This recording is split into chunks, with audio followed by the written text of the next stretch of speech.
Working hard cause I want extra pay. Talk to them seeds, but you must demonstrate.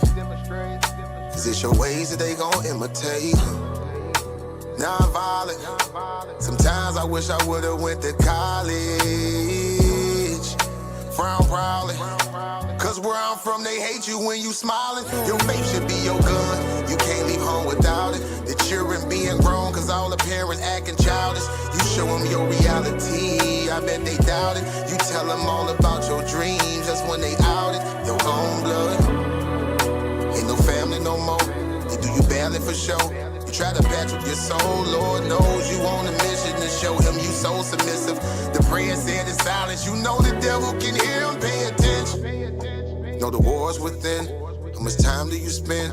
Try to balance your zen, then again, losses is lessons. You tell me you trying to win, we know about saving money. You tell me you trying to spend that blood on it.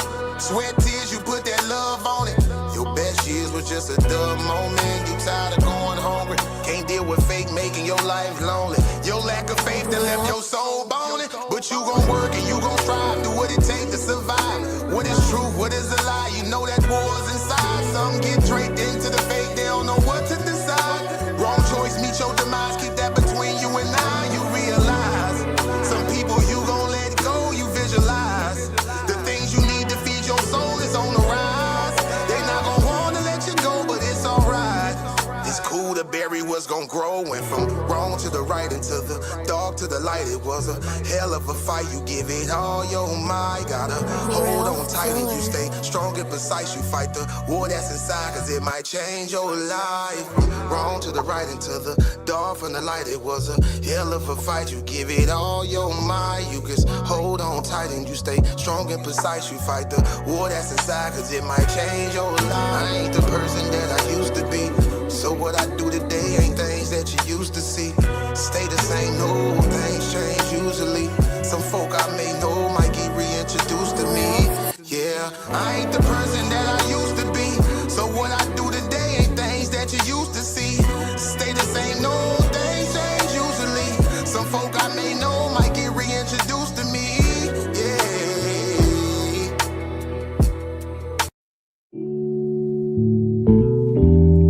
Yeah.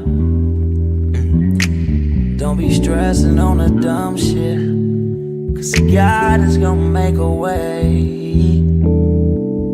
Just keep going and keep your faith, so you can win this race.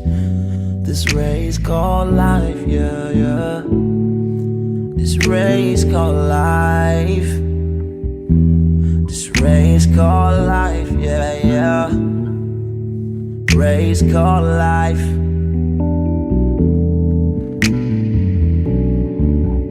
Yeah, yeah, yeah, yeah, yeah, yeah. I'm grinding 'cause I know that I'm gon' get it. I just gotta have vision, keep faith and be humble. Have some patience with it. I've been A1 since day one, been always on my job. I never been a fake, never had to steal and rob. Cause I do good business, I'm too good with it. And even though I'm on this road, I'm still daddy to my children. You know I do good with them, and don't like being missing. But I hate when my bills are thicker and my pockets get thinner. But I can't stress up on the dumb shit, cause God is gonna make a way. I keep going and keep my faith in my pace, so I can win this race. Win this race called life. This race called life. I'm just trying to win this race called life.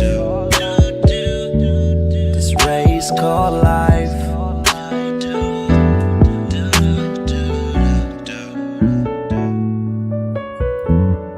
Brother A1, give me 5 minutes, okay, brother? I'm right here with you, bro. Give me 5 minutes, though, right? I gotta make a call real quick. I'm just trying to win this race called life.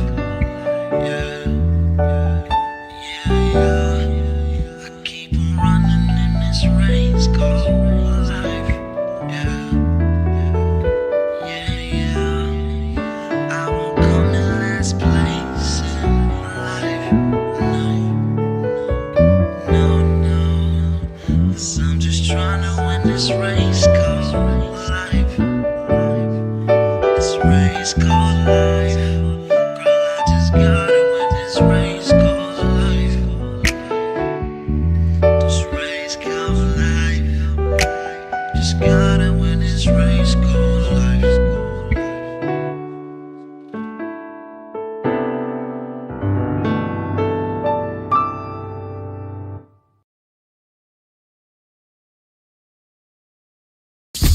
This Saturday, March 14th, the Battle of Truth, the clash of intellects, Leandre McBride versus Elder Yara. Can Elder Yara, the seasoned veteran with decades of debate experience, prove he's an Israelite using only scripture? Or will Leandre, the brilliant PhD scholar, dismantle his claim with razor-sharp logic and scholarly precision? It's a high-stakes debate where faith meets knowledge and history is on the line. Two giants, one question. Can Elder Yara prove his Israelite identity through the word? This is a battle you don't want to miss. Tune in to Titans Debate League and witness the ultimate war of words. Who's got the facts? Who will leave the other in the dust? The countdown to the debate begins now.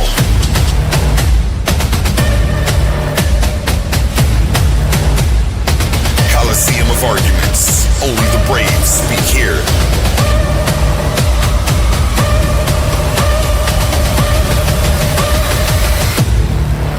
Are you not entertained?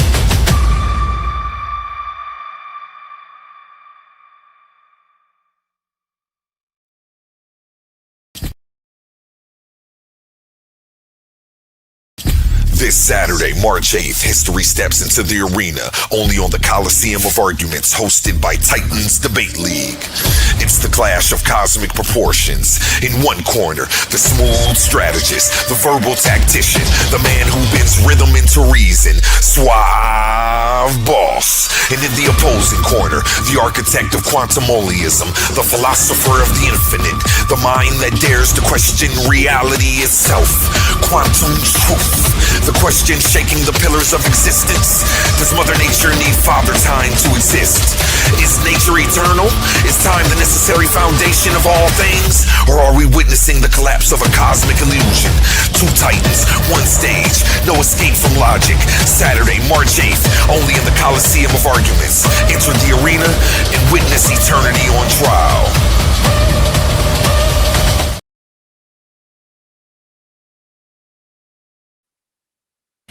Yes. Welcome, ladies and gentlemen, back to the Coliseum of Arguments, hosted by Titans Debate League. Y'all know what we doing here. Y'all see the title, open panel. Are the Black Americans of 2026 today the real Indians? It sounds like a crazy question, y'all. To some people, it doesn't. Some people think we are. Some people think we aren't. This debate has been shaking the internet for quite a while. Centuries, I guess. History has only been told by one side and through a specific lens. So I see where people are coming from. That's why we are going to touch on this topic and start making sure that we don't leave our ABO brothers, our FBA brothers out. Today, though, we're going to be diving into, the very foundation of American identity. I guess from genocide to, are we the real natives of America? I know you hear stories of Black Indians, people of African and Native American descent, but do you think that they've stolen our history, rewritten it, got us thinking we from somewhere else, just so that way they can have title to the land? Shout out Jose in the building. Peace, Jose. How you feeling? What up, Uncle Jose? What up, y'all? What's up? First of all, there's no such thing as an American Indian. Hey. At all.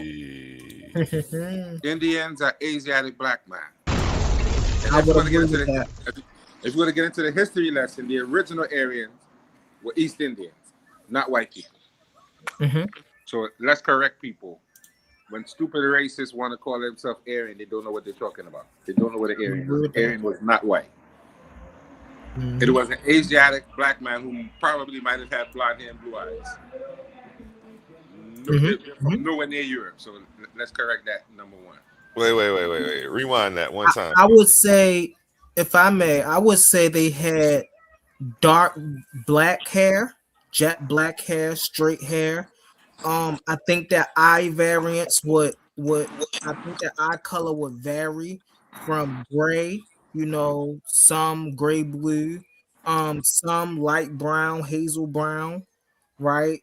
Um, and when you look at the pictures, even like the picture that brother A1 have, we see that, right? We see their long hair, but this, like you were saying, Uncle Jose, comes from the Asiatic, side that they have these features. So Yep. let's get that right since we're on the topic. And number two, we need to tell our Abo brothers and sisters they should read a history book that's not upside down. Right. Because they have no historical acumen about anything that they're saying. It's ahistorical. Anytime somebody could tell you slavery didn't exist and it was in reverse and all that type of nonsense, we shouldn't listen to them. We should tell them, come in here, sit back and listen and stop talking. Because you're not representing your so-called people. Because the story is some of those individuals enslaved Africans and some of them helped us. Even within the same so-called tribe. Yeah. So if you don't know how the African got in there and the story, this should be quiet. Yeah. We are indigenous to the planet. You have to tell them that. Because if you ask them what Aboriginal means, it means not original. It means you don't come from someplace. It's not the same as Aborigine and Aboriginal are not the same word. They really are not the same word. And people need to understand that. They're conflating the two words. For me, Jose. Aboriginal means not original. That's what I be trying to tell people. Original, ab means not. And original means not original. Because long ago when they were showing you they were trying to see ab means away from. And they were trying to say, well, they're your ancestors and you away from the original because it's your lineage. Hey, they tried to spin it. I was like, oh man. Hey, really y'all go with the pseudo judo, man. I mean, here's the thing, right? For those of us like myself who actually have ancestors and had the chance to sit up under their grandmother and their aunts and uncles, and they get the we can't expect them to know everything about history as a whole, right? We can only expect them to tell us about what they experienced growing up and the stories that they've heard growing up. And so once we step out of the family tree and actually start doing some deeper exploration, then we can start to see the truth, because when we talk to grandma and grandpa, uncle and auntie, we get the story that, oh, well, we was always here, my grandmother and my grandfather came from the same tribe and they did this and it trickled down and they give us that story, but they don't give us the story before all of that, and they don't know. And we can't fault them for not knowing. But us in this generation who have access to more technology, it's nothing but a simple history search for us to go back and learn the truth. Not no propaganda, not no narrative that we want to fit in with our worldview and our beliefs, but the actual truth, the valid story. So now we could put things in proper context. See, once we learn the realism of things, then we can cut all that.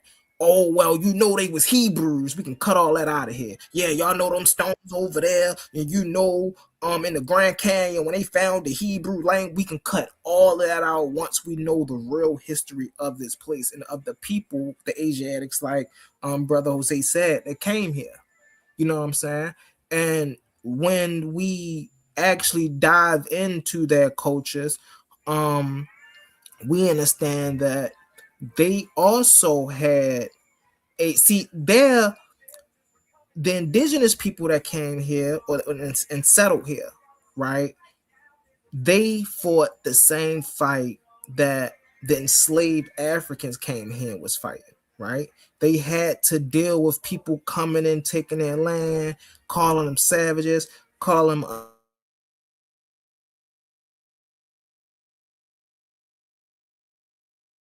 You froze. I swear I thought it was me just now. Oh, Yeah, he froze out. We'll pass it around until he can figure it out. Lord Benu, it's on you. How you feeling today, King?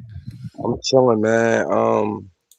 I just wanted to touch on something he was just saying. Like I think that's kind of a slap in the face to our ancestors to say you sat at the feet of your great grandmother and your grandmother and your uncles and you heard the stories from them and then you just discredit them for something that some white man told you or something that you read in some white man's book somewhere. You feel me? Because um it's a lot of our history that's out there on these apps and on these different sites where you can look into it and see that these people that came and invaded this land went through great lengths to hide who we actually are and to integrate themselves into that history.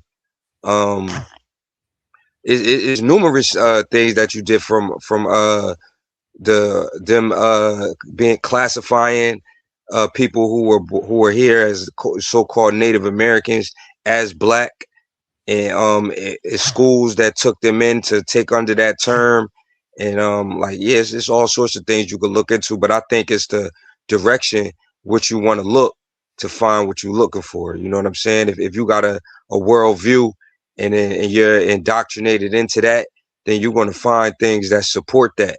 You know what I'm saying? But like he said, the truth is out there.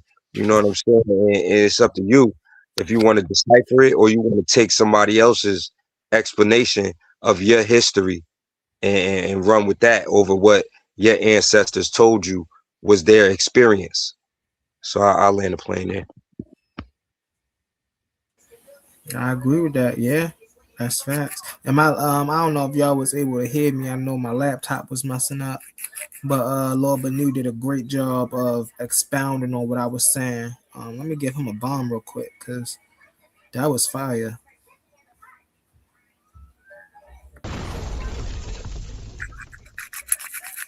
But yeah, so I don't know personally what people gain from trying to separate the two, right? Oh well, I'm a foundational African American. You still saying that you the people from here?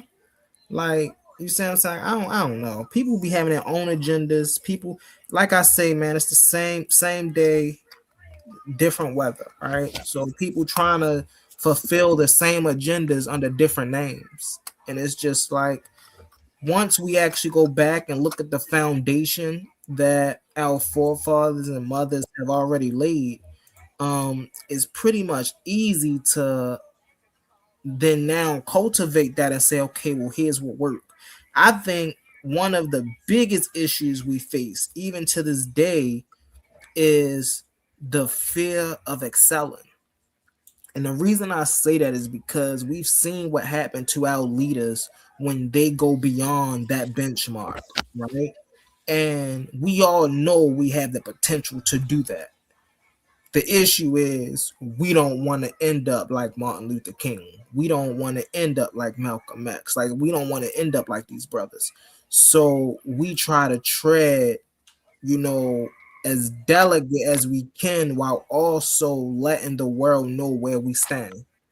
And so I think that's one of the hurdles that we face as a collective in this country as melanated and in the melanated community, is our fear of being leaders, right? Because we already know what happened after that stretch, right? You become a leader, we know you get the terrorism joint, right? They start throwing labels on you. And so I don't think that, and I could be honest, I don't think the average leader of today in our community have what it takes to even go through that, right? Just think about that. Life threats every day, right? Bombing your house, messing with your kids, your family. Every day out in public, you can't go nowhere to get no breakfast. You can't stay in your house. You can't even stay in a hotel. Like, I don't really think the the person who we would consider a leader today in a community would have enough tolerance to stand all of that abuse today. So I want to ask you a question. Humble. Is your stance that we aren't the true Native Americans, or what, for lack of a better term, or just by going by the title? Oh, I think some of us, the ones of us who claim it, I think a lot of us in this land are mixed with Native American, as we like to call it, Native American and African. So you saying that like Native American is like we weren't here. We just mixed in with a group of people that were here?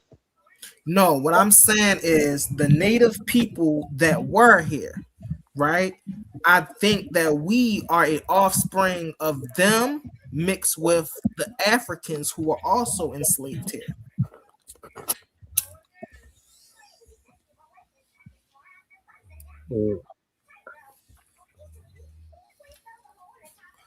So I don't think it's one or the other. I don't think that we comprise a group of African or a group of indigenous people of this land.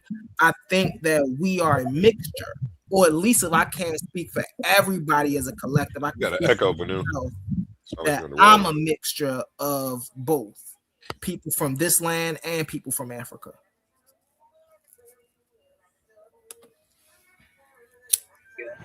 You know, there's a Peace to the Titan possibility. family. What up, You kn- OTK? What's up? You know that there's probably there's a possibility that the original people of this land do actually come from Africa, right? Actually, it's not a possibility. That's an actual fact. Let's say this. There's enough ambiguity. No, that's not no actual fact, Humble. OTK. Don't follow that nigga down that river, Humble. There's no niggas here, bro. Let Jose land his plane. I'm gonna chime in right after. Go ahead, Jose. Number one, there's nothing on my birth certificate or on what you see that says nigger. So that we're not doing that.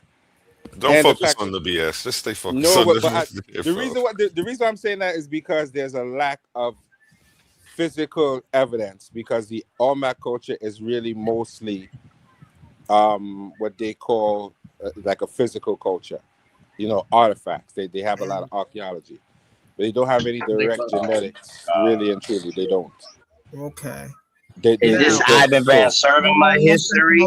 Let him land his plane, Brody. So what they're doing is they're testing a way more modern people against a way more ancient people and saying that we are mixed with people from Asia.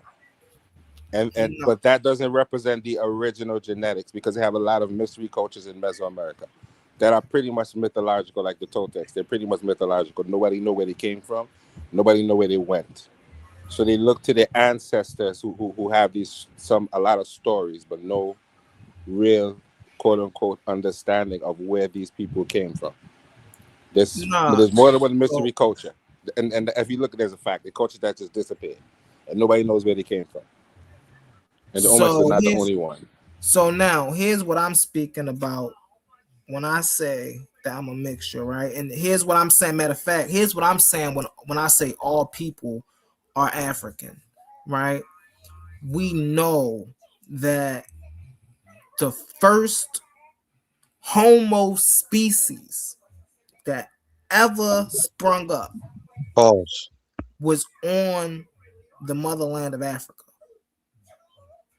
We know that the first Homo species migration happened around 700,000 to 800,000 years ago.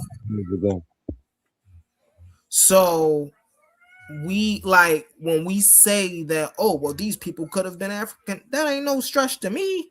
They could have, because we know they migrated everywhere, but we can't discount the stops that happened after the migrations. That's the thing that people take out of context. So when we talk about the Olmecs, and the Olmecs were African. No, the Olmecs were not African. The Olmecs were Asiatic, right? Was they melanated? Absolutely. But were they a direct descendant from Africa? No, they were Asiatic. But that Asiatic strain, right, stems back from the landmass of Africa. So that's how we can say that they're all African. But when we go into cultural DNA and who they were as identifiers, we would identify them as Asiatics. What do you mean by Asiatic? Humble, that's not true. Because That's they have no physical remains of the Olmecs to even make that genetic link. They are testing more modern people. If you look it up, there's no direct Olmec remains. They're testing way more modern people to come to that conclusion. They have no Olmec remains at all. What ancient people are they testing, bro? You said earlier that they was testing them against ancient people. Hold up. You said earlier that they was testing them against ancient people. Who are the ancient people that they testing them against, bro? You hear what I said?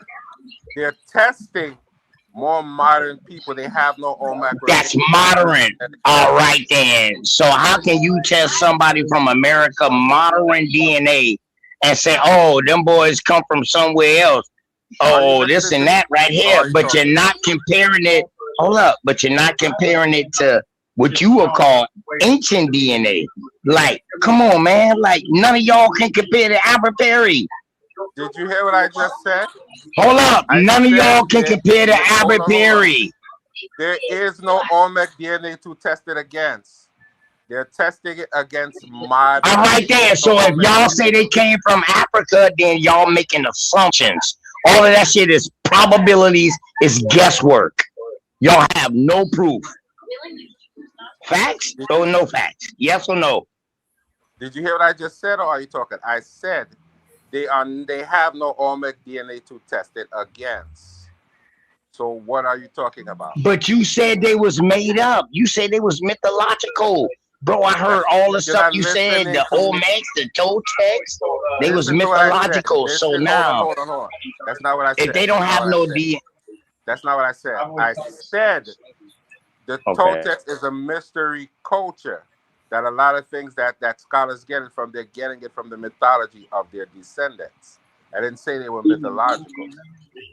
All right then. So hey, A1, man, is this shit crazy or what, man? This shit crazy. You're not listening. You should listen. I said they did exist, but they are considered. This nigga would derail your conversation, A1, for real. Because you're talking too much. Your conversation. You don't even have no right talking about American culture, bro. Cutting him off is derailing. Let him listen. Let him land his plane, and you. A1. We should not be doing this yelling over each other. Because what do we ever figure out like that? All right, it'd be the worst discourse. And when you watch the footage back, it's never quality. All right, I'll say. Let me let my plane here. A1 understands what I just said. Everyone else understood what I just said. I said. They don't have enough DNA evidence. They have zero DNA evidence from the Olmecs. The Toltecs is a mystery culture. The word Olmec, in fact, is a corrupted term, Aztec term that means people of the rubber land. So they can't test DNA that they don't have. So they're testing. They're testing people that are ancient to us against more modern people without having any DNA evidence from the culture in question. There is none. So you can't make that assumption. And Albert Perry's DNA has nothing to do with this conversation. They found out that the man had a strain of DNA that allowed them to put certain things in the context that wasn't there before. That has nothing to do with what you're talking about at all. They found a specific strain of African DNA that they never found before, and they traced something close to it back to Africa. And that DNA is not even the same thing. It's close. His DNA is damn near ghost DNA because they have not found an exact match for Albert Perry at all. They got A0 and A00. They're close, but they're not the same thing. And that has nothing to do with your Aboriginal story whatsoever. It doesn't take away from history in the sense that you're trying to say it. So let me land my plane there.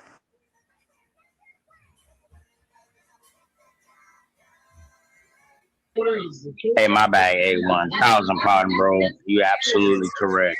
Hey, my bad, bro. Too, man. I ain't mean to talk over you like that. I thought we was in engaging with a conversation, bro. 1000 pardon, Jose. Yeah, I want y'all to have a discourse so the people who watch it can get something from it. I don't want it Yeah. You're right. My bad. My bad. 1000 pardon, Jose. No problem. I apologize too. So you just agree with me that Albert Perry is a ghost DNA, correct? It's pretty well, not necessarily. They found something close, but not exactly. So it's kind of, I guess it's kind of that way, but not exactly. They found something close. So is something close the same? No. All right then. So Albert Perry was found where at, bro? I think they say he was an indigenous, an indigenous American. I believe so. Oh, okay, all right. So he was found over here, right? I think.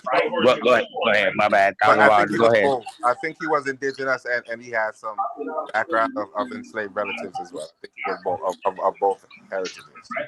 Hold on now. This man DNA goes back over 50,000 years. What enslaved people 50,000 years ago, bro?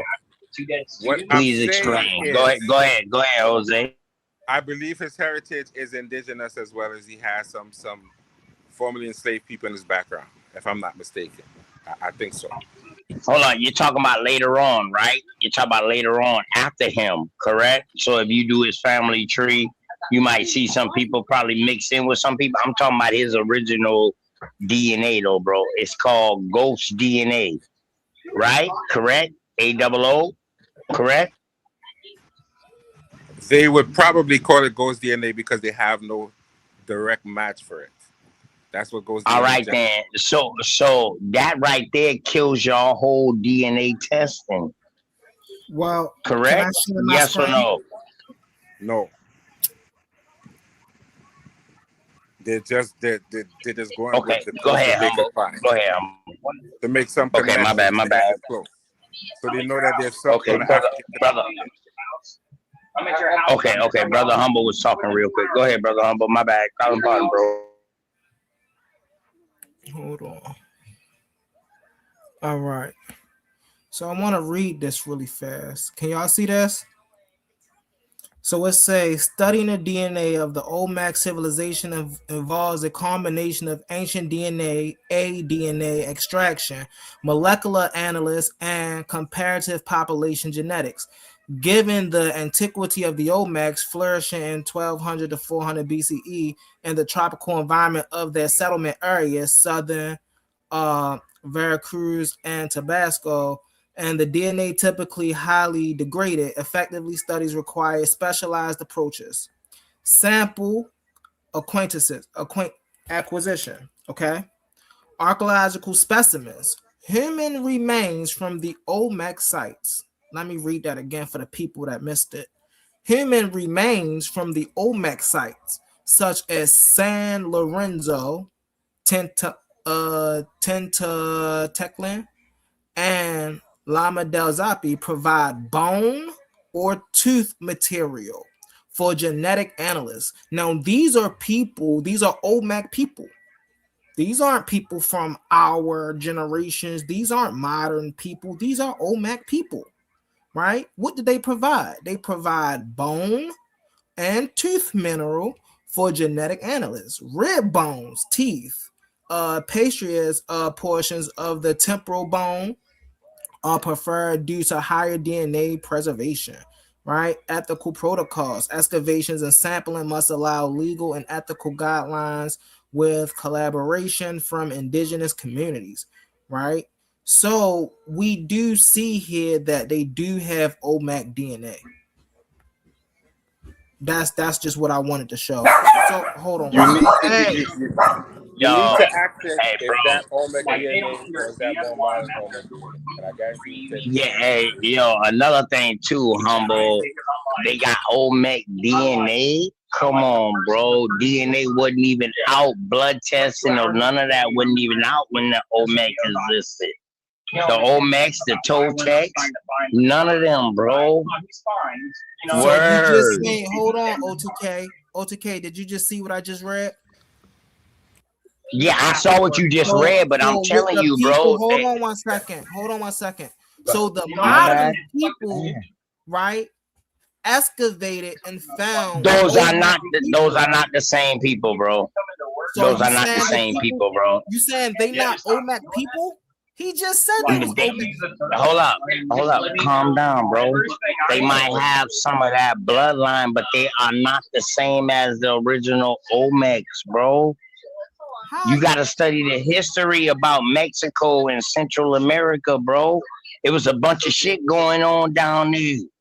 A bunch of shit, bro. These people, hold on. They was warring against each other. They wasn't all together now. Just so you know, they wasn't all together, dog. Even before the Spanish or the. My bad, man. God damn. Go ahead, So these people were excavating Olmec sites and found bodies, right? It's just like somebody studying Tel Aviv, right? And found a body buried, right? We can't then say, oh, that person wasn't from Tel Aviv if they actually get excavations and things and DNA testings and prove that body was where it was. We can't then not tell the professionals, oh, well, they lying. That's not them people. Well, I got a question real quick. Yeah, I feel you though. So what do you say about Luzia and Luzio? Hold on. What do you say about that, Dan? Because those are archaeological finds that was found in my bad, about thousand pardon, bro. Somebody else. Go ahead, Lord Benu. Yeah. My bad, Lord Benu. My bad. You got it.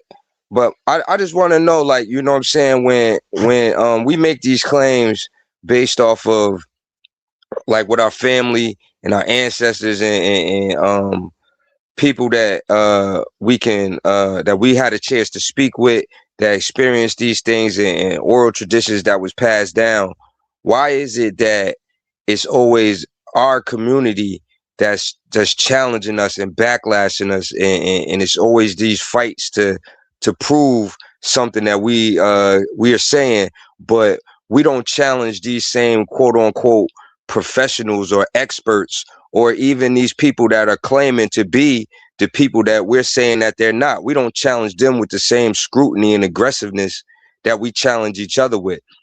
So if I tell you my great-great-grandmother was telling stories to all of her children and their children's children that we've been here and we never, you know what I'm saying, was involved in any type of slave activity, that our family actually went to war against people that was enslaving our neighbors and people from our tribes and things like that.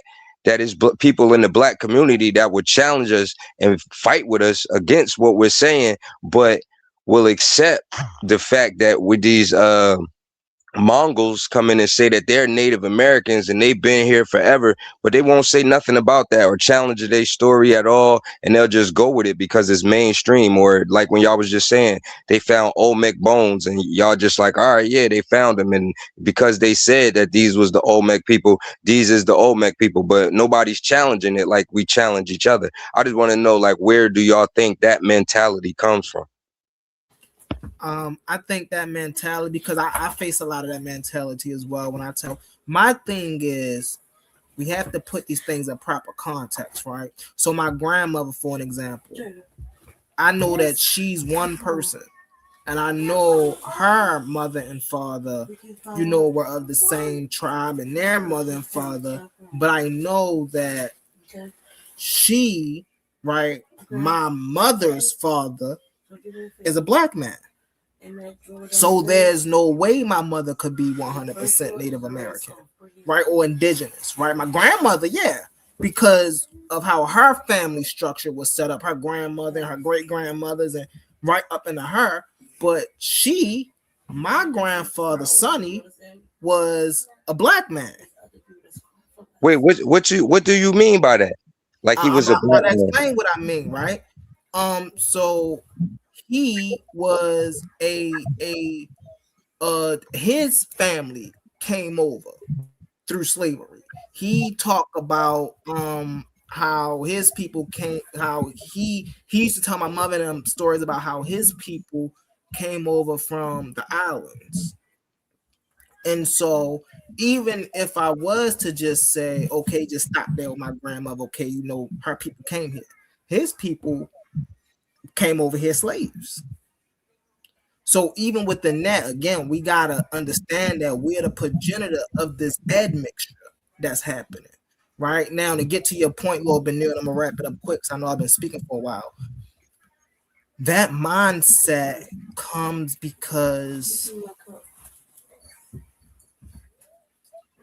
there are people in scholarship, I spoke about this before, who do disingenuous work, and there's others who do genuine work, right? Whether they white, black, Mexican, don't matter what ethnic group it is, they just do genuine work. And so when that genuine work is peer reviewed and accepted, then we can't say that's false. Now, when we're given the limited information of our ancestors, right? Our grandmothers, our aunts, our uncles, our grandparents, you know, then we can only go off of the stories and what they have been introduced to, right? So they can only tell us the stories that they've gathered from their peoples and the experiences that they live. They can't tell us anything else. And the reason they can't tell us anything else is because they're not anthropologists. So they didn't go and do the archaeology work to go see who was where, what time. And so they can only tell us the stories that they know. You see what I'm saying? So- And those stories can be challenged because they are only limited in information. Of course, our grandparents are going to tell us they was always here, right? Because that's the story that they was always getting. So let me ask you this, right? Wasn't it peer reviewed and accepted in the scientific community that it was healthy for pregnant women to smoke cigarettes? I'm not sure. Yes, it was. You feel me? It was 100% peer review, and the 9 out of 10 scientists agreed that it was a-okay for pregnant women to smoke cigarettes, and not even just okay, it was healthy for them to smoke cigarettes, and that's because they were pushing an agenda. And for us to accept what these people, the only people that's calling them professionals are their peers, and that's who's giving them these titles and these accolades to be able to perpetuate this information. So just because they have these titles from people that are saying the same information that they're saying, why do we have to accept it and not challenge it at all? When we got people that are like our ancestral history on how we gave information was oral. Like, this is how we passed down information for centuries. For this, how we are as a people. We had oral traditions before this European came in and started documenting us like we was field animals and coming up with analysis for us and categorizing us into groups. So to say like, oh, my great grandmother told me this and I can't trust her because she wasn't an archaeologist is like I said before, is a slap in the face to everything that our ancestors been doing for centuries on this planet. You know what I'm saying? And just for these European to come along with some paperwork and to say that their information is superior to what my great grandmother lived through and experienced from her great grandmother and from back and on, to say that she's lying because some white man came in with some credentials and said that he's the expert now is insane to me. Right. No, see, I think you're taking that out of context. You know that's not what I'm saying, right? But what I'm saying is our ancestors that we're able to speak to can only give us the amount of information that they've gathered, right? Now, unless you or somebody you've known that can actually come back and say, look, y'all, I've actually found evidence that such and such and such and such happened and not how they said it happened, then we have to take in the account of the people who's actually doing the work. We can't just, oh, well, just because they white, we got to throw all that work out the window. No. You see what I'm saying? We do have to do that at least. Now, do we have to sift through the work that they're doing? Yeah, because we know a lot of it is disingenuous. But we can't discredit the genuine work that they're doing.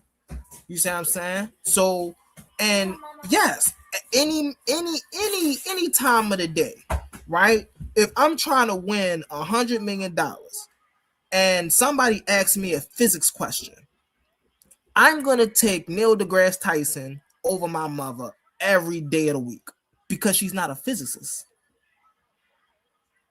Now, and that's we a slap. want to talk about birthing children, and you know what I'm saying. You know how to get around a system and how to raise a family and how to raise a household. I take my mother, right? But when we talking about planetary things, or when we're talking about botany, or when we're talking about chemistry, I'm not going to go to my mother because she don't study those things. Let me ask you this. Are you familiar with the Dogon? Yeah, I'm familiar with Dogon. Yeah, so they didn't have any peer-reviewed studies or any research papers that they put out, but they was telling mainstream science for years that about the Sirius star that they couldn't see with their telescopes, and they was saying that they was lying. But when they got the technology to see it for themselves, it was just like, oh yeah, here it is. But these people been telling them this because they knew. But all right, so that's what I'm saying. Like, by you saying, oh, I can't take my mother's word for this because she's not a physicist, is that's what I'm saying. Once again, you gave a bad analogy because you know that's one of the things that the Dogons were famous for, was studying the stars. I got you. So, and this is something that we got to get up together too with the Zecharia Sitchin shit. See, we can't talk about throwing the white people information out the window, but then we come with white people information.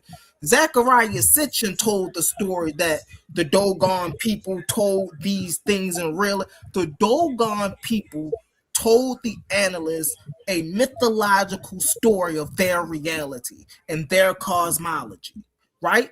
And because they told the analyst people that they were star watchers, right? And so they gave the analogy of how they knew where Sirius was and the star people that came, but they told them this was an analogy. They told them people believed them. They never told them this was real. And but then these people believed them. Zecharia Sitchin, right, who goes in and then he tries to classify the Amu that came down here. Oh, he was a whale-like creature. And when we look at dolphins today, it's easy to see that they were whale-like creatures because dolphins is one of the most intelligent animals in the sea, and they were mammals, so they would most likely have the ability to communicate. All of that is Zecharia Sitchin's work. So we can't in one instance say, well, how can we trust these people talking about the Olmecs, and then on the other hand champion somebody from like you misrepresenting what I said. You misrepresenting what I said. I'm not talking about the man. I'm not talking about the man who came in and categorized their work and popularized it. I'm talking about when they were saying this, the people they were saying it to, right? Did they believe them? Or did they scrutinize them and say that they was bullshitting? They did not believe, but they all right. Let's stop right there. Hold on. Let's stop right there. That's my point. The same way you saying your mother. Hold on. The same way you saying your great grandmother telling you something, and then you saying you're not believing it because she's not an anthropologist or she's not this, but she's saying no. This is what we've been passing down for centuries, for generations. These are the same stories that we preserve in our history this way, right? And then when it gets to us, we shit on it and say, nah, we don't believe that because you don't have the credentials to explain what you're explaining. But we know from experience that when we pass down these things orally, traditionally, that we've been right. And these same people that have these degrees and these accolades, they've been trying to debunk it and saying that we wrong and that we lying. But then when they get the technology to figure it out, they say they discovered it. And they're like, oh yeah, let me ask you a question. Do you know why your comparison of the Dogon, right, with their story of the stars and my grandmother's story of history is incompatible? Why? Because the Dogons study the stars. So if they say, I got you. So if they say they study this, so if they say, hey, we notice a star system up there, that is only visible during a certain time of the year, and they give it in a story-like format. Right? Because that's how we pull down information. Right? But we know there's possibility because one thing we know about these people is they map the stars. They do. So we didn't know that possibility they could be right, and we know there's a possibility they could be wrong. We didn't know that. We didn't accept it. Hold on, I got you over there. So now to my grandmother, right? My grandmother, I know her very well. She's never taught a class in history. She never taught indigenous history. The most she know about history, and I'm talking academic purposes, is literally what she probably learned growing up in school. That's my point. Always tell me, hold on, I got you. What she used to always tell me, they used to teach her, Black people had no history. So these two examples are incomparable, because if my grandmother tell me that her grandmother gave her a story of how she's always been here, that's because they have no record outside of their immediate family of coming from anywhere else. And so what they didn't do, hold on 1 second, and that's because they didn't do the anthropologetic research on that. Okay. Pattern. Now, hold on. Before you go on, hold on. With the Dogon people, they're able to make the claim that they was able to make because they actually watched the stars. That's what they did for a living. That's why that's not what they did for a living. They didn't get paid to watch the stars. They didn't teach no classes on watching the stars. They didn't have no scholastic information to back up their information about them watching the stars. They just said that this is the information that they passed down through generations from living. This is how they existed. This is what they did as a people. They didn't have no scholastic anything to back them up. So the same way you're saying that they experienced this and they're giving their information to these Europeans, and like you said, they didn't believe them. The same way your grandmother is an expert in her family. She's been there. She's studied her family. She knows the lineage. It's been passed down through her ancestry. So why deny that just because they don't have the scholastic accolades that you're looking for? And neither did the Dogon. They didn't have any scholastic achievements. Hold on, I got you. What scholastic achievements did the Dogon have for you to say, oh, this is incompatible because the Dogon studied the stars? Okay, cool. Your great grandmother studied her family. She know every niece, nephew you got. She know every aunt, uncle. She know her sisters, brothers, all of that. She know her great grandmother. She know her father, her mother. How you gonna say she don't have the experience to tell you about your family? But then you could go to these people who just say, oh, I could only believe them because they and then know that they push narratives that support their agendas. They came out with scholastic information and peer review information that said you was 3/5 of a human being. They changed their shit up at will to what they want, to what narrative they want to push and what they want to get across to the people. But we continuously go back to them and say, oh, they have to be right. and we have to be wrong because we didn't go through the training that they did. And I'm gonna land the plane right here. I'm gonna land the plane right here. I'm gonna land the plane right here. I'm gonna land the plane right here. I think that's a form of a mental illness that us as quote unquote black people face here in America and throughout the world. You feel me? It's just seeing the world through this European lens and not trusting our own people and our own experiences and giving up those God-given abilities to another group of people who constantly abuse and exploit us. I think that's a form of mental illness that we all go through. I wanna share this really fast, right? Just because, again, brother Lord Benu, I know you know that's not what I'm saying, right? And I'm gonna state again what I'm saying. That definitely when we're dealing with this part, right? My grandmother could, yes, certainly give me the past history of her family, right? She can most definitely tell me about her grandmother, her uncles, her aunts, but she can't tell me about the whole Blackfoot Confederacy. She could just tell me about her immediate family that happened in 1950s. Well, she was born 1957, 1937. I apologize. So what I'm telling you is she didn't have access to this. She didn't know about the whole Blackfoot Confederacy. She knew she was Blackfoot because her father and mother was Blackfoot. And she knew they was Blackfoot because she lived with her grandmother from her father's side, and they taught her this. But they didn't teach her all of this. They just taught her immediate things. Whereas though, once again, when we're talking about the Dogon, right?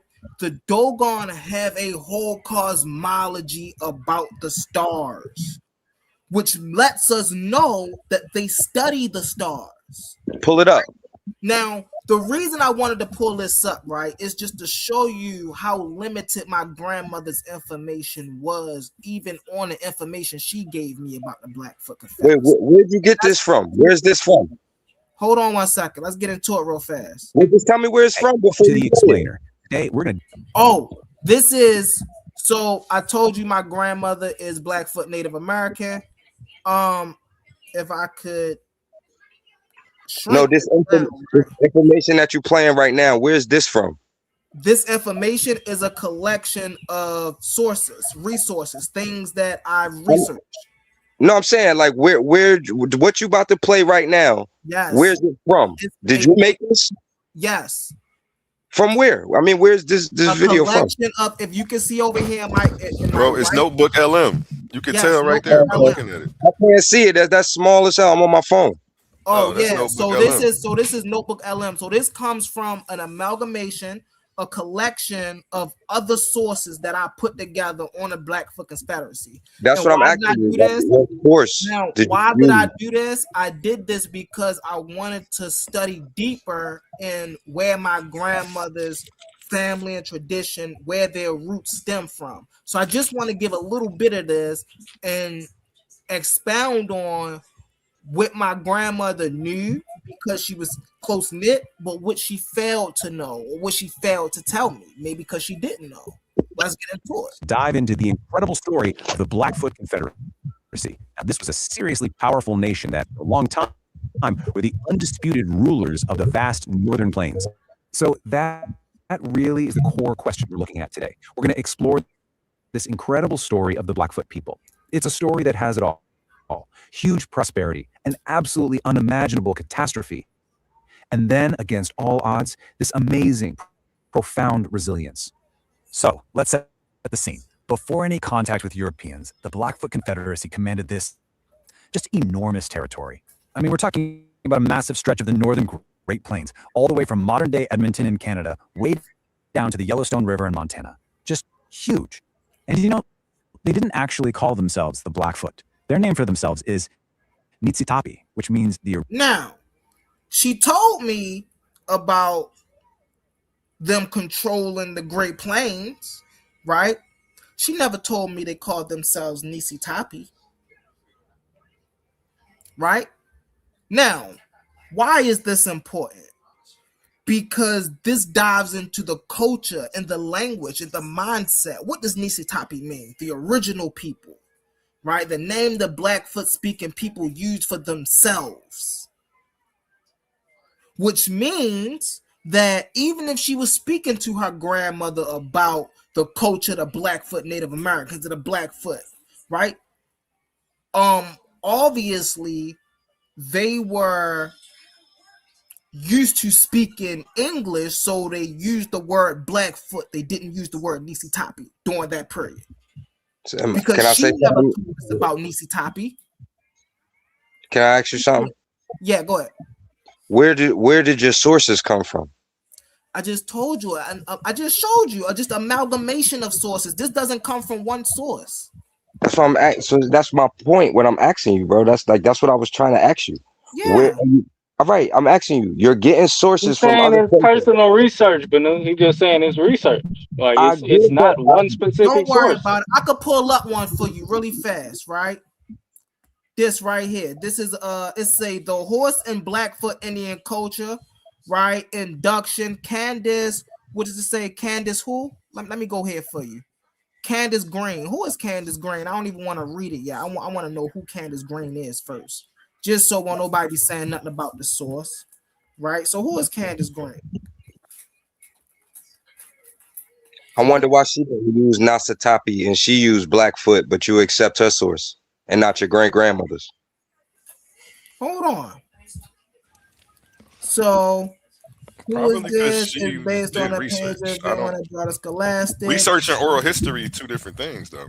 Right. What you mean? But if she did research, why she not using the original term? Oh, and wait, you discredited time out. Hold on. Let me tell you who she is real fast.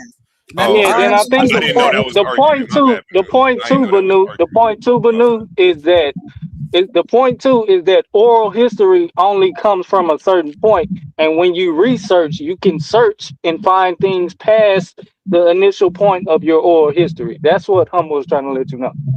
I get that. But that's why I'm asking him, where was he going to get this information from? I get you could say it's I want to show y'all something. Right, I get it. I get what he's saying, but I'm just asking, like, for clarification. Like, he's saying his grandmother is one source, right? And she's getting this from however many sources she got it from. But then he's saying he's discrediting his grandmother's experience for some other sources that he's going into. Not at all. And I'm asking him, where are those sources coming from? He literally said he came across something in his own research that she never told him. He didn't discredit anything that came from her. See, I see you, Lord Banu. You like to twist words, bro. You like to twist words. You literally just sat up here and said, I would 100% bet again on Neil deGrasse Tyson because he's an astrophysicist. What else did I say with that? Hold on, let me finish saying what I'm saying. You repeatedly said that you wouldn't accept the oral history because there's new technology and so much other research being done that the oral history wouldn't be able to hold weight up against the technology that exists. And I'm asking you right now, okay, cool. If you're going to do that, where are you getting these sources from? Are they coming from other people who've lived these experiences, or are they coming from other people who just studied this stuff and given an outside interpretation of what they're witnessing or what they've read? Are these people who've experienced this? Okay, so hold on 1 second. Pause. So let's deal with the first part. So the first part, you just did it again. You know that's not what I'm saying, bro. When you dealt with Neil deGrasse Tyson, hold on 1 second. I just let you rock out. Let me rock out. When you dealt with Neil deGrasse Tyson, I clearly said, right? If I'm given a physics question, I would most definitely take Neil deGrasse Tyson over my grandmother. Why? My grandmother is not a physicist, right? At least Neil deGrasse Tyson is an astrophysicist. Okay, I agree. In that regard, I would take Neil deGrasse Tyson. Right now, when we're talking oral history, like I just I think that was I can't remember who was just speaking, but when we're speaking of oral history, right? we know it comes from a certain context. It don't give you the broader range. So I'm not discrediting my grandmother's oral history, right? But I'm expanding my grandmother's oral history. I'm adding to my grandmother's oral history. What did I just say?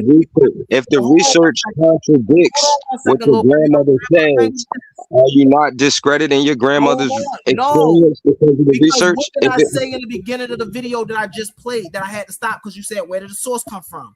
I said, my grandmother taught me about the plains from Montana up to Canada. She taught me we ran all of that, right? Okay. But she didn't tell me that we called ourselves Nisi Tapi. That's what I said. What I'm saying. This is what I'm saying to you. You're not listening to what I'm saying, right? If the research contradicts what your grandmother said, right, then you're going to take the research over what your great grandmother said, right? It depends on what it is. Come on now. Did you just say that? And then when I said that, you talk about that's not what you're talking about, but that's exactly what you said. All right. Let me jump in here. He trying to play games, and he don't. I'm not trying to play games, bro. You trying to play games. You saying one thing, you're saying one thing, and then when I call you on it, you're trying to clean it up. You said if your grandmother's experience, if research that whoever did the research and wherever you got this accumulation of sources from, if that information contradicts what your grandmother says, then you're going to take what the research says because they have the degrees and they have the experience and they went to school for it. That's what you said, bro. Yeah, if they know more, Hold on 1 second. Hold on. That's exactly what I said. Hey, bro, see, look, you like to twist the words. Hold on. What I just said, even before you went in and did all of that, the first thing I just said is I'm not discrediting my grandmother's oral history. I'm actually adding to it. Right, but humble. He's misusing the term oral history. Right. Because when you look at oral history is not just a physical history of a people. It has a lot of what you call mythology and cosmology.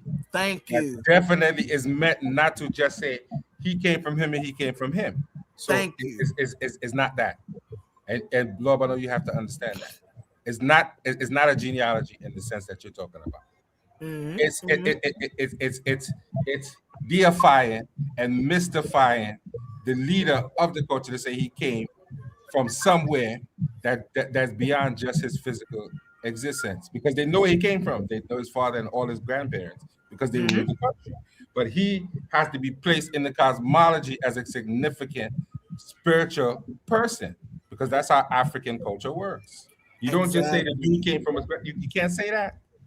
They can talk about sliding down a chain and coming from Ra, and when you look at that, those are aspects of nature. Mm-hmm.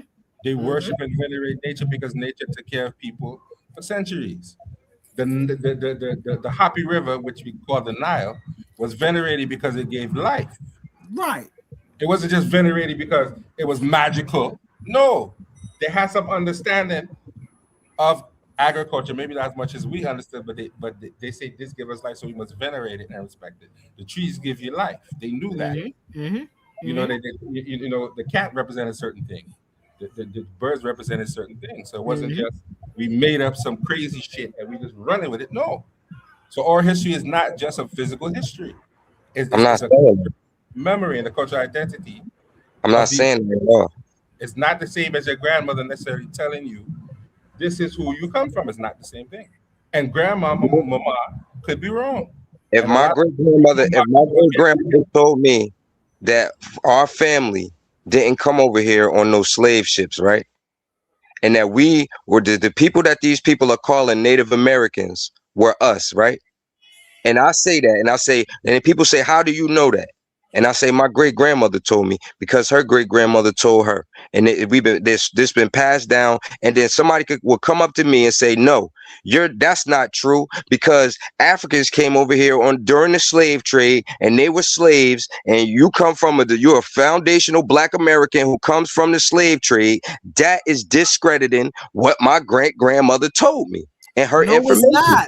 No, it's not. Lord Can I Believe, ask a time out. question? Hold Let on me one jump in. second. Hold on I one want to have second. some fun for a little bit. Oh, Wait, what? go ahead. What religion was your great grandmother? My great grandmother didn't have a religion. Okay, I'm just asking some softball questions, just so that way I can get an understanding real quick first, because what you're explaining is an oral history, but I know you being anti-religious that you don't accept that as proof of anything. But in this instance, you make an exception. I don't accept what as proof of anything. Oral history being passed down as fact. That's look, if you read a book called the Yoruba, right? Did you just stutter? The author in that book talks about how in the Yoruba culture that's how they pass down their information. There was no research and this documentation that you're looking for right now as far as them passing down their history, and it was told in story form to get the point across, because in psychology today, you can look at it, the mind retains stories better than it does just basic information like that. It'll retain it more if it's told in story form. Okay, and we knew this. You feel me? So now when the Europeans come out and do these studies and research and they find that out and they tell you this, you feel me? Then it's accepted. But if I would have told you that before these scientists or these people with the accreditations told you this, it'd be like, oh no, what prove it? You got to back this up. But I am backing it up because my grandmother told me. But we don't accept that. Now let me go ahead and finish. It's okay that you accept it for this, but you don't accept that anywhere else. And if anybody else told you that my grandmother said that I'm a Christian, or my grandmother said that we're from the Levant and I'm a Hebrew Israelite, you would have pushback on that. And so using the same logic that you apply to everything else that you put scrutiny through, why I'm just trying to figure out why you're making an exception when it comes to lineage. I do have respect for what my grandparents told me, but they also could have been wrong. My parents also thought castor oil helped your common cold, and you need antibiotics sometimes. Like, so they were wrong on a lot of things. Just because they passed it down doesn't necessarily make it correct. I was just trying to figure out why you usually push back against people who were doing what you were doing. Then when you said, well, in the Ifa thing, they write down that we pass it down. That's no different than when a Christian goes, but the Bible says. So you quote Ifa scripture to me, doesn't prove that the oral history is right. And it's great that in the Ifa history they wrote down that they passed it down, but that's literally going to the book to prove the book, the same thing that Christians do with their texts. So everything that the logic you're using today is the logic you fight against like 7 days a week, and I witness it. That's the only reason I spoke up, because I was like, whoa.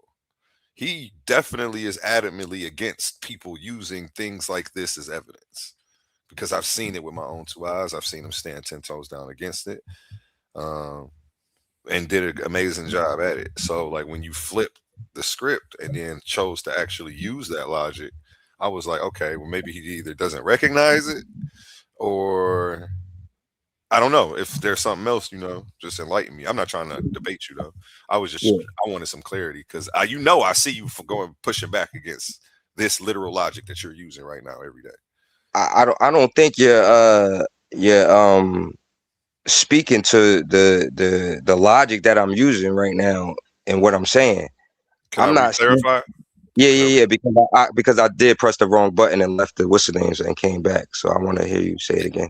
Let me make sure that I'm understanding you correctly, and then, well, obviously correct me if I'm wrong.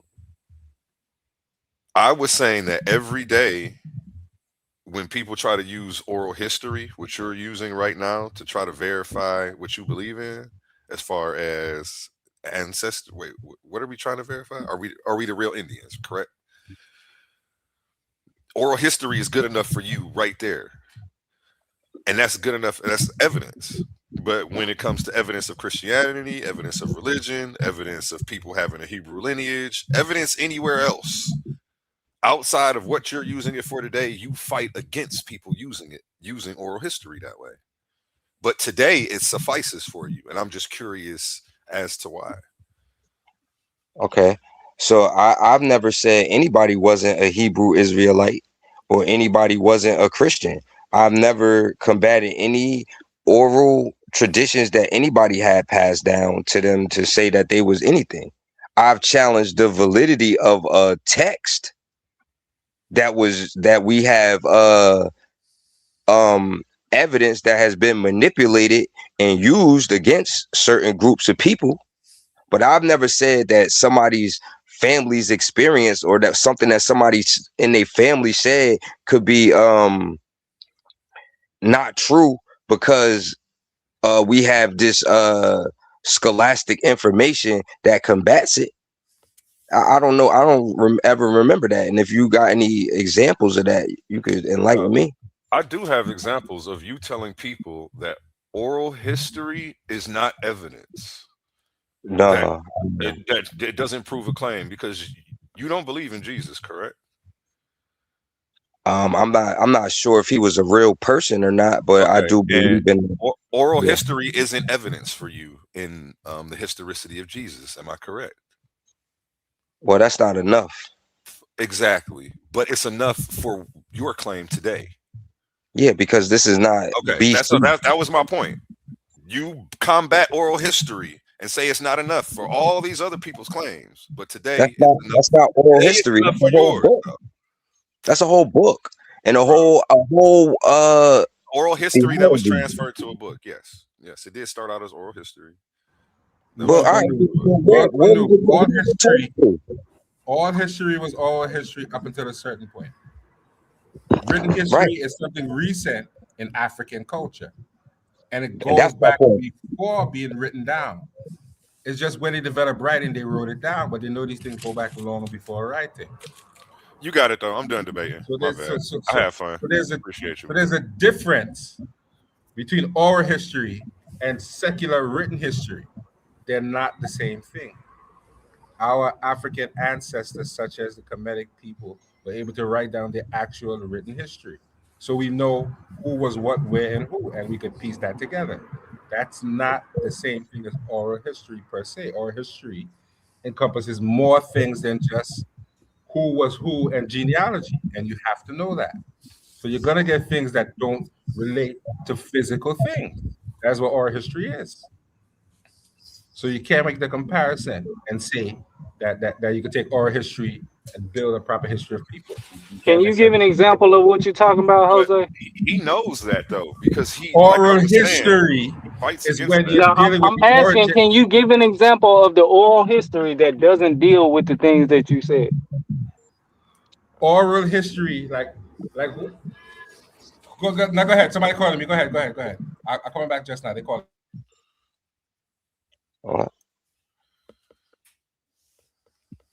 If That's if pretty common, bro.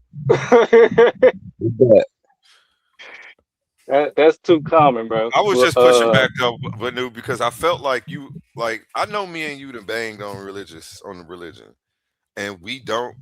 Oral history ain't evidence of nothing. But that's not a living person telling you something that they've experienced. That's not from thousands of years ago. Bro, That's been. It is though. Okay, but put yourself in the context of somebody who is a Christian and their grandmother passed them Christianity. Then it is. Then it's oral history passed down, and it came from a book. And you even went back to your book, which would be the Ifa. So I'm giving you the comparisons to show you how it's the same.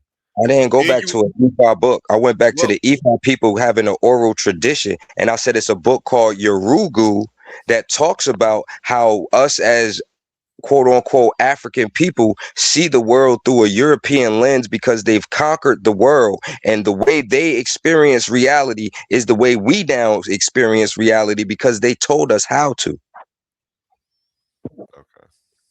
So the book Yorugu didn't have nothing to do with our history except for the fact that it brought up that the Yoruba people had an oral tradition of passing down their history about what they were, what they represented, how they handled, how their culture operated, and they passed that down. And then when Europeans came and conquered them, they told their story from an outside looking in and made it primitive and look how they wanted it to look or how it looked to them.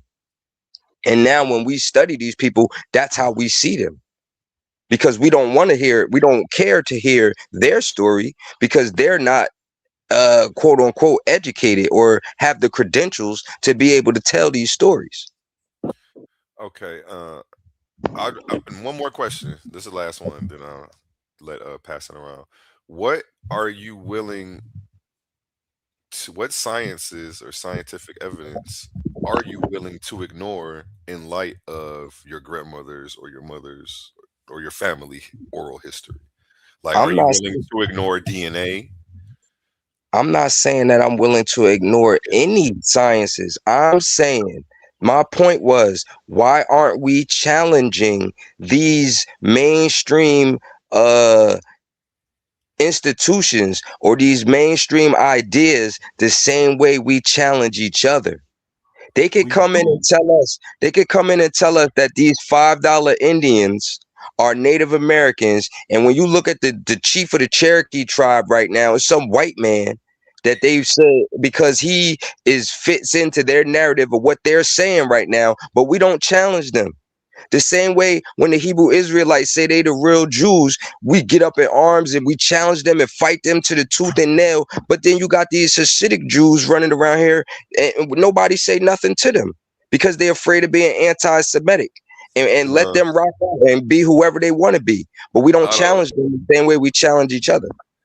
I think they do because it's really the other Black Hebrew Israelites challenging the Hasidics, so they do get pushback. It's just that's it. I'm talking about us. What? Like when But Hebrew Israelite come here and say, because I was gonna say they don't really get pushback from the conscious community of people who don't believe in it at all. That's not true. It's not in mass because it's really not our job to save them. We're more trying to save people who look like us, walk around and represent us. So that's why we come at each other first, because we are supposed to work on our own house first. So wouldn't saving us also be coming at people that's stealing our identity if the Hebrew Israelites are correct and they saying that they're the original Jews and it's another group of people out here that stole their identity, but we attack them instead of attacking the people that are saying that they that all is balancing on an if. That's a crazy seesaw. Hold on, you don't want that if in the middle of that seesaw, and until they are proven, once they are proven, then we'll cross that bridge. But to make a whole stance about a hypothetical about how we should be moving as a whole unit, as a Black people, about a hypothetical that we can't even prove, I don't do stuff like that. But why attack the Hebrew Israelites claim then? Why not say, oh well, it's an if, so let them rock because they might be true?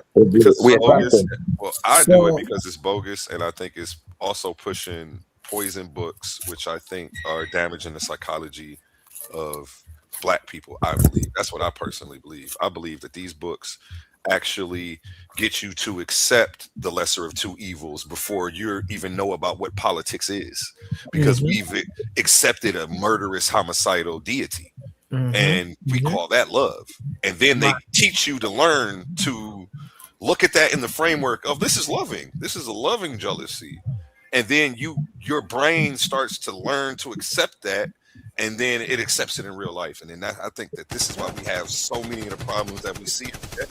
And we can't figure out why this stuff is happening, why people are going off the rails, why people are just doing random crazy stuff. Like, man, look at the stuff you fed them when you were 6 years old. You fed them and said that this was love. So let me ask you a question real quick, A1. Go ahead. So you think the Hebrew Israelites are doing more damage to the Black community than the quote unquote white Jewish community is? Of course. That's a debate topic, and it's something we can debate if you would like to. I don't want to take a stance. Before I take stances like that, I don't rush to make a quick judgment on anything. I would like to sit down with you and weigh the pros and cons and make a list of the stuff, add up what we have, and then make a decision. But like they just rushed to say yes. Man, there's pros and cons on both sides. We got the if you want to go with the small hats, they control everything on a bigger scale. You know what I'm gonna say? Keeping Yes. pushing poison literature and ideologies is also poison to our people. So But let me- you put us in a situation to pick a lesser of two evil again, which There I'm you not go. game for. I'd rather beef with them both. But go ahead. There you go. what's Me next? too. Now, let me- That's a fact too. You Let me rather tell beef you why I for say them yes. both? Yeah, I'd rather beef with them both. That's what I do actually. Oh, But beef here's with the- them. Okay. Here's the, Yeah.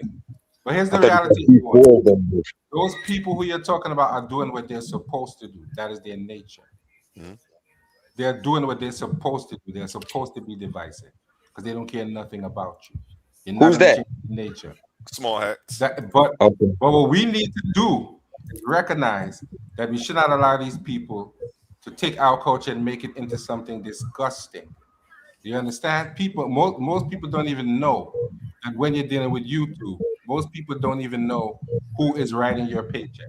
The And if small you look hat. up, But I'm gonna get people that money even though. know that Leo Cohen is in charge of music and writing your paychecks when you get paid on YouTube.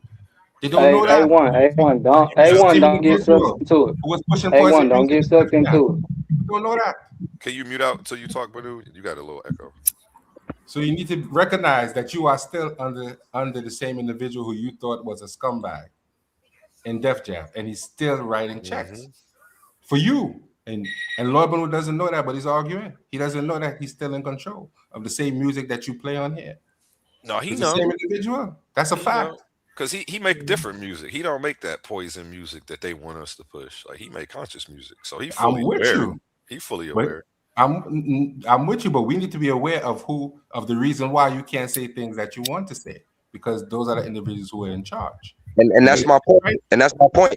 If you know all of this, why would you say then that the Hebrew Israelites are more dangerous or more detriment to the black community than these people that you talk about right now?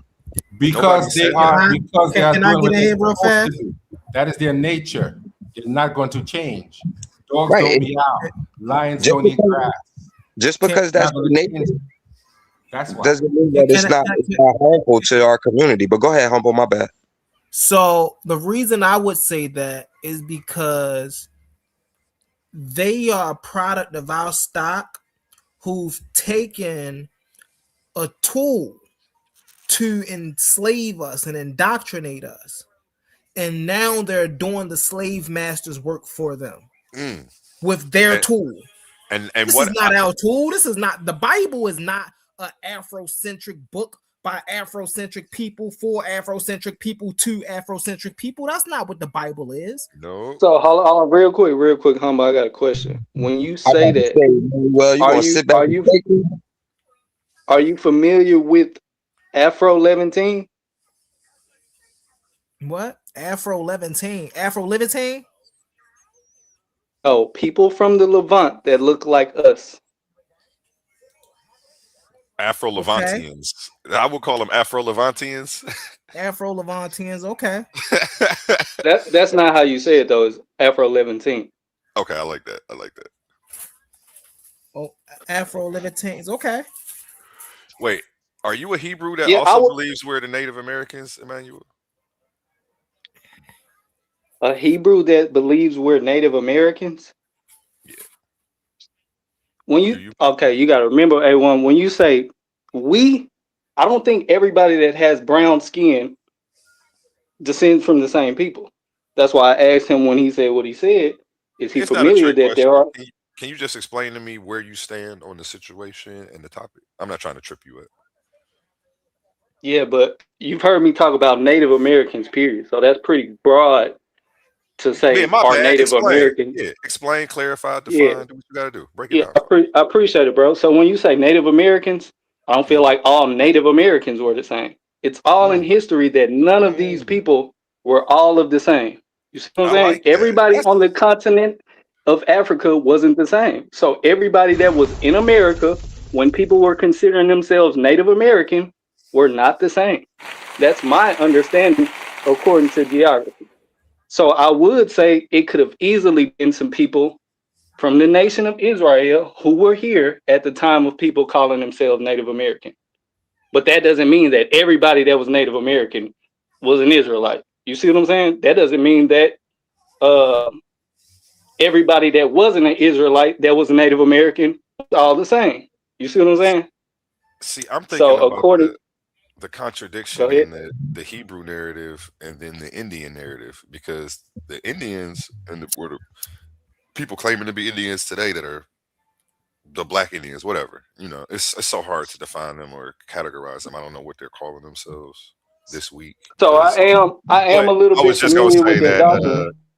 I was really just gonna say, like, if y'all are supposed to be the prophecy, the lost tribes scattered across the earth from Africa, they don't believe that they came from Africa. They like, nigga, we ain't come from no goddamn Africa. So I was like, how do we reconcile those two storylines when they don't match up and they Can I say actually something real quick? contradict each other?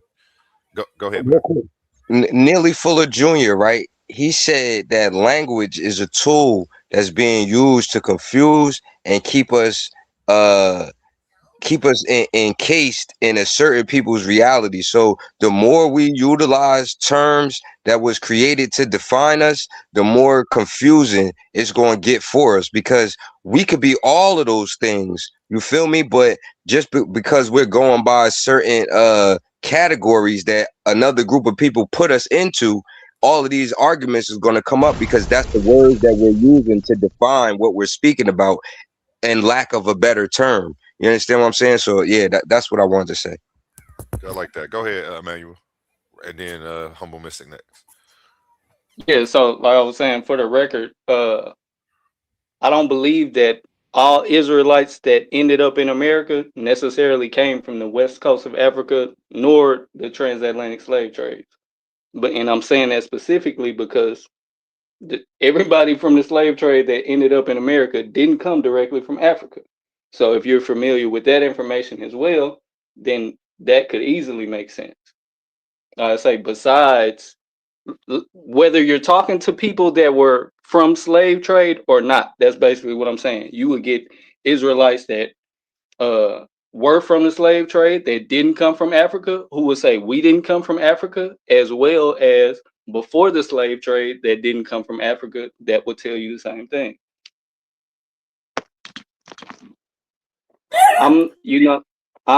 People consider it, I guess, pseudo because it's not mainstream, but I'm not one of the people who think people started coming, or not even people, niggas started popping up in America after Christopher Columbus. I don't necessarily agree with that, because there's information that he's documented himself that kind of spoke contrary to that belief. So I don't get where that even comes from, honestly.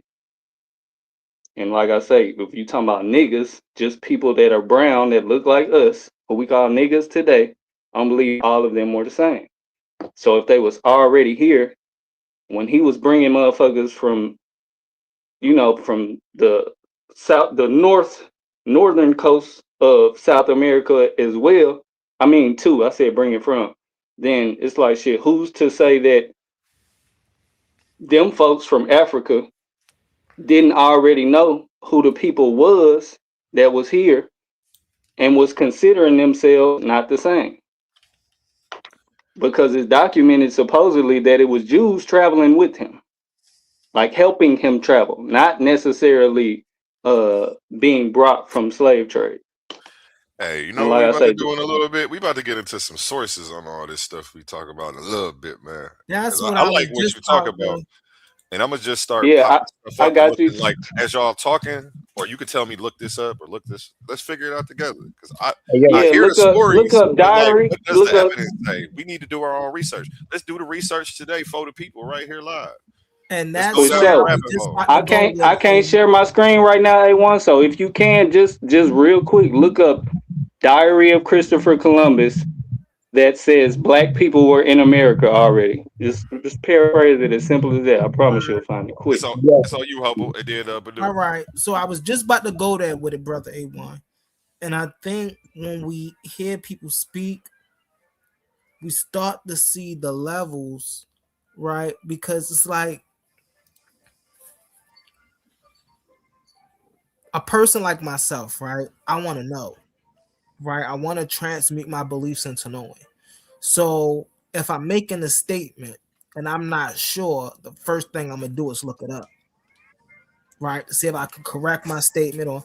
But when we're dealing with belief works very different, a person to believe something, whether it's true or not, and because they believed it, and because they believed it, it doesn't even matter if it's true or not. I believe it, right? And so this goes back to what I was saying earlier, and I'm gonna land my plane. The issue that a lot of us scholars have, or researchers have, is when people bring their beliefs into the intellectual arena. Because you can't prove your belief. You can argue your belief all day long, but you can't prove your belief. Have you heard a belief that I just gave that you possibly disagree with? Yeah. Like which one? That there were Hebrews that were here before the transatlantic slave trade and that came over on the transatlantic slave trade. So you don't believe that any Hebrews were on the west coast of Africa at the time of slaves being brought to the Americas? Any Hebrews? Is that what you're saying? Yeah. Possibly. I wouldn't say Hebrews. I would say Christians.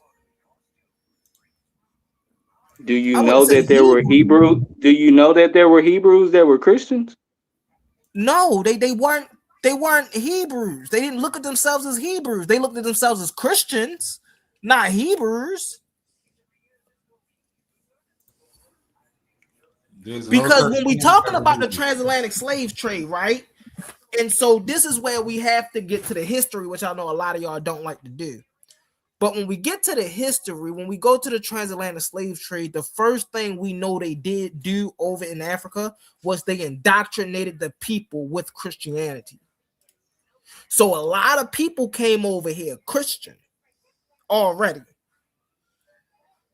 When you say Hebrew, right, then I would most definitely have to deny the fact that there were Hebrew people. And we talking about Hebrew of the blood people.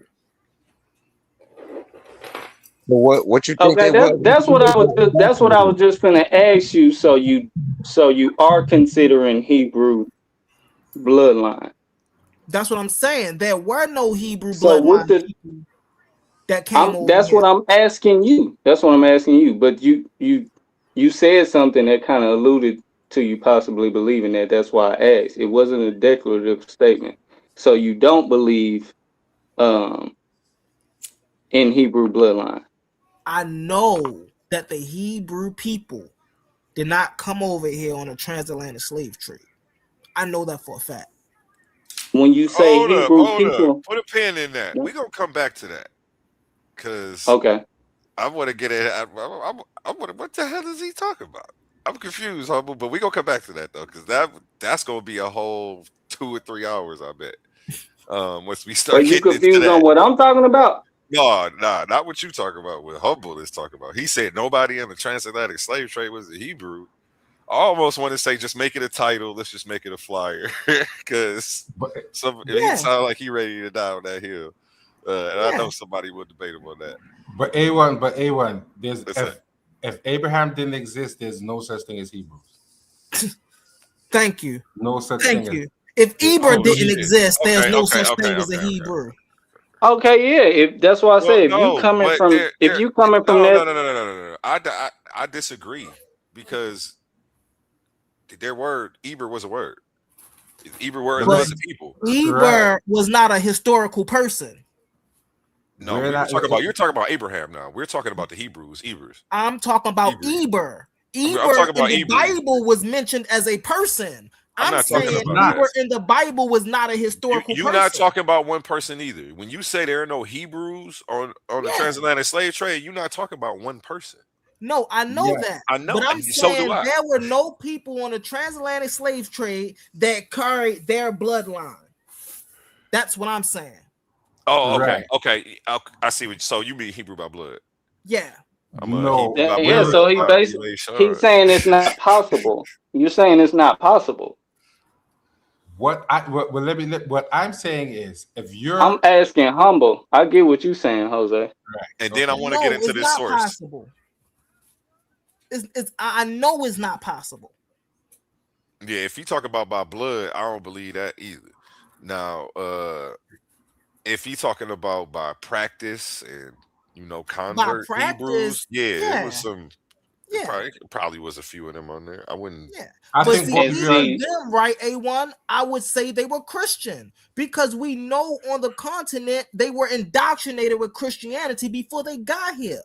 They was given the slave Bible on the continent. No, but everybody that came over here wasn't a I'm not converted right, Christian. right, Though. Okay, right, yeah, as right. long no, as no, we no, not painting it yeah, like it's a no, bro. monolith, because it's not like that. Some of them are Muslims, huh? Some of them Yes, are Muslims. exactly. Some of them came over and But we kept don't know their nothing about no stuff. Israelite or Hebrew heritage. Shout I out don't Duddy think Bookman. history We're gonna doesn't do pull that. him up too. We're gonna pull up Duddy History Bookman. doesn't do that. History doesn't talk about any people who practice that particular faith. Because what they're doing now is going against their own word by saying, if your father is something, that's what you are. So you're going to say people spent 400 years in bondage, allegedly being So, abused and in all here's types of how I ways. kill, And they if still I came may, out as being Hebrews? No. They were Africans, according to the own Hebrew Israelite ideology. and if I Once your may, really father is not an fast, Israelite, you're not an Israelite. this is how I absolutely kill all of those arguments, right? The fact that the people that we're talking about, West Central Africa, right?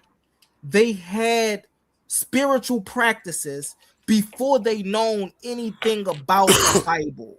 They had spiritual practices before they knew anything about a Muhammad, a Jesus, a Abraham, a Isaac.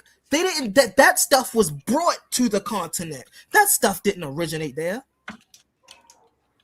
And that's another debate topic that some people might want to debate. Oh, no, it was already there. No, that stuff was brought there by mercenaries.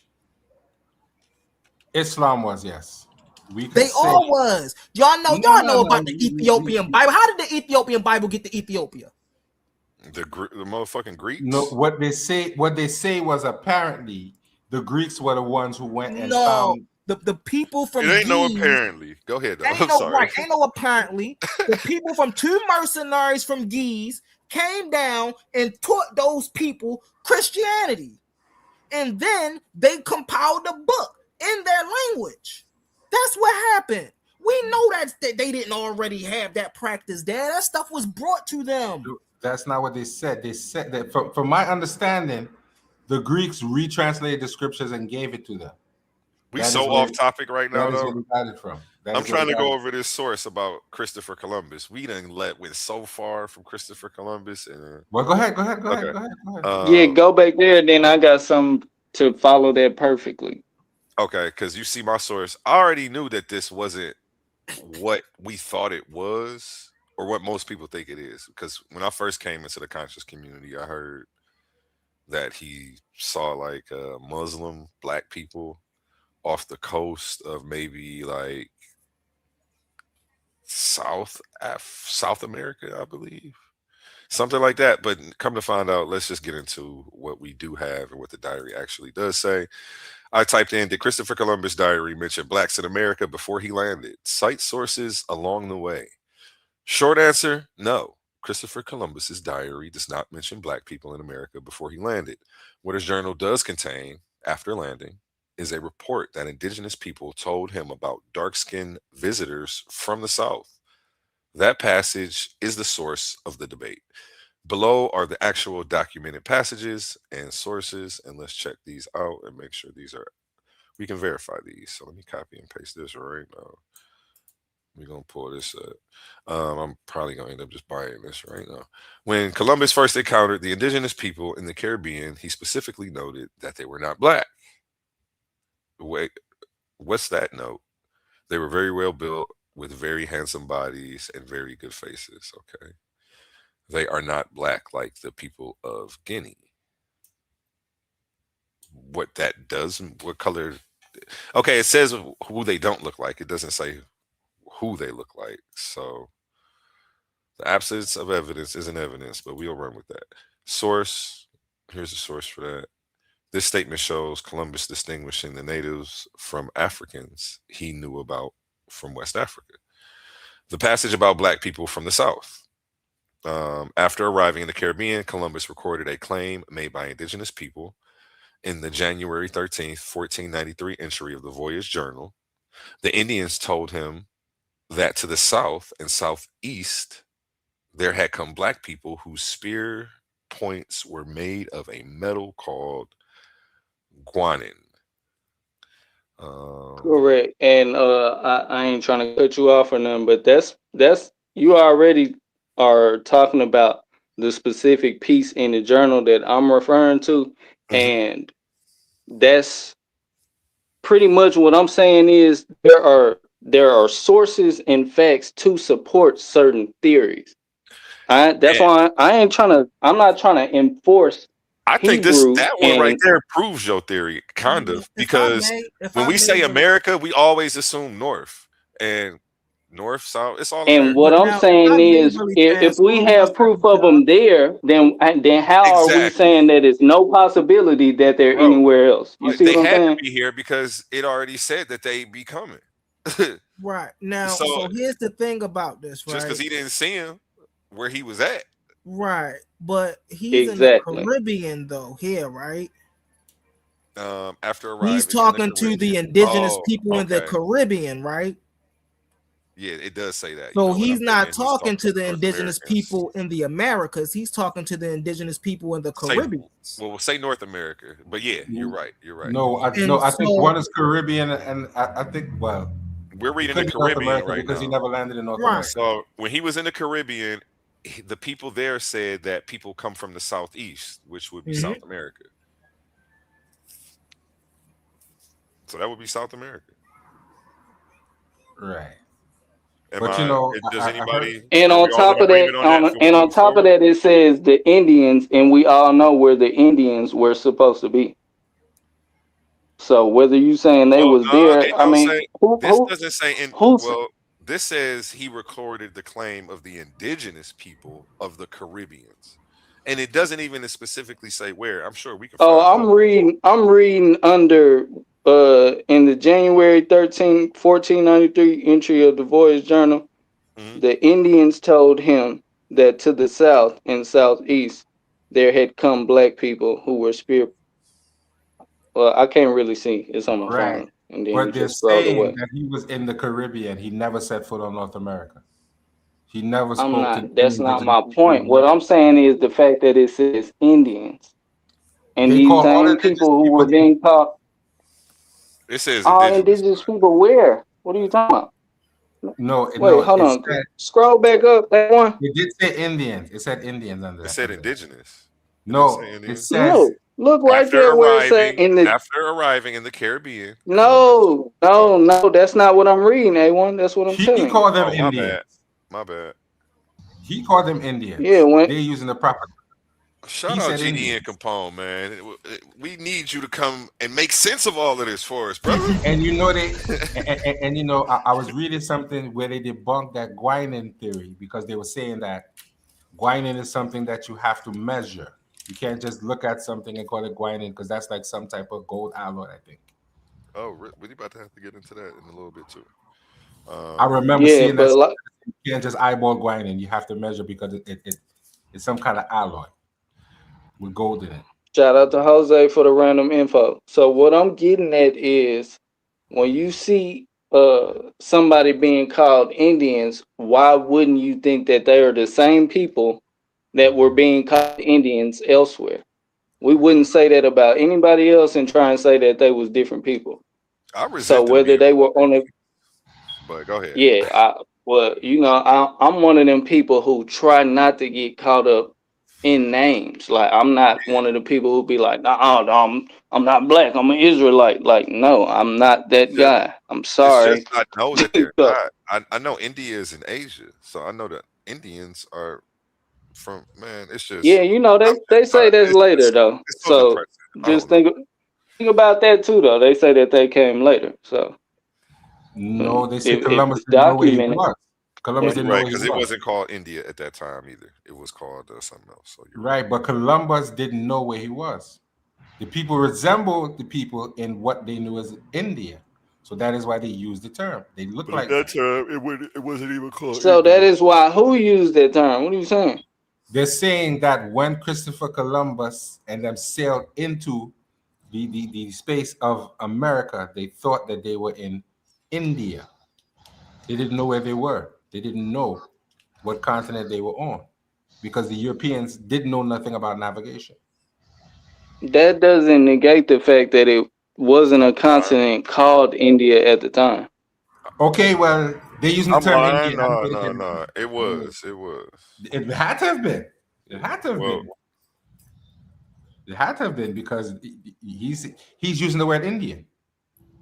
And this was in 1493. So clearly it existed. the Greeks turned it into India around 300 BCE when Alexander the Great reached the region. So, In 326 BCE, the Greeks adopted the Persian word but changed the pronunciation to Indios.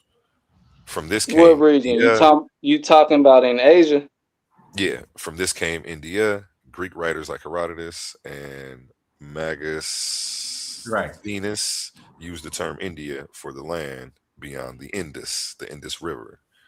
But the term existed before them. They just Greekified it. Romans spread the name India. Hold on, let me share this tab so you can read this too. Y'all can get a bite of this.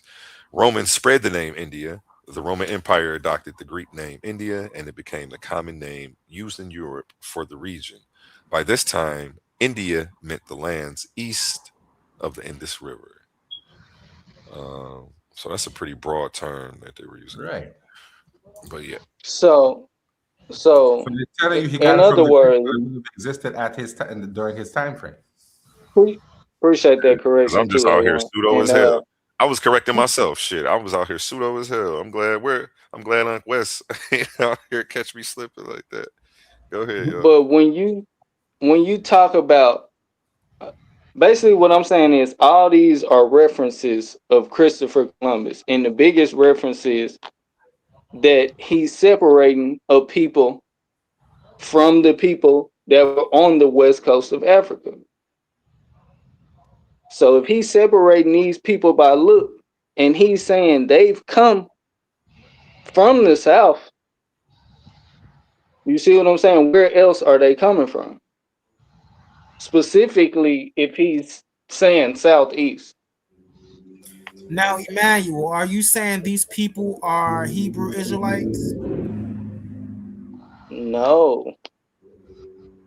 What I'm saying is we're talking about all these people being labeled by looks, and we are always talking about each other just off of looks as if we're the same people. So we can't act like that's not far-fetched. My whole point is, just like I'm saying, all of us amongst each other look alike now, may not possibly be descended from the same ancient people. Why wouldn't it have been the same way then? Emmanuel, we have genetic testing. I'm not the nigga that preaches on the corner and that's stopping everybody saying, "Hey, bro, if you African American, you know you're from the tribe of Judah." Like, no, that's not the theory that I'm coming from. But Emmanuel, what I'm saying is, when you pay attention to the practices on these continents in migrations, it's patterns that line up with the story of the Bible. And I'm not one of the people that's gonna take the English version is literal for you to get into certain topics with me and say why you discredit the Bible or why you don't choose the Bible as a foundation. But as far as the history and geography of it, there's a lot of it that lines up to be no at least 90% close to fact if you want to still say, oh, it's pseudo because none of it's been proven for fact. But it's plenty of stuff that lines up as evidence that's close to fact, like patterns of things along the Exodus, like things that we're talking about right now, geography. I believe in prophecy. So prophecy of people migrating to these certain lands, whether it be by captivity or whether it be by escape of captivity. Can I stop you for a second? Can I stop you? Go ahead, Jose. While we're on the topic of indigenous people, right? We have more than just looks. They only had looks back then. And when they do genetic testing of people, there's no one anywhere that comes back as the tribe of Judah or Issachar. No, it doesn't. No. Is it a place called Issachar? That don't exist. There's no. Is it a place called Issachar? GD and Capone, there is no historical. Is it a historical city called Issachar? Nowhere. You don't exist anywhere. I'm asking you. Is it a historical city called Issachar? Is it a historical city? Is it a historical city called Judah? You really not gonna be able to get away from that because that's the claim that you just tried to make. The 12 tribes don't exist according to. How can you go? So how you gonna say you don't care? How can y'all make statements? Tribes. There's no genetic test that has any of those tribes on it, so they don't exist. They didn't even have genetic tests in the time that we talking about. So why are you running to genetics? You're not talking about. Why is you running to no? Why is you running to genetics when we had no such thing as genetics during the time of Columbus? We talking about indigenous people, right? Medieval times. Ain't no genetics. We only got written accounts from these people. Right. They said that they was Jews. They said that they was Hebrews. They said that they have lineage to the ancient Israelites. That's what it was. 1492, bro. We have genetics now. So I don't have to just go. Yeah, but genetics is just that's an inference of where you from. No, right? Bro. Genetics will tell you what? That you from somewhere in Africa.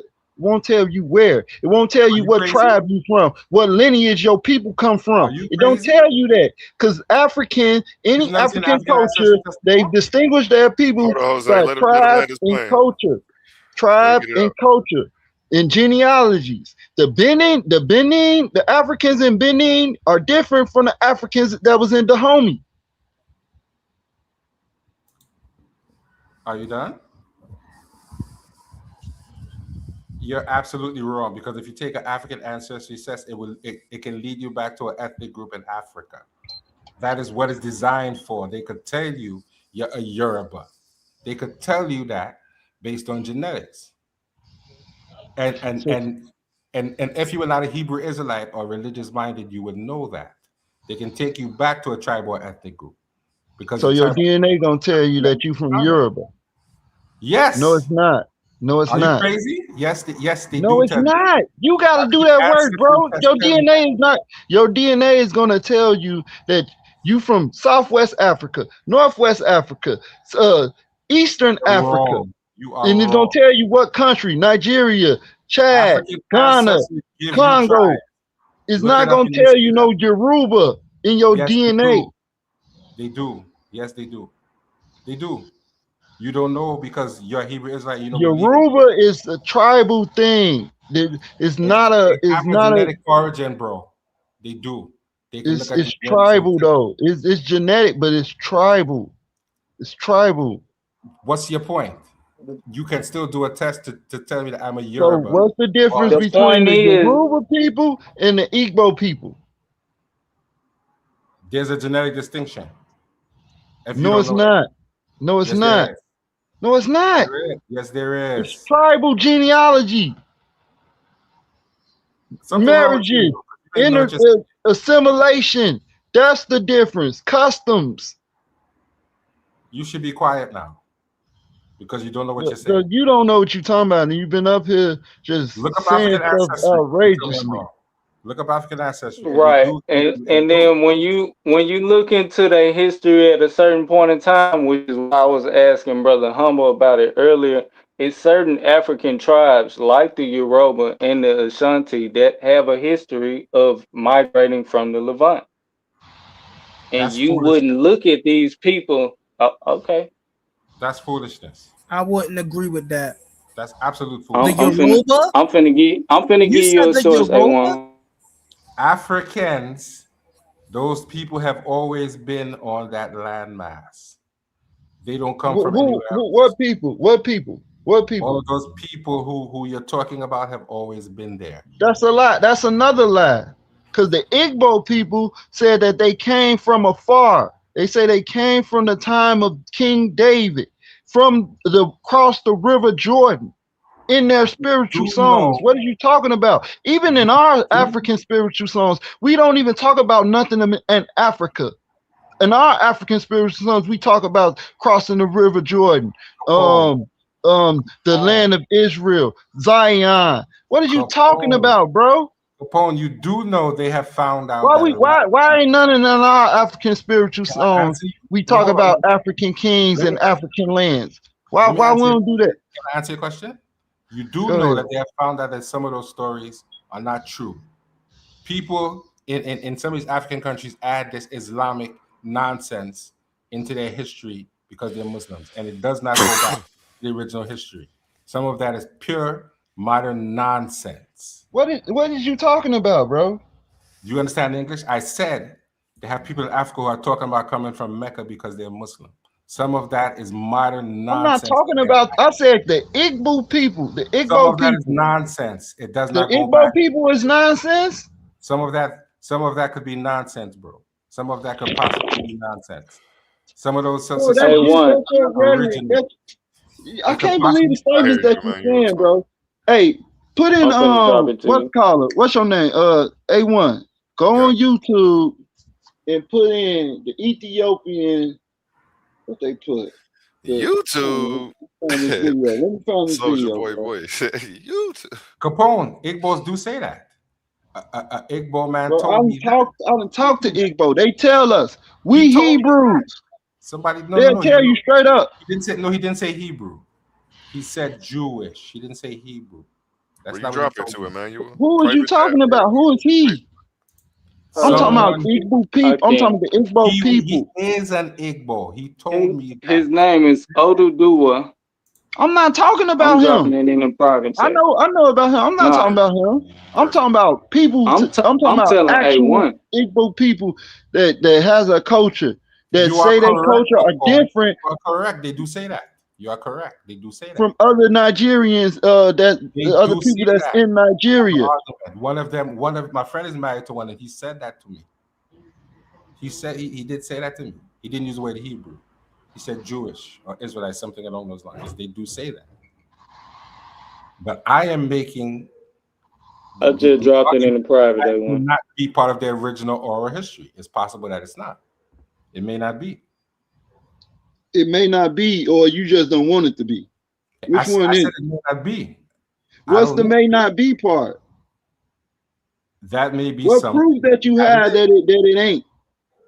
I didn't say that. I said I think that may have been something added later. I'm not saying it is or it isn't. I'm just being It's not.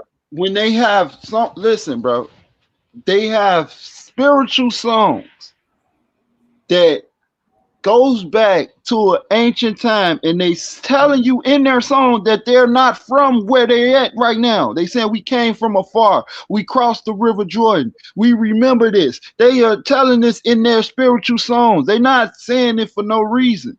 Pull up the song. Pull up the song and show me. Okay, I'm gonna pull it up right now. All right.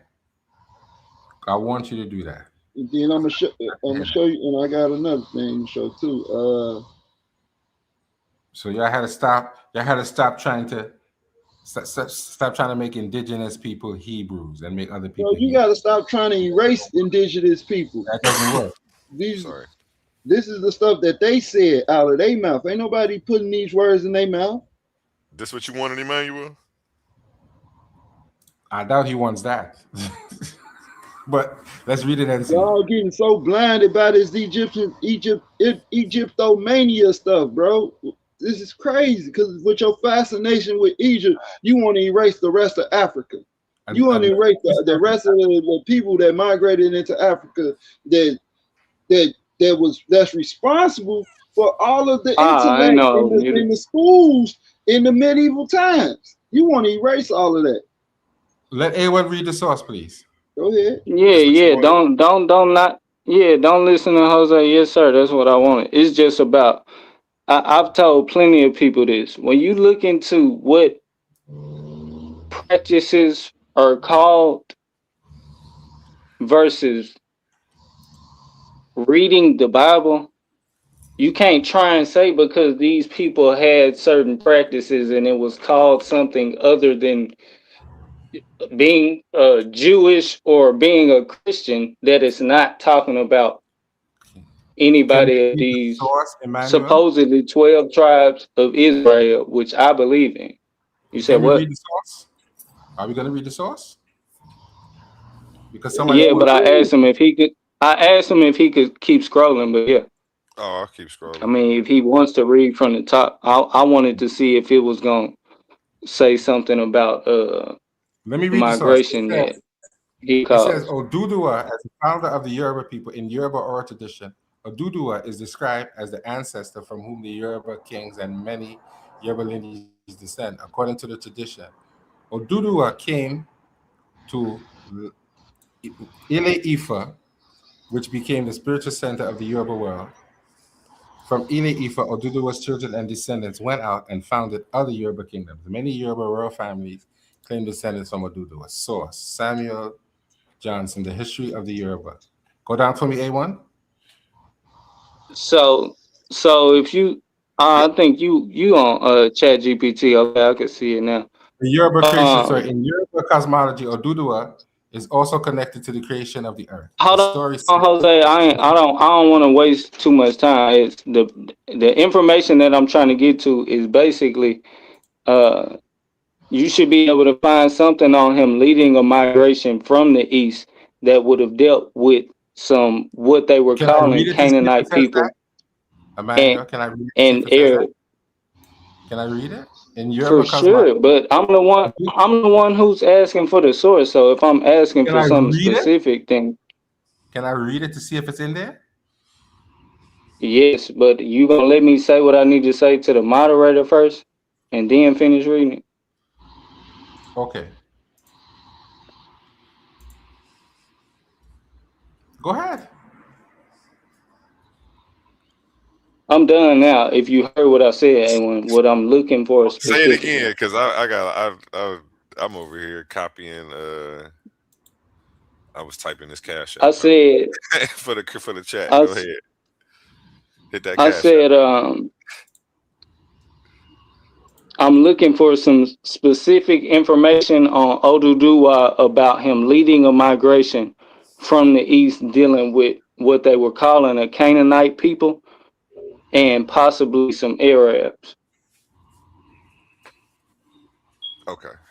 But you could definitely finish reading, Jose, but I wouldn't want you to read and just keep reading and then you never read it, or read for 3 minutes and then finally get to it. But that's on you if you want to do that.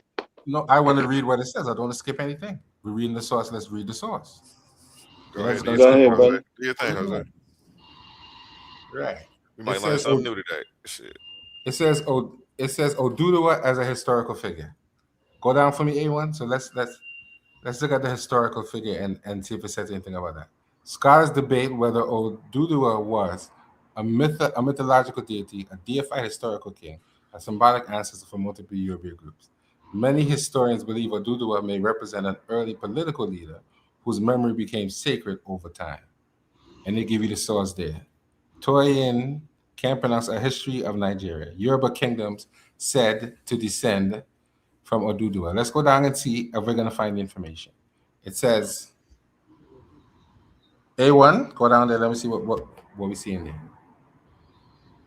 It says, Oya, Benin City, Kentu, Sabi. These rulers are often called the children of Oduduwa. Source, and they give you the source there. Right, let's go down a little bit more and let's see if we're going to find the migration. Right, and it says nothing about him migrating from anywhere here. It doesn't say it in there. So you could ask about it. So you could ask it and see if it will actually bring up that story. What you want me to say? What you want me to ask it? Did Oduduwa was there a story about Oduduwa migrating from the east of where he was?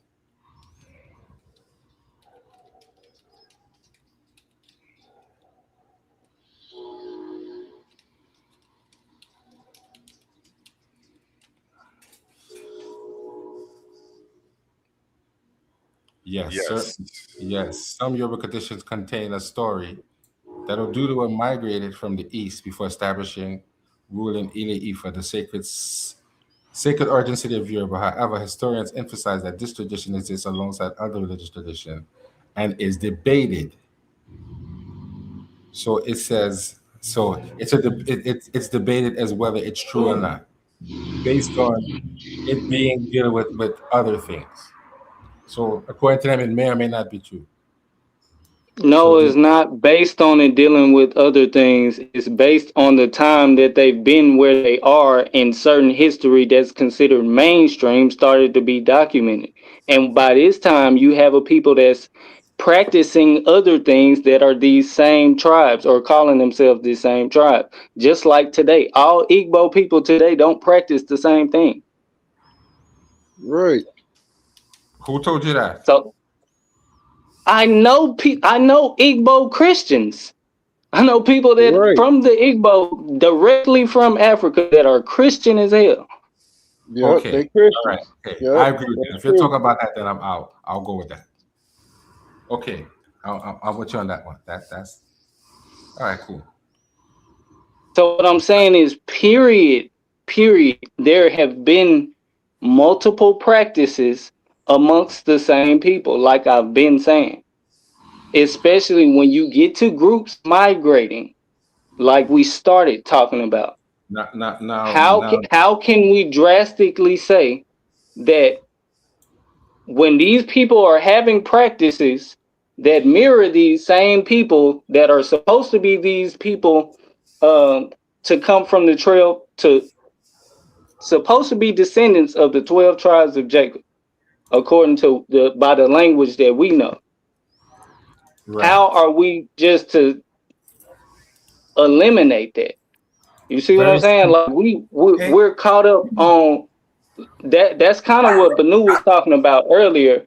You know, it's a very simple when he was talking about tradition versus mainstream. That's why it's like, okay, at a certain point, when you looking up history and it's going further, no matter which way you getting the further history from, whether it be traditional or whether it be the mainstream, the further information is what Humble was trying to explain to him. Right. But you so if you have oral traditions that go further than what mainstream is keeping up with, then why are we eliminating that? Which is what the sources is pretty much saying. That yeah, sure, it's traditional that these people may have migrated from this place, and people believe this, but we haven't been documenting from that. But Emmanuel, listen to the problem that they're having. The problem that they're having is when you're outsider and you're reading these things, there's so much of other things outside of mainstream. Can I speak, please, Capone? What I'm saying is the problem that they're having with this source is the source has a lot of things that are not mainstream history. There's a lot of traditional spirituality mixed up in the story. So they are confused as to what is actual history and what is their traditional history. They don't even know if the man was real because they talk about him in such great and unhuman terms. They don't even know if he's a real individual or not. So they're trying to make sense of the story to know if he was a real person who was mythologized, if he was purely mythological. The people who are scholars, they just don't know. They don't know. So therein lies the problem of oral history. When you're outsider, you get confused sometimes. You don't know. There's some people you can see what real people who are deified, and some people you just don't know. So that's the problem with oral history. When you're a European, you don't understand the tradition. You don't know where to go. That is why Kemet is so important, because Kemet was one of the first nations to have writing. So you could have a written history to show, whereas other cultures at the time, even cultures around them, were not writing. They were considered pre-literate. They had no formal writing system. And Kemet has an abundance of record keeping for them to be able to look into it and then connect that possibly to West Africa and other places outside of Kemet, at least the surrounding areas, because some of those people weren't even writing. Like they believe that the Hekakasu probably couldn't write. Because when they see them imitating Kemetic imagery, they just imitated Kemetic imagery. They did not have any particular writing of their own that they might have seen at that time. They just badly scrabbling hieroglyphics. So that is why people go to Kemet, because that is the flower of African civilization, where you can look at them and see other things outside being written And you understand what I'm saying? Even in Europe during certain times, medieval times, a lot of Europeans couldn't even read. Even in Kemet, they say a lot of people were not literate. They couldn't read. They were just they would still operate oral tradition, and they know that because when they see some of the writers, they recognize that grammar was bad. Yeah, Jose, the point that I'm making is if it's in these people's tradition, then how is anybody on an outsider gonna try and say how much value it's supposed to have? Because scholars have a right to have their opinion on the value of it. That doesn't make it valid. But they have a right. Exactly. That's the point that I'm making. They can make their opinion all they want, but if they're outsiders saying in so many words, yeah, this could be considered pseudo, you're an outsider saying that. So how you just gonna give so much credit to the outsider's opinion? I am not arguing your point, but what I'm saying is we deal with that's exactly what you did when you tried to put emphasis on it being tradition. That's not what I said. Okay. I said I'm agreeing with you that when you take these things outside of the people, you get this confusion because outsiders don't understand the tradition as well as the other people do. That doesn't make it invalid, but it confuses people to know what is real and what is not real. Because so if it's in the, so let's just say it's in the Ashanti's tradition, it's in the Yoruba's tradition, and if we did research, we could possibly find it in more specific African tribes' traditions that they have a history of migrating from the east. Then what do we do with it when it's people that believe in a book that's older than their migrations that say these people will migrate in these areas. These people will live amongst these people.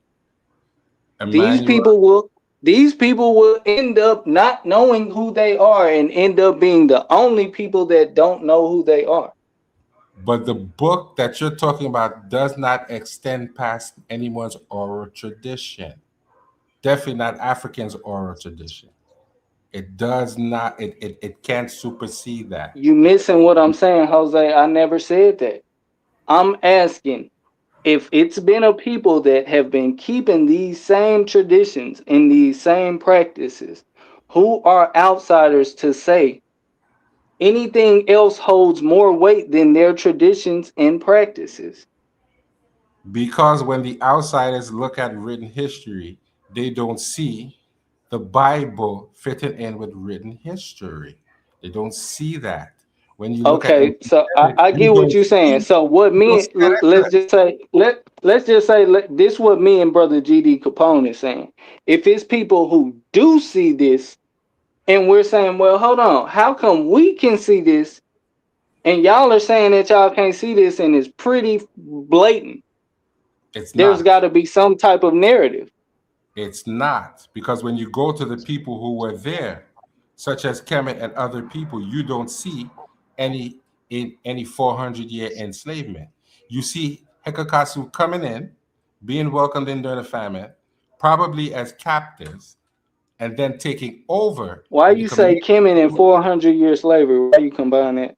Because Hebrews like to say that Hebrews were enslaved in ancient Egypt or ancient Kemet for 400 years. There's no record of that in any annals in ancient Kemet. It doesn't exist.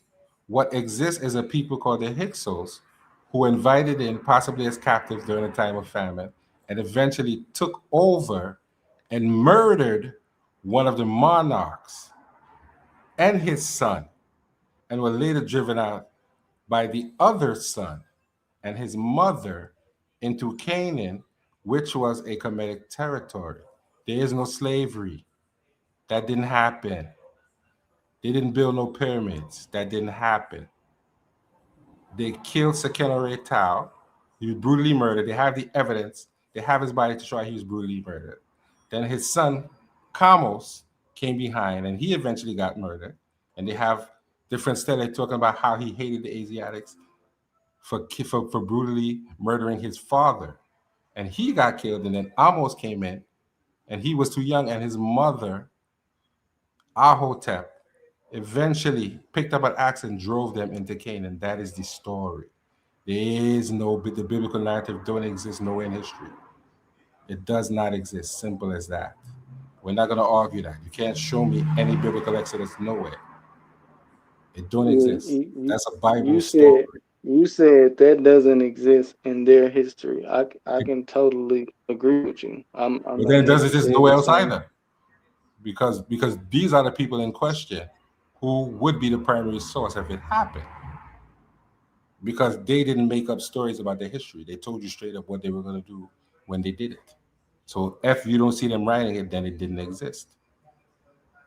No one else outside is qualified to tell the story other than the people who supposedly perpetrated, and they never said they did that to anyone. So it don't exist. You can throw that in a trash can. The Bible is not a historical book. It never has been and never will be. That's simple as that. You can't go past the people who are there. They don't tell that story. They tell a story about people who betrayed them and who they didn't like, who they wanted to get up out of their country. That is the story. So was Canaan a real place? Was Canaan a real place, and were Canaanites a real people? Yes. Oh, okay. And I told you. So hold on. So if it's not the history of the Israelites, which is what the Bible is supposed to be, then who's to say any history about the Canaanites can't be about the Israelites if these people were clearly in their land? I don't have according to the history of the Israelites.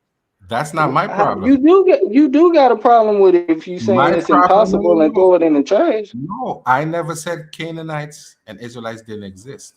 I said the Bible narrative is not telling the real history of the Canaanites and the Israelites. Okay. Okay. It did exist, but that biblical is not true. Even to the point where Brother Dubai was having a debate, and he actually pulled out a source from Manethos, and Manethos said these people were savage rulers who made up a story in the holy book about being enslaved. He said that, and I'm gonna look back and find that quote for you. So they didn't mess with them people at all, because they viewed them as dishonest, wretched people who they didn't like, and they said it all throughout their history. They had a blood feud with them for being dishonest people. And if you read the history in primary text, the primary text will tell you they hated these Hekakasu guts because of what they did and how they treated people in Kemet. They didn't like them. They didn't mess with them. But when you don't read primary text, you don't know that. So you're making a biblical argument that can't stand up nowhere. It just can't. That's your belief, and just say that, and we can move on. You're not going to prove that story no way. You can't prove it. You're just not going to prove it. Sorry to tell you that. So do you realize that you believe you could prove certain stuff in Kemet because of their history? I can, because they had thousands of years. So why wouldn't somebody feel like they can prove anything from the Israelite standpoint from what's supposed to be their history? Because as I said, when you look at history, I believe scholars would say that even during the time that they were in Kemet, they don't think that the Hekakasu had any right. You already said, when you talk about a scholar's opinion on the outside of somebody else's tradition, that shouldn't have more validity because it's their outside opinion. This is not an opinion. They're looking into the primary culture and they don't see the history. How are these not opinions if? Because they can show you text. The history in their book says something contrary to what you're saying. I'm saying when you look at primary text talk about fights with the Hekakasu and explain where they come from. The scholars didn't make up the text. They didn't write the text. They translated it to understand who the real people were and what the real fight was. They didn't make it up. They have writings that tell you that. Several different writings from the primary people, which are primary sources. The Bible is not a primary source of history. It's a religious book. It has no bearing on real history. Let me ask you something. Have you ever talked over me? when I was trying to talk. Yes, and I apologize. Yes, I have. Oh yeah, no, I'm just gonna make a quick analogy. And I've talked over you, and I feel like I've actually talked over you more than you've talked over me, just over all of our encounters, because I just naturally have that problem. One of the things that you can compare that to is if I'm writing a book about myself, I may speak about Jose talking over me. You see what I'm saying? If I want to make Jose look a certain way, I may not talk about me talking over Jose as well. And vice versa. If you were to write a book about your history, you may put emphasis on me talking over you than you talking over me. That's the point that I'm making with these people's history. So how can you just automatically say which one you want to lean towards more? And one of my theories, which is, you know, why I keep saying even amongst us, is that we can actually spiritually resonate with certain histories. There's a certain thing there's a certain reason people say that we have memory in our DNA. I'm with you on that, Emmanuel. But as I told you, they found the remains of King Seqenenre-Tao, and he was brutally murdered with several weapons. So they know that the story is not a lie. They have evidence, if you look it up, how he was killed with several different weapons. So it's not a lie. He was brutally murdered, and they have his hastily buried corpse to show that he was attacked and killed. He didn't die of natural causes. So that is how they know the story is true. Yeah, okay. Yeah, and just FYI, I never said that the Israelites weren't a brutal people. Just FYI. I was just drawing I'm drawing analogy to show when you're leaning one way, it's always going to be for a reason. You have some type of bias within there when you're looking at ancient texts and saying, no, I believe this a little bit more. Some people find more proof in the text that they believe a little bit more. That's just like people that believe in the Bible. They feel like they found proof in substantiating the Bible. Right, but the difference is, I can show you historical texts that have nothing to do with and that's what anybody that believes in the Bible is going to show you. The same exact thing. No, they're not. They'll never show me any historical text that prove the Bible. They're going to show me something from the 18th dynasty that sounds like the Bible and then try and fit it into the Bible.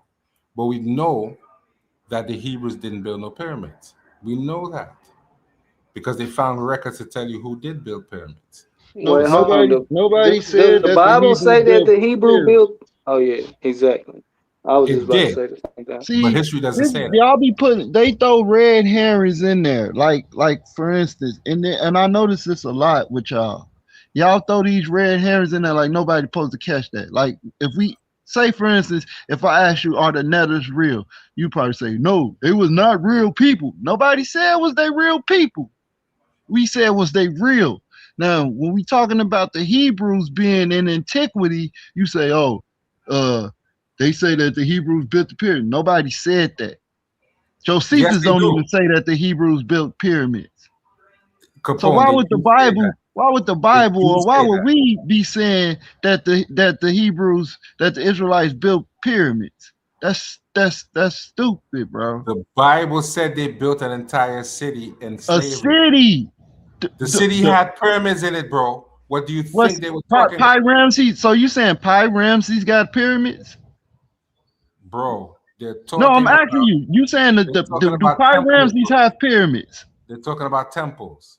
Do Pi Ramses have listen? And for one, it said they built their store cities, like a storage, like or treasure cities where you store your goods at. Those are the cities that they built. The cities that actually been excavated. Put a primary source outside of the Bible and show me that. We got excavations. Tell El Daba. Tell El Daba is the primary source. We have the whole kingdom excavated already. Show it. Bro, I don't have to show it. I just referenced it. No, I want you to show it. Excavations by Mefford B. Tech in the delta of Egypt called Tel El Daba. And what does that prove? That shows that it was a city under the city of Ramses that predates the city of Ramses. That matches what the biblical narrative is talking about. Who built it? Now, bro, Who you have to read. You have to read. You have to go and read the research. You asking questions that, bro, you gotta go research. You gotta read the research.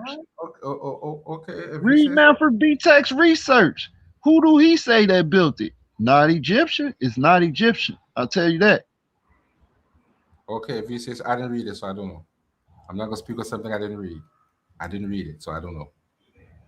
But from what I have read, there is no historical validity to any of those biblical texts. I've never seen it. I can't believe you said that with a straight face. I'm not the only one who says that. There is none. There is none. There's This none. is crazy. There's Okay, none. what about the conquest of Joshua? The Bible's not a historical book, bro. What about the conquest of Joshua? No, what about the conquest of Joshua? You have to explain that to me. I may not be familiar with what So you're the talking conquest of Joshua is when the Israelites come out of the 40 years in the wilderness and they go into Jericho and conquer the Levant. So you saying that the Bible is not historical, but it's talking about that same historical event that's in the Amarna letters. Now let me explain this to you. I'm not saying there's It's not in the Amarna letters. Hold This on, Capone. is the recording of the historical recording of Joshua conquest. Let me I know what he hold finna on, say hold on. next. Let me phrase myself. There are certain things in the Bible, such as King Hezekiah. I knew it. I knew it. I knew it. He finna say, "Oh, the Bible got historical things, but it's not a historical book." It's not. It's not. That makes no sense. It does. That make makes sense. no sense. What you just said. It does make sense. So A1. History. Hold on. A1. Do you remember what I asked earlier? Hold on. Let Jose land his plane and then call. All right. History My books. bad. History books specifically talk about history, and there's nothing in the history book other than history, proven history. The Bible is not full of proven history. It has one or two stories that we can trace back to something historical. What about? So I'm finna point to all the history. You said one or two. So I already mentioned the Joshua conquest and the Amarna letters, right? Sodom and Gomorrah. You're mad. You can't prove Sodom and Gomorrah is historical. Even the city, the last city that was saved, is still there to this day, with four cities surrounding it that's burnt to crisp and haven't been inhabited since the Bronze Age. And guess what? When they talk about that, you know what they said? Scientists said they think there might have been some sort of natural disaster. It wasn't. No, they talking about somewhere. That's talking about somewhere else. You talking about the other theory of the northern site. Now the northern site, yes, the northern theory which came later, but the Bible describes the southern site on the southeast of the Dead Sea. That site is not no other explanation of it. Why? Because it's one city that survived, like the Bible says, like the narrative says. Hold on, look. So if it was any other thing, why the grave sites was burnt, the whole town was burnt, right? It was uninhabited, like the Bible say, it would not be inhabited again, right? All these things are still there to this day. No people lived in those lands or none of that. And it was burnt to crisp, the whole thing. And it was in one city that's in the middle still stands. So if it was a volcano, if it was a earthquake or anything else, how does one city still stand? And it's in between the other four cities. Okay, so that makes no sense, bro. Okay, hold on. So let me ask you a question. You mentioned the Amarna letters. Have you read the Amarna letters? Now you want to run to it. Yes. No, I'm asking you a question. You mentioned something. Have you read the Amarna letters? Yes. All right then. And you're still gonna maintain that has something to do with the amount of letters. I don't want to argue with you because I don't know exactly what you're talking about. So I don't want to just argue for no reason. I don't know what you're talking about. So maybe you can come on and present the source so I can examine the source and explain to me what you're talking about. Because I don't. What your sources? What your sources at? You've been saying. Oh, go ahead. My bad. What was you trying to say? But, no, I was just finna say exactly what Jose said. I said earlier about in the Bible. I don't necessarily take the English version and just try and smash it and say, oh, when you read right here, it says Joshua, and then you go ask an African, hey, do you know about the conquest of Joshua? And he's supposed to know what you're talking about. Because Humble dropped the source earlier, pretty much referencing how the Igbo tribe don't have any ties to Davidic tribe. Basically, these people wouldn't even know David by the name David, or even trying to just literally pronounce the transliteration of the Hebrew and say Dawad. You see what I'm saying? Like you can't go talk to these ancient people as a lot of these scholars think they can, and just say, hey, do you know about any ties to your people of such and such, such, such? And when they do, they get close. And it's like I said, it's certain proximities and percentages where it's like, hold up, how can you get this close and you not giving this information as fact?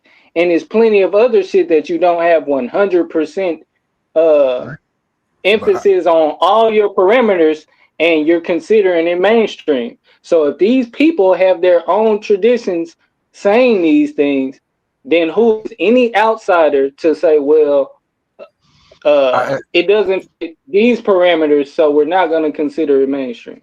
You know, I didn't disagree that Igbo do say that. I never disagreed with that. But what I'm saying is... No, I was just talking about how you said it is certain truths in the Bible, and what I specifically put emphasis on is I'm with the history and geography that lines up, you know, with the truth of today. Not a lot of how much of it really does. That's so the question is how much. The question is how much doesn't. And you tell me what geography in the Bible doesn't match up with today's geography. If you do believe in, let's not even say the Israelite theory, because you believe in Canaanites, like you say. So Manuel, my issue is not let me ask you this. So, my issue is not that Israelites never existed. I didn't say that. I said there's a biblical narrative. So why would their Torah not be correct? But let me explain to me, in my view, there's a biblical narrative and there's a historical narrative. And in my view, they are not the same. How? They are not the same. How so? Give us an example. Line up with the Kemetic. Hold on. You making a claim. How so? Because they have been looking for this No, mysterious... not because. I said how so. How the biblical narrative doesn't match up with the historical narrative. Because they cannot tell you which particular pharaoh supposedly enslaved the Israelites. They can't find that history in Kemet at all. Bro, it's easy. The pharaoh who had a daughter that was... all you got to do is read into the details, bro. It's easy.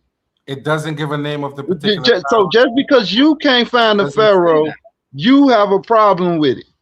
The Bible does not name. Can you read Hebrew? How you know that it don't name the pharaoh? Can you read Hebrew? Bro, in English, there is no name for the pharaoh in English. Right. That's in English because there's certain things that don't translate into English. I don't read Hebrew, so I don't know what you're talking about. I don't read. So if you don't know the language, then you can't make these claims. You building a straw man argument every time you open your mouth and say something, bro. You building a straw man and you throwing red herrings in there, and then you're trying to grandstand. So you doing in A1, y'all. That's the. I don't know if y'all did a show on that. We need to talk about these straw mans and these red red herrings, right? That people throw in these topics as Yeah, well. well, Chance talked about that in his presentation. If you go into the academics, the academics are going to be pressed to find these particular that particular fire that they're talking about. They have about 4 or 5 ones that they say could possibly be, possibly. Bro, They're being do you know what? They can't pin it down to one particular ruler. What pharaoh did African scholars say? What did Sheikh Anta Diop? What pharaoh Sheikh Anta Diop said? None of them. So he didn't name a pharaoh. I don't think any of them named any pharaohs. No. Yeah, he named a pharaoh. Which one was that? I'm not going to tell you because you're not familiar with his works. If you say so. If you say so. So I'm letting you know that he named a pharaoh. All right, if you say so, do a presentation on it then. See, and this is what I'm saying, bro.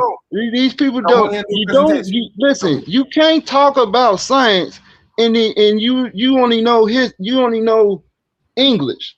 You know what I'm saying? You don't know mathematics, you don't know nothing. So listen, I'm not you arguing. speaking on a historical thing and you don't even know the whole aspect of history. You don't know the anthropology, which deals with culture in oral traditions and customs. You don't. That has nothing to do with the argument. Yes, it does. You has nothing to do with hold on. And let me you annulling all of that. You annulling these people culture, their traditions, and their oral traditions and their customs. You're ignoring all that and saying, "Oh, we don't have nothing. We don't have no historical record. We don't have this, and we don't have that." You always talk about what we don't have. Talk about what we do have.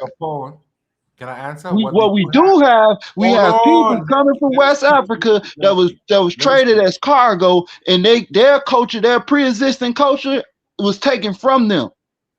We do have that. That doesn't prove your point. What we do have, hold on. What we do have is writing going. What we do have is writing going back thousands of years to the culture in question, and we can't find those particular narratives in the culture. You're just not going to see it. You know that. What writing? Read it and you'll find out. What writing? Ancient Kemet had writing for thousands of years. Talking about why you study talking about ancient Kemet, bro? We talking about the Igbo people, the Hebrews. Nobody said nothing about Kemet. Because Kemet is one of the cultures it's one of the main cultures in question that had writing. So we can look into the writing. That is why everybody else had writing too, though. That's what I'm saying. Bro, man, bro. You keep doing this, bro. What you're doing, that's called an argument from silence. Because it's not written in Kemet, then this stuff don't exist. These people don't exist. Like Kemet is the responsible for the recordings of the history. No, the fuck they not. I said Kemet is one of the cultures in question, and they have writing. They had writing at the time in question. So that is why you can use Kemet in academia because of their writing system. What was Kemet by the time of the during medieval times? What was Kemet? Kemet didn't exist then.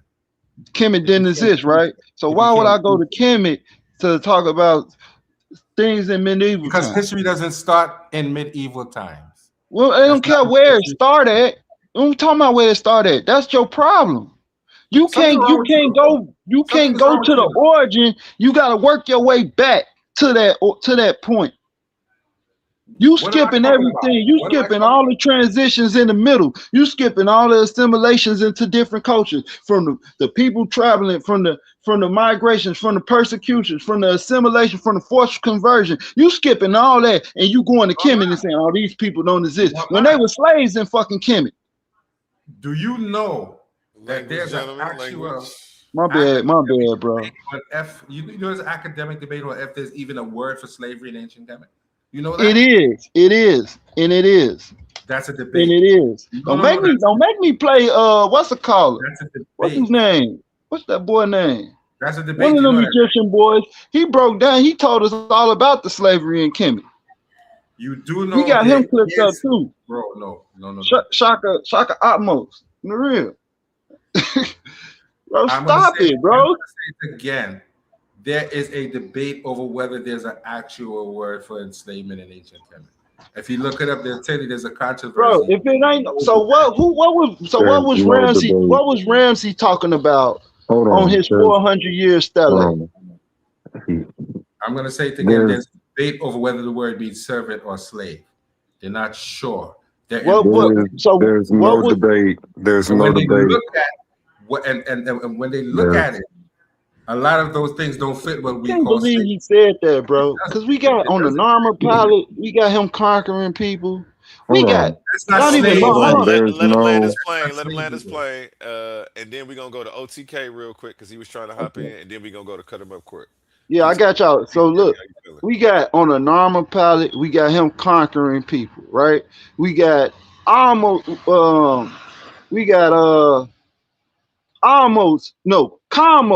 the Carnarvon tablet. Kamos comes back with hundreds of thousands of slaves, servants, right?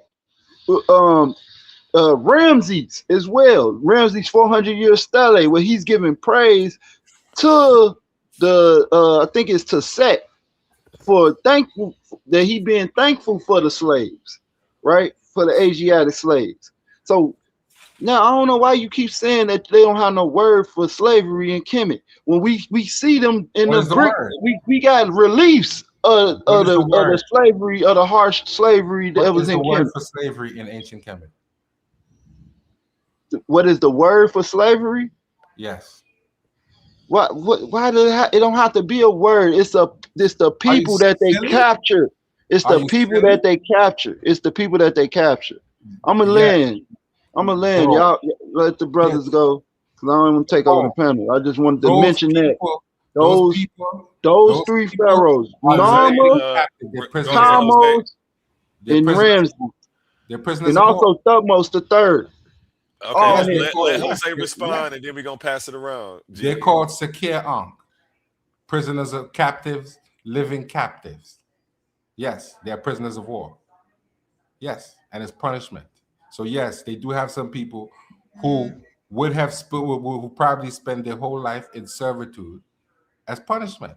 You can call that enslavement if you want to. I can argue that term, but they definitely have people who were living captives. But at the same time, although they were captives, there's records that they still had legal rights. They could still marry, and some of them could still own property, and some of them could be assimilated into ancient Kemetic society. So it's not the same thing that we know as slavery in the West. It would not be the same thing. And that's what I'm saying to you. It's not the same concept. That concept just didn't exist. And if you know anything about the language, you'll know that the same word that they use for slave, according to them, could also mean servant. And it's also used to describe the ruler as well. It's in husband, it's in wife, it's in plenty of other words that have nothing to do with enslavement directly. And when you know the language, you know that. So let me land my plane there. All right, that's it for me. So somebody else can talk. OTK, it's on you. Nah, I won't let the brother respond back to that, man, because they in a good conversation right now. I'm gonna fall back and let them finish their conversation. Then I come in, bro. Shout Cut out him up, to you, Courtney. A1. Peace, Yeah, OTK. this is Appreciate you. Appreciate the help today. Cut him up, Court. Did you have anything to add? Yeah, a couple of things. The brother made an interesting claim. We don't know the Pharaoh who was over the Israelites prior to the exit, had them enslaved. I mean, we have buildings in the text that the Israelites are assisting in building in cities. And one of them happens to be the name of a pharaoh, P. Ramses. I mean, it's interesting how the narrative itself indirectly alludes to the ruling pharaoh. Now, there is a up and coming perspective that's against scholars like many of the old Egyptologists, all the way up to Kenneth Kitchens and David Falk, who hold a Ramsonite. Well, all of these scholars are holding a Ramsonite period Exodus, historically speaking, if there ever was one to happen. This is Kara Cooney. She just recently wrote one of a Ramsonite period Exodus underneath the pharaoh Merneptah, who was the successor of Ramses II, which is a name we find explicitly mentioned in Exodus 1:11 as it relates to it's Ramses II or Merneptah. This is the mainstream scholarly opinion from Egyptologists. Maybe not biblicists or biblical scholars, but Egyptologists. That's the perspective of Ramsonite period Exodus. Even Betok thinks there was a historical Moses, and Betok agrees in broad generalities with Kenneth Kitchen. And again, Kenneth Kitchen has a student out here who's also a student of Hofmeyr. All of the people I'm naming so far are Egyptologists. Primarily, if they're not Egyptologists, they're also Orientalists, Kitchens. But yeah, Ramses II's name is found by means of buildings in Exodus 1:11. So we do have a name for the pharaoh over them regarding the Exodus. So are you saying that you think that the Bible is a historical book and you believe in the Bible as being historical? Is that what you're saying? I'm saying that according to mainstream scholarship, there's a lot of historical data that actually converges on the fact of an Exodus event. Right, but what I'm saying to you is they have several possible pharaohs, if it happened, who could have been the pharaoh. What's the consensus date for the Exodus, according to scholarship? Well, I can tell you offhand. I don't want to. Sure, I'll tell the audience. There's a traditional date. The traditional date is basically in the 1400s, so 1400 or 1440 BCE. That's a traditional date, taking 1 Kings 6 literally and doing the math backwards from the date of the building of the temple with Solomon, because there's really no debate over the Solomonic period historically, critically, biblically, etc. So that's one major point of consideration. But again, this is the traditional date. This is the date that evangelicals and fundamentalists will try to defend. And they normally would say Amenhotep II. But again, if they were consistent with the scholarship, they would recognize 1440 even. It's too late for Amenhotep II to actually be the ruler according to the Egyptologists and the chronologists that have specialized in Egyptological chronology.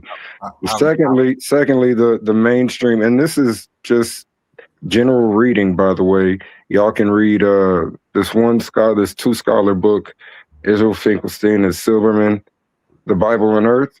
He makes this very clear. The second and consensus date, you can actually read about the consensus date in recent publications from Springer Publications on the Exodus and Transdisciplinary Studies. They have a particular chapter on this. And when they get to the consensus date for the Exodus, scholars are in broad agreement over how to converge the date information. Number one, you got Merneptah Stela, where it's the earliest Israelite attestation. I'm almost done. And number two, you have the early emergence of Israelite settlements throughout the Levant. And this is in territories where there used to be high pig consumption, where they just drop and also the population explodes.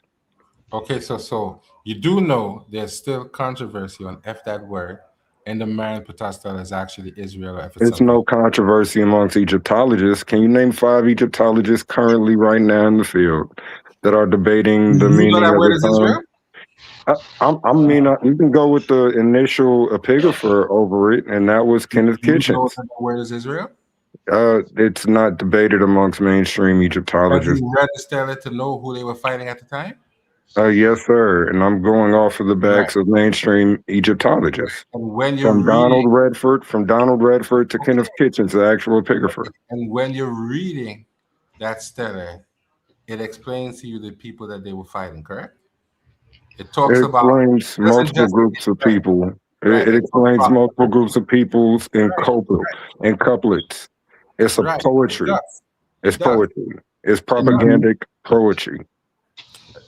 Whatever you say, but I'm telling you, nobody can tell you for sure that that word is Israel. They can't tell you. Kenneth Kitchens and BTOC do not doubt it's it's an attestation of Israel. Another don't make it biblical right. scholar who It doesn't doesn't make it doubt right. this is Jacob Wright. I'm Right. in agreement with their Consensus. perspective, but Jacob You Wright's do not an realize, Egyptologist. Courtney, but hold on. You do realize, Courtney, that consensus don't mean right. I'm Consensus glad means I'm not just going with consensus. right. I'm going with No, but the Courtney, mainstream reading, I want to and in explain. the mainstream Hold on, scholarship, it's not hold on. really Let me explain debated. to people, because some people think because there's a consensus that makes it right. No, I didn't say that was the I'm case, not so I'm talking to glad you, you're making Courtney. a statement, and I'm in acknowledgement I'm of not it. So talking to the you. point you're about to make is something we are in agreement of. Okay, but I wasn't talking. I'm talking to other people who don't understand. Consensus doesn't mean right. It just means a majority agreement among scholars. It doesn't mean they're right. It just means they agree on something. A majority I agreement. asked you to name 5 mainstream scholars right now in Egyptologists that are in disagreement over the disagree reading. that it's Israel. Are Simple you a as that. scholar of Egyptology? Do you have a PhD in the field? So people need PhDs to be able to have To be opinions. an Egyptologist, you do need a PhD in the field. Who said I wasn't? No, and you don't need. And you don't I'm need. glad I'm gonna rest. I'm gonna put. Egyptologist, by the way. I'm glad that's the case. I'm glad that's the case. don't But need what to I have a will PhD do, to be what I Egyptologist. will do for you, sir, is put my rest on the shoulder of scholarship, people that are actually Scholarship trained, can be that give wrong, people. What if they're wrong? Well, if Not they're say wrong, they're wrong. Hey, But cut I him don't up. have a problem with their. Just I because don't you have a believe it doesn't problem make if it they're right. wrong. It's funny. Like I'm answering why if they're wrong, they're wrong. I'm answering that. Okay. If they're wrong, they're wrong. Cool. Right. But pay attention to this. You still But it's have no offense to not to disagree with explain. yourself. You're Go ahead. not trying. So I gave an accumulative case. Okay. You're only trying. You're trying to say, "Oh, Merneptah Stella irrelevant." Cool. If it's I didn't say irrelevant, that. That's not sure. what I said. I never know said you said it's I didn't say it's possible irrelevant. misreading. It's a possible misreading going on. Why not? Why not? Well, according to the arguments used by many scholars, I think that's a good reason why not. Many scholars make linguistic arguments as to the usage and the translation of the term in question, transliteration even of the term in question. So there's a lot of question. Hey, cut him up. Yo, with one of the main facts coming from it being from Ramses II's son. That's one of the main things that even drives it well, to as it being relates to Israel. Merneptah, we once the Israelite narrative enters into the land of Canaan, you begin to see throne names of Merneptah at particular places. Kadesh Barnea. This is one of the throne names of Merneptah. Not to mention, about 2 kilometers outside of Jerusalem, you'll read in Judges 5 and Judges 8, I want to say, you'll read 2 instances where in Hebrew, you actually find the name Merneptah mentioned. You know, Courtney, I would love to see you do a presentation on this. Okay, you can go back and watch my debates where I've actually outlined this and I've showed the academic resources on this. You saying Merneptah's name is in Hebrew? In Yes, Judges? it definitely is. Merneptah's to name check is that in out. Merneptah's name is in the book of Joshua. You're absolutely correct, multiple times. I'm gonna have to check. I'm gonna have to check that out. It's in the standard. This is according to the standard Hebrew Aramaic lexicon of the Old Testament. That's literally what the name of it, minus the word standard. The Hebrew Aramaic lexicon of the Old Testament. That's what it's in. It's the Hebrew term there is neptoa. And in the definition for neptoa in the halot or halot, it literally says Pharaoh Merneptah. That's deep. I'm gonna check that out. I wanted to ask you about the consensus date. From my understanding, there's a high chronology and low chronology. So there's 2 dates. There's a 1446 date BC, 1446 BC, and then there's a 1200. I forgot what it is. It's 1250. Yeah, BC. Yeah, which is during the reign of Ramses II. Right, around Ramses II. I myself, I gravitate to the older date, the 1446 date, because of the passage that's in the narrative, right? In 1 Kings 6:8. 1 Kings 6:1, it says 400 years after Solomon built his kingdom. So my rebuttal to that is quite interesting, especially because you were the one that mentioned the 400-year stela from Ramses II. Right. You didn't tell everybody what that stela actually reads. That's why I was asking him to do it. Just as it relates to that date. Because that text says it's the 400th year, 4th month, and 4th day removed from the initial convocation of that temple, the initial ceremony for that temple, because they're rededicating the temple. I would argue 1 Kings 6 reads in this same literary genre, a temple dedication literary genre. As such, the 400, and by the way, the temple of Amun, the 400-year stela is about, it probably was erected there, and they've excavated it. And the foundations are not 400 years, 4 months, and 4 days removed. It's off in by two different numbers, depending upon which direction you're counting from. So it's off by about 100 and some odd years in one direction and about 60 years in another direction.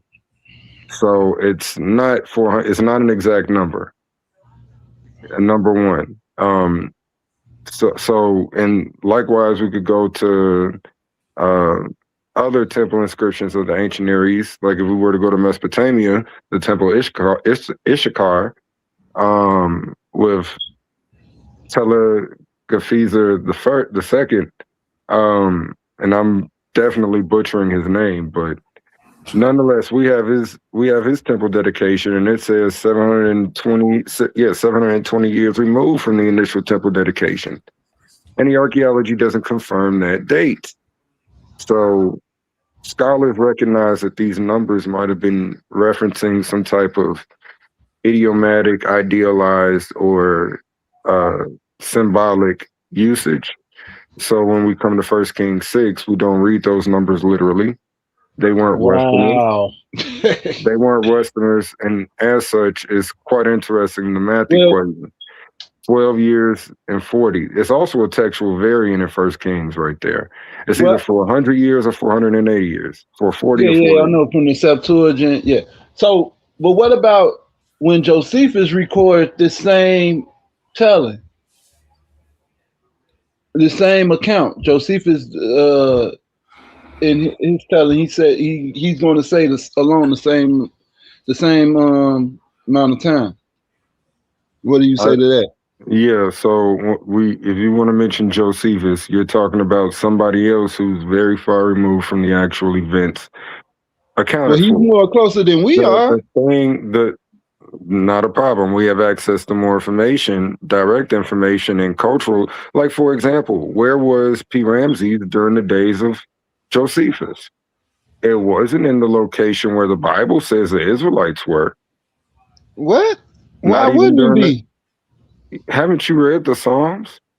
Tanis, rolling through the Tanis. I know what Tanis is.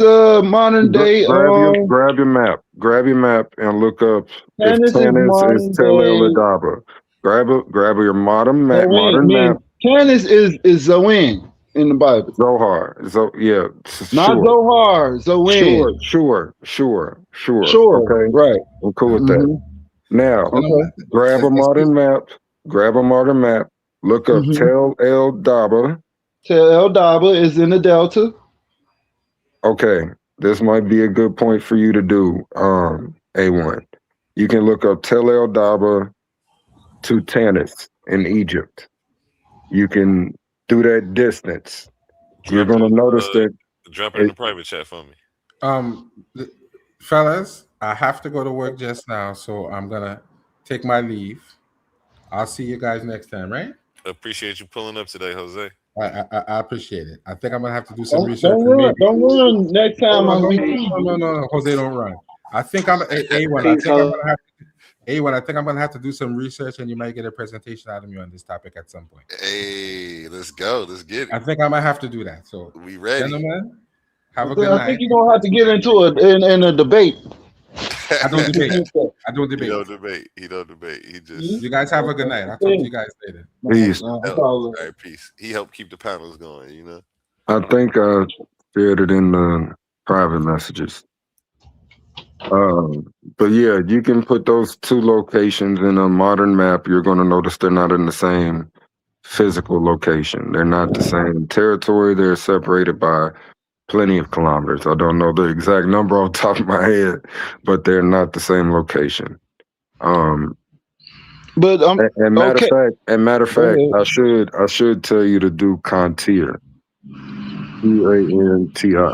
Cantir, technically. Not Tel El Daba, but Tel Cantir, or just Cantir, Egypt. Because Cantir is a currently occupied city, so they can't do as much excavations as we wish to do because it's too disruptive to their economy locally. Nonetheless, Cantir is the place where P. Ramses originally was. Okay. Which was just outside of Avaris. Avaris is the tail named El Daba. Okay. Mm-hmm. So they're separated by 2 kilometers. Tel El Rataba. I'm sorry, Tel El Daba and Tel El Cantir. They're separated by 2 kilometers. They're different cities. They're not the same site. Bitok never dug at Cantir. He never dug at P. Ramses. Okay. Now, it was literally across the Nile from Tel El Daba or Avaris, ancient Avaris, where P. Ramses was.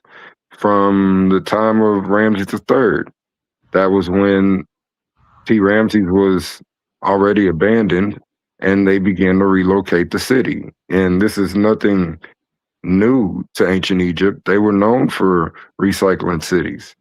So P. Ramses actually gets broke down and moved about to multiple locations.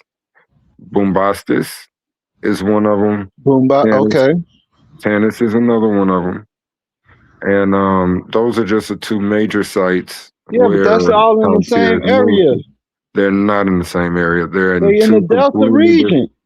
Delta region, cool, but that's like saying, oh, well, because I'm in the Appalachian Mountains means I'm in Tennessee. No, you could be in the north but it's not an exact. It said they was in the land of Goshen, right? Which is like the good land. So they're referencing a fertile land like the Delta. And then it says it names the cities, Pi Ramses and Succoth, I think is the other one. P. Ramses and Pithom. Yeah. Okay. So that's Atum, the house of Atum, the Per Atum in Egyptian. The house of Amun, the house of Atum, for the 400-year stela. That's where that stele was most likely erected at initially. They didn't find the stela erected in front of that temple. They did find the stele, but they didn't find it where it most likely originally sat. Yeah, but you saying that wasn't your initial argument was talking about how the cities are slightly misplaced, or they not in the same. Tanis is not in the same location as Cantir. P. Ramses moved during the reign of Ramses III. It moved, the city, the physical city was broke down, rocked up, and sent about ship in different areas, namely Tanis and Bombastis.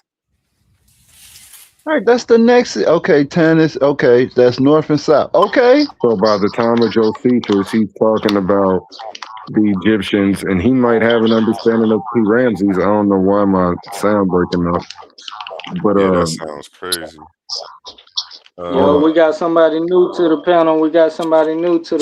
Shout out Issa Queen. Hey, shout out to the sister. And I'm posting that link on OTK's page. Can you mute out Courtney until you talking? Thank you. How you feeling, sis? How's your day going? I'm good. Just got home from work, been listening in. Great conversation. Deep cut to the brother talking those facts. Good job. And also, A1, you have some people on the YouTube asking for the link. Just putting that out there. That's on OTK's page. OTK, can you make me a moderator so I can post the link in your chat? And I'm heading over there now. I'm about to mic check real quick. Mic check. Yeah, no, definitely. Mic check. My mic good now? Yeah, we can hear you, bro. It's when you're not talking. I'm hearing. Yeah, I'm still hearing the echo. I'm about to leave and come back. Hold on. No. I think that's Emmanuel. Yeah, that's Emmanuel. I got an echo. Yeah. That wasn't you, Courtney. That was Emmanuel. That time. There we go. Bad. I don't know. Have you read Josephus' works? Oh, he left. I'm back. Some of it, but I got Josephus' works over here. It's Yeah, so the problem in the Bible. So hold on, real quick. The issue with Josephus here is the same issue with church fathers here. When the church fathers and Josephus retell the story of the Exodus and put it in history, they're doing it from the same source. Why don't they all have the same Pharaoh if they're using the same source? Well, who says that they don't? If you read the church fathers, which ones? And Joseph, then nobody gives the same name as Joseph. The Ante-Nicene fathers, or which church fathers you talking about? Eusebius. Eusebius, okay. He's one of them. Like again, okay. and you find this out. You find this out. Eusebius quote Josephus though. No, he's not. He's quoting. He says he's using Manetho. So you find this out. Using Manetho out of Josephus' writings. Josephus is the one that records Manetho. So pay attention to what you're saying. He's using Josephus and coming up with a different Pharaoh than what Josephus is. No, because that's what Manetho has in his thing. So interesting. So Manetho has 3 different pharaohs that were over the Israelites before the Exodus. If he does it, he have a list. In Josephus writing, Josephus pointed out that Manetho is lying and he made up a fictitious king.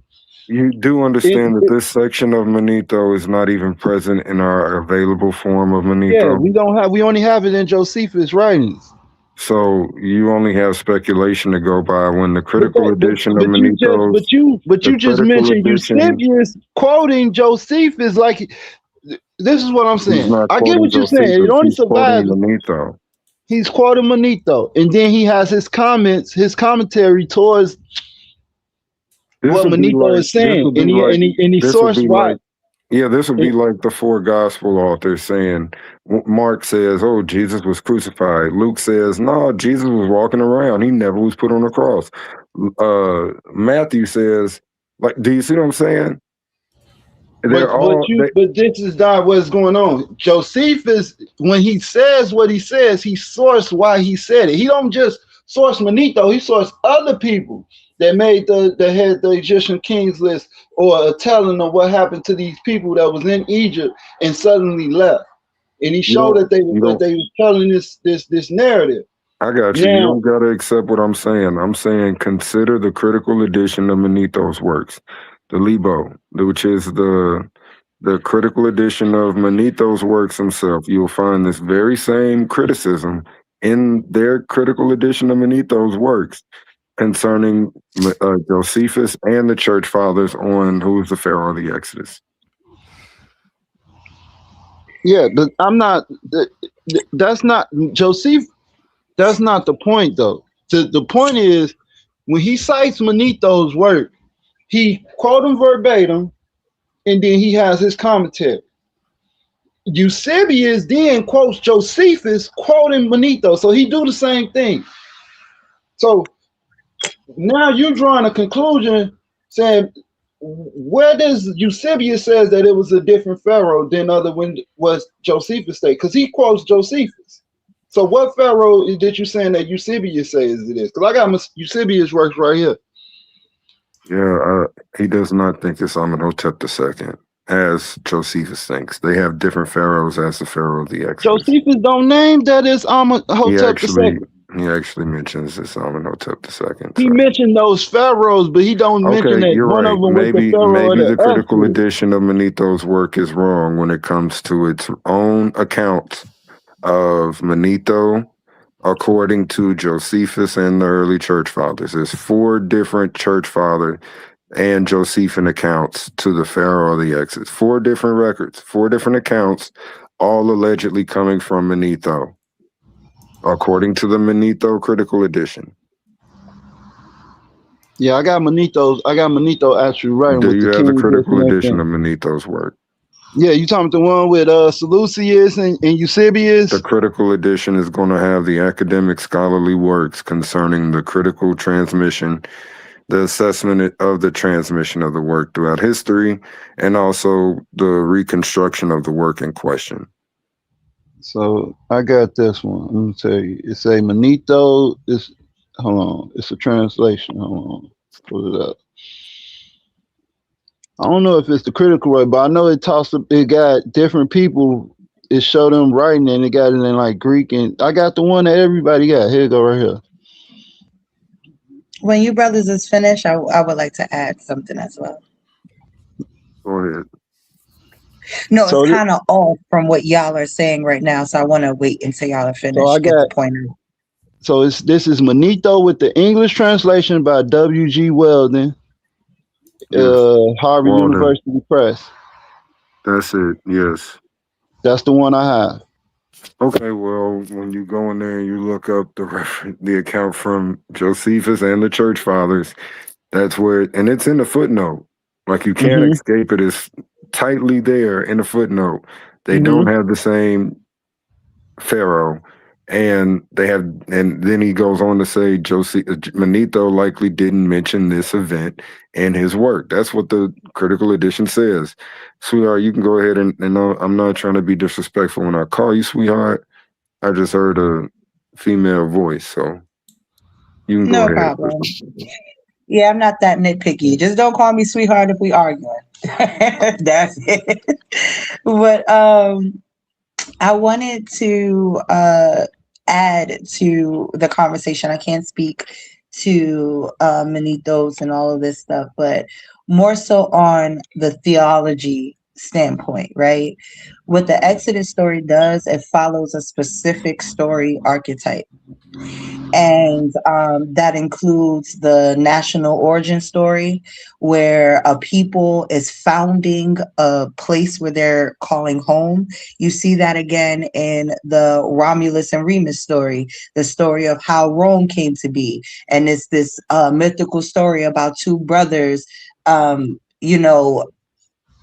being raised by a wolf and founding Rome, and one kills the other, and that's how we get the name. Like, in all reality, that we know that's not how Rome came to be, but that's their mythical story of how it came to be. Same thing with Israel. You also have a liberation myth, and liberation myth is stories about freedom. You have these stories all over. Again, migration epic, like they follow all of the story beats. And the biggest one follows is a hero's story arc, where a hero starts off naive, has to leave home, finds who he is, comes back, becomes a hero, and becomes the ruler of whatever place he's founding. So for me, because it has all of these classifications of theology, is why it kind of falls in the line of theology for me. Like beyond the Meneptah Stele, beyond all of the actual history that we have to prove that it didn't happen, we also have how mythology is written and how it passes along that also proves that it didn't happen. I land.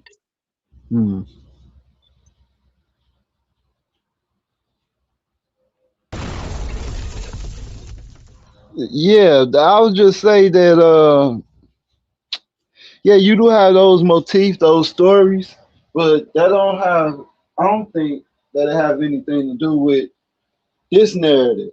Those narratives come, well, I wouldn't say that it don't have nothing to do with it. I would say those narratives are influenced by this narrative and by the Egyptian narratives and by the Mesopotamian narratives. So even in Josephus' writing, he mentioned how some of the Greeks, like Pythagoras,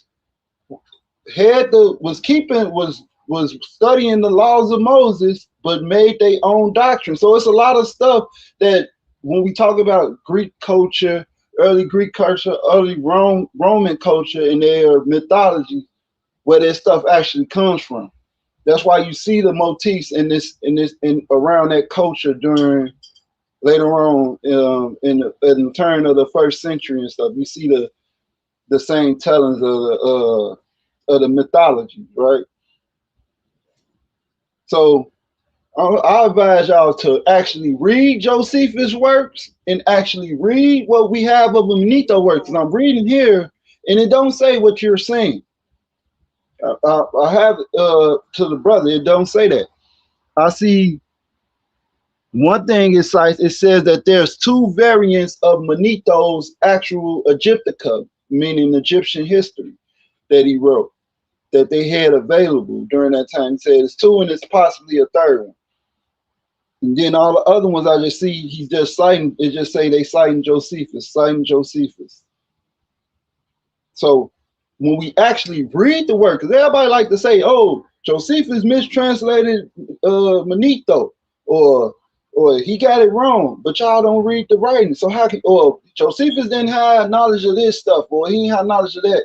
When you don't know what he had, because you didn't read the work, you didn't read his writings, you read what somebody else is saying, what he wrote. If you actually go into his writings and get a quote from him, you will see that he was privy to all of the Greek writings and all of the Egyptians' writings. Basically, and the Egyptian writings come from Manetho, because Manetho wrote 2 volumes or 2 books on Egyptian history.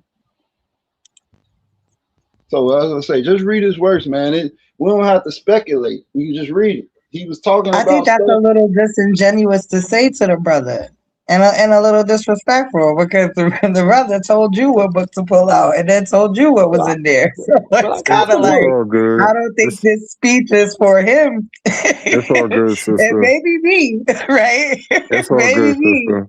It's all good. It's perfectly fine with me.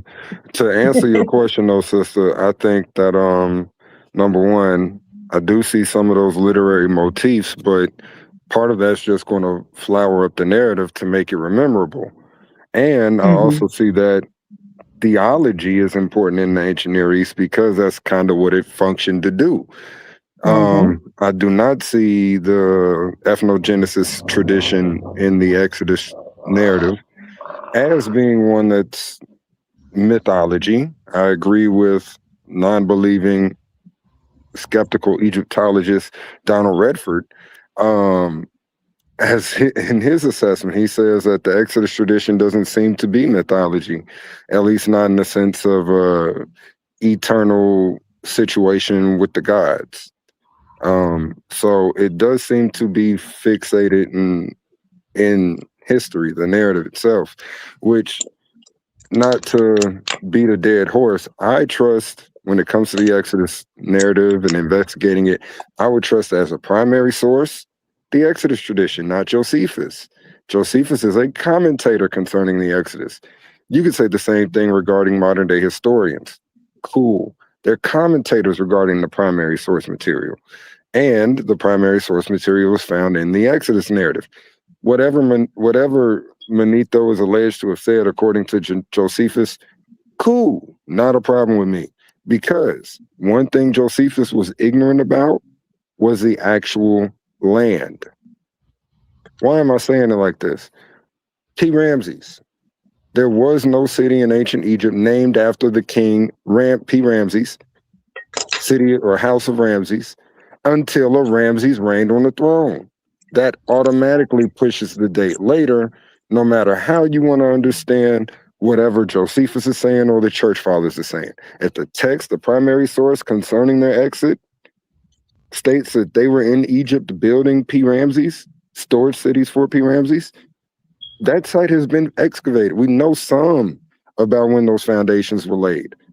And we also know when those foundations were taken up and relocated. And if that's the case, and we also know the actual king by whom the city is named after. This has historical precedence. As such, we don't have to go to a church father, an ante-Nicene, or post-ante-Nicene father. We don't even got to go to Josephus. We can stick with the text and be critical scholars as it relates to the narrative itself. But that's the thing. From the narrative, it's not just the fact that it follows these theological motifs. It's also the fact that archaeologically, it doesn't fan out, right? The story of Exodus, the roaming the desert for 40 years or however many years that they were in the desert, that archaeology hasn't been found. For that many people to be in the desert for that many years, there will be something left from these people. I mean, that's an interesting claim, but we have Egyptian records. Grave site in the desert, in the desert near the across the Suez Canal. They found pottery. They found other materials there as well. So I don't know, but what is it? But that's the thing. You can find a thing, but if we're already having, this is why critical scholars are in general agreement that the consensus date for the Exodus would be the transitional phase of the late Bronze, early Iron Age. Why? Because archaeology suggests you have this novel community, this new community, beginning at Mount Ebal and then expanding in population and in their settlement production and in their pottery types. They have very succinct architecture as well. And last but not least, their food habits. According to Finkelstein, you can't identify the Israelites by means of the houses, structures, or their pottery. You can identify the Israelites according to the eating habits. And according to Finkelstein, the eating habits of the no pig taboo appears in the Levant in a territory where they were heavy pig eaters. What about the destruction of Jericho? That's not what I'm arguing, though, right? And that's not necessarily what I'm saying. Like, yes, there is evidence of a people showing up. Yes, there is evidence of them being there. But where there is no evidence is the journey to how they got there, or the exact journey from Kemet to the Levant for where they were founded, and we see these things. And that's why I brought up the whole origin story motif that happens, where you create a story to explain how these group of people get to where they are. Yeah, but it doesn't make historical sense for these people to be describing 19th dynasty Egypt and 19th dynasty, 20th dynasty Levant in a cultural context where they're, according to these liberal scholars that have the perspective you're articulating and stand on it very strongly, it wouldn't make sense for them to have that, not that archaeological knowledge, that historical knowledge, the place name knowledge in the 9th century BCE, in the 8th century BCE.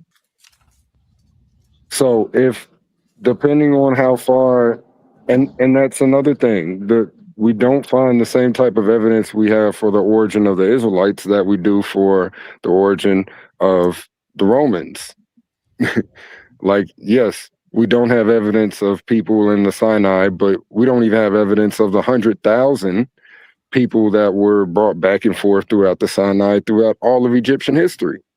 Hundreds of thousands. The brother mentioned earlier Kamos, because Kamos does record an instance where Amos brings back over 100,000 Shashu from the Levant into Egypt. We don't have a footprint. We don't have stopping stations. We don't have nothing like that for their safe means of transportation transportation But we back and have forth a in the first take archaeology record. primary evidence of the person saying what he did. Well, No? we don't have, what we don't also have is non-Egyptian records of this event. So this all could just be Egyptian propaganda. And we know the Egyptians were known for propagandizing their literature. I do agree with that.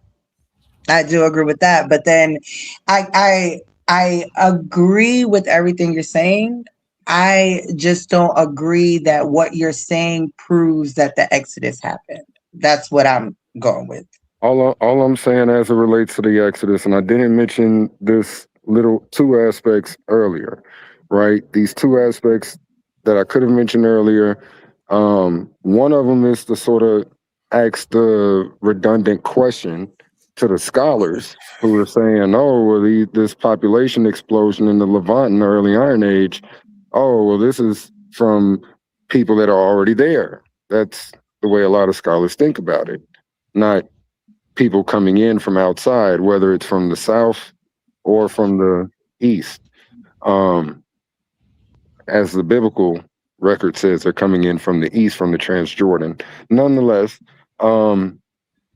we don't have a full record to consider. So, for example, what we know is that the people of the Levant had a language, they had literature. They were able to produce literature because a little bit before, during the 18th dynasty, what were they doing? They were writing letters back and forth to the Egyptian kings to ask for assistance against the mercenaries, namely the Arabu. So we know that they had the ability to write. We just don't have any of their correspondences. So that's one problem as well. Not only with the biblical record, we don't have Egyptian correspondence unless you interpret, say, the Merneptah Stela as some type of necessary conquering of these runaways. What about Amenhotep II? Yeah, is there a P. Ramses during his lifetime as a city? No. So we have to look somewhere elsewhere because the Israelites say they were in Egypt building P. That's not Ramses. necessarily true. That's not necessarily true. Just because So it says P. what is Ramses, the that don't city? mean that What you is have the to city look, the because Israelites were assisting in building? because there's something called textual updates. So certain people textual scribes would update the location of a specific area as it relates to the people, the audience of that time that That's he's right. That's updating why the we text. do not, right, but pay attention to this. Why don't we see the word Tanis throughout the Torah? Why don't we Tanis find is the the fields city of Zoan. It's the city Why don't not we Zoar. No, Zoar is the surviving city of Sodom and Gomorrah. That destruction. It's the fifth city, which is in the middle of the So five cities, again, of if the they four cities. textually updated the book of So hold Exodus on, as it relates to their Let me itinerary finish. and the Let place me names, finish. why don't we find The city of Tanis? Tanis that the archaeologist has identified as Tanis is Zoan. It's Zoan. Sometimes it's spelled Soan. Beautiful. In Hebrew, So why doesn't the Torah identify it makes the T Pithom as and sound. Ramses That's as why they these say cities? it's Tanis, Zoan. It has a linguistic match. Just for the audience to pay attention, he said the text frequently updates itself for the new reader to understand what's going on. And yet he can't demonstrate a point of textual updating as it relates to these toponyms, these place names that Israelites traveled through, or even were physically at building, according to their narrative itself. That's interesting. Especially when you get the critical scholars that do the dating, the proposed dates for the literature, maybe not the manuscript, but the content. Scholars usually date the Y and the E sources back to the 12th, 11th, and 10th century BCE. That's false. That's a false That's narrative. not during the time period you're suggesting. Just because it says Ramses, that's why they does that. Now, this is the one thing. Okay, If that's why it does hold on, that, give me you're 1 telling second. us it should Let me read flesh this Tanis. out. Let me flesh this out. Say Ramses is the pharaoh of the Exodus, right? In the Exodus, from the time Moses is born to the time of the Exodus, how many pharaohs go past? The text is That's over. unclear. No, it ain't. Yes, it No, it ain't. is. No, it ain't. Because he encounters a pharaoh when Moses is born. There's a pharaoh. Because you have Pharaoh's daughter. Moses stayed with that family for 40 years, right? So either this Pharaoh was still reigning or he isn't. So Moses is 40 years. He leaves for 40 years, and he comes back. So it's two. That's 80 years. Now, hold on. Let me flesh it out. Now, Egyptians don't reign that long.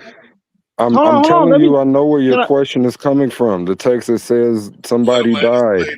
Let him let us play. Okay, go ahead. No, look, what I'm saying is the Egyptian pharaohs, it's not many Egyptian pharaohs that reign for a long period of time. They usually only reign about 10, 20 years. So, but when Moses come back, there's a new pharaoh on the throne. Because why we know, because Thutmose the first, I think he reigned for 67 years. And then when Moses come back, it's another pharaoh, because it's 80 years in exact. And then the Exodus happened shortly after he returned. So just through that span of 80 years, 3 pharaohs is sitting on the throne, 3 different pharaohs. So now if it's Ramses, is you putting Ramses at the end of the Exodus, or when Moses, or when the Israelites built the city of Pithom? Because if you go to the part where they say, hold on, let me finish. Because if you go to the part where they say where they first mention Ramses, that's over hundreds of years. I just narrowed it down to 80, and it's still 3 pharaohs in between. So which one is Ramses? Sir. I can answer. So the text you're thinking about, where somebody dies, the pharaoh dies after the 40 years Moses left, and then he returns 40 years later. In that verse, I dare you to read the verse, because the verse does not say the pharaoh died. It says that many men that were after you, that didn't like you, died. The men died. It doesn't necessitate that it was the pharaoh. Oh my goodness, I have a full answer for you, sir.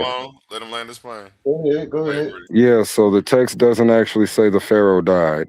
And I'm glad you mentioned the long life, or the long period that you believe is the succession of time happening here, because Ramses II rules for about 70 years. 70.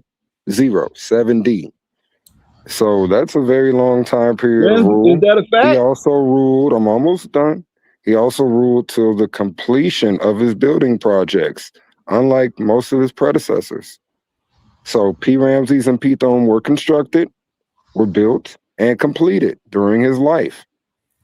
Now, do we have much administrative records concerning his life? No. And all of the records that we got commemorating his military feats are all commemorating feats of his that happened within the first 10 years of his rule. So it is interesting. There's kind of like an epigraphic silence concerning this 70-year ruler in ancient Egypt. That's interesting. So let's say Ramses ruled for, what's that? 70 years. 63, 66. About 70 years. Yeah, about 70. That's still high chronology, low chronology. You know they don't have no exact So I can address your high and low chronology issue, because apparently you're not well read on this chronological point. The chronological point has been settled decades ago. About 80 years ago, the chronological point has been settled. If anybody on this channel has ever heard the argument from Patterns of Evidence, they masqueraded. David Rowe, Pattern of Evidence. Yeah, somebody who you should never take advice from concerning chronology or Egyptology. He's not an Egyptologist. He's not a chronographer. Why he's not an Egyptologist? Oh, he doesn't have his PhD in the field, which is the sole requirement for an Egyptologist. What he got his PhD in? He doesn't have a PhD. He do. He does not. He actually wanted to get his PhD in chronology of ancient Egypt, but believe it or not, when he was studying to get his ancient Near Eastern certificates, the scholar he was studying under said, "Yo, this will never pass peer review. Your chronological thesis." What is David Rowe? He's technically a rock star, and I mean that with no pejorative connotations. He's an actual rock star. He's a musician, and he has chart-topping songs through his rock band. He's a rock star. He actually is. You want to like? Well, I wasn't going off of his chronology anyway, but he does study Egyptology. He is not an Egyptologist. You have been persuaded from somebody claiming stuff that is actually incorrect when it comes to the technicality and specialty required of the field he's claiming. To be an Egyptologist, you need a PhD in Egyptology from an accredited institution. So what part is wrong? He don't have the degree, or it's not from an accredited PhD from accredited institution in Egyptology. Which one? Ergo, So he don't have an he Egyptologist. don't have a degree from a. He has a degree, He but does it's not from have accredited. a PhD, a philosophical terminal degree, research degree. Excuse me. He doesn't have a research degree in the field of Egyptology.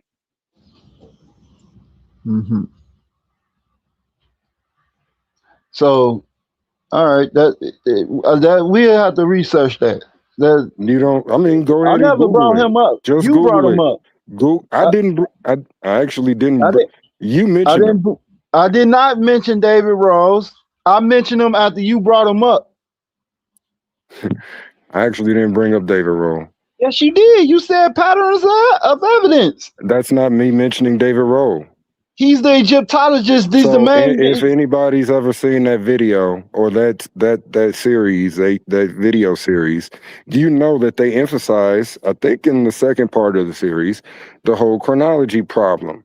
They say, oh, there's a problem in ancient Egyptian chronology. This is what they say. And then what is not made clear for you is the fact that the issue has been settled academically. They had symposiums 80 years ago, 50, 80 years ago in Europe concerning the ancient Egyptian chronology. Those symposiums came out with a resolution. The resolution is what's ruling the academic situation, especially in Europe, less so in America, but it's prevalent in America as well as certain institutions. You will find it at Penn State. You will find it at Harvard. You will find it at Cal Berkeley.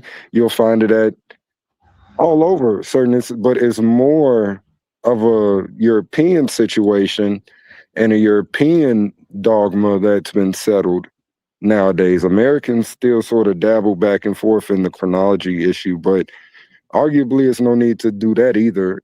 You can look up the Groundhog Machine, which is a PhD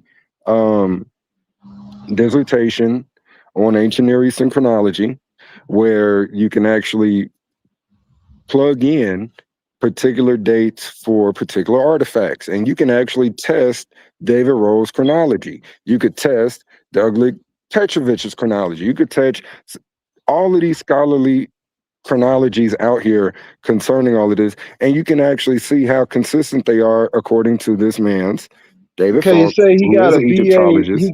Say he has a BA in Egyptology. Yay! So is that a PhD? So he do have a degree. I never said he had a PhD in Egyptology. A degree does not make you an Egyptologist. Hold on. The type of degree He would say he make one an didn't complete. He Egyptologist. say he began a PhD on Egyptology chronology, but did not complete it. Did not complete the doctorate. Okay, so that's good enough, bro. That ain't. It's not good enough. It could be other, like It's how not you good said enough to be about the whole. identified it's not good enough to be called an Egyptologist proper.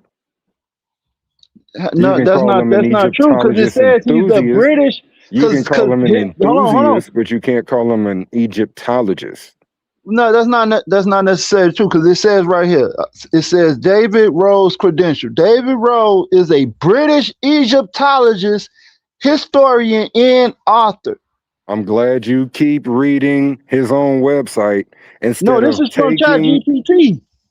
ChatGTP, which is going off of what is the resources for his credentials. I guarantee you they're using as a primary reference point his website. Because when you compare his actual credentials, his actual letters, with what constitutes, what classifies an Egyptologist, you will pay attention and notice he don't make the mark. Say formal degree in Egyptology. I could put in ChatGTP right now. I could put in ChatGTP right now, make Lindsey Hunter the best basketball player of his era. And it will provide stats, arguments, and things of this sort that would suggest Lindsey Hunter, formerly of the Detroit Pistons, was a fantastic NBA player. I'm giving you the qualifications of what makes an Egyptologist. A PhD in the field of Egyptology. Does he have a PhD? You just read off his degree. You said he has a bachelor's in Egyptology. Great. Bachelor's is not a PhD. That's 2 degree levels underneath the PhD, at least in America. If that's the case, guess what he's not? An Egyptologist. Well, he's not an Egyptologist with a PhD. Look up if he has if he's a member of a rock band, a successful rock band. Well, what people does for in their hobby time, that don't have nothing to do with it. I mean, when you're writing So books, look, so and this you're says not having a let me tell you something else about David Rowe. Real quick. Let me read this. This say not having a PhD does not automatically mean someone is not an Egyptologist, but it does affect how they are viewed in academia. Okay, so and it don't mean that he's not an academic. It says an Egyptologist is someone who studied ancient Egypt professionally. With the PhD. I understand that, sir. I'm sorry you're not acquainted with the field of study. Man, look, it say a degree or that. Listen, whatever, man. Right here, it say it don't necessarily mean that he's not an Egyptologist. You can go to YouTube. It's a brief video on YouTube about what makes an Egyptologist from an Egyptologist by the name of David Falk. His YouTube page is called Egypt in the Bible. Yeah, I know David Falk. I know David Falk. And you know that he says, as an Egyptologist, someone practicing the field of Egyptology, publishing, he's done archaeological digs in Egypt, in the Sinai Peninsula, in fact. He's an Egyptologist. All right. Now, like I said, I don't know why I take his did all word this. over yours. I don't know why I did all this. Anyway, I only mentioned him because you brought up patterns of the evidence, and that's why I bringing up patterns of him. evidence to mention David Falk. I was bringing up patterns of evidence because a lot of people have been influenced, believers and non-believers, have been influenced over this false conundrum of ancient Egyptian study, namely a high and low chronology debate. It's not really a debate anymore in academia as it relates to Egyptologists. So you saying there's no more high chronology and low chronology? Debate in Egyptology. I wish you finished the statement. It's funny. I'm pretty sure you sound like somebody who's been outside your whole life and your room been dirty. But when you was 3, it sounds like you asked your parents, "Hey, can I go outside?" And they said yes after you clean up your room, and you just sprinted outside. Like, you gotta listen to everything stated before you begin to just shoot off at the hip. Another thing a lot of people aren't familiar with regarding David Rowe in particular is he's not even a believer. He's an atheist. His content, literature, if you want to call it scholarship, cool.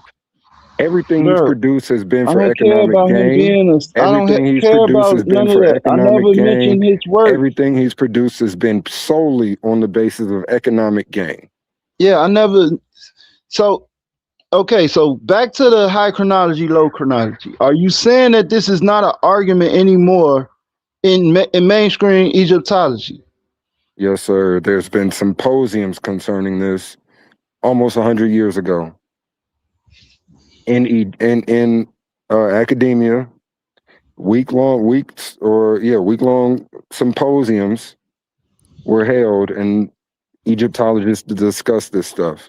When it got updated a little bit when the Amarna letters were found, because the Amarna letters functioned as a point for historical syncretisms as it relates to doing chronology.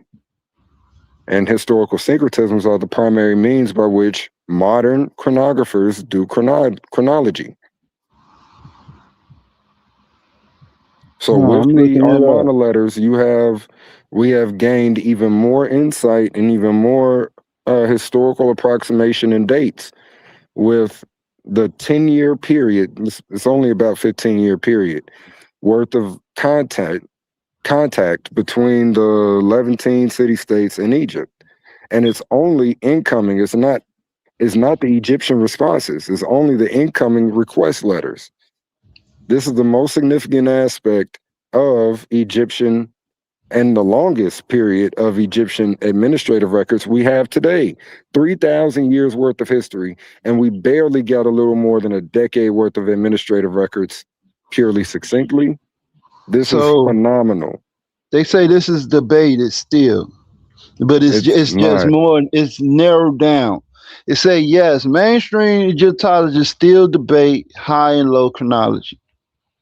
Okay, that's cool. I mean, I know you're reading ChatGPT. I can pull up the symposiums. I can pull up the literal symposiums. I can pull up the resolutions at these symposiums.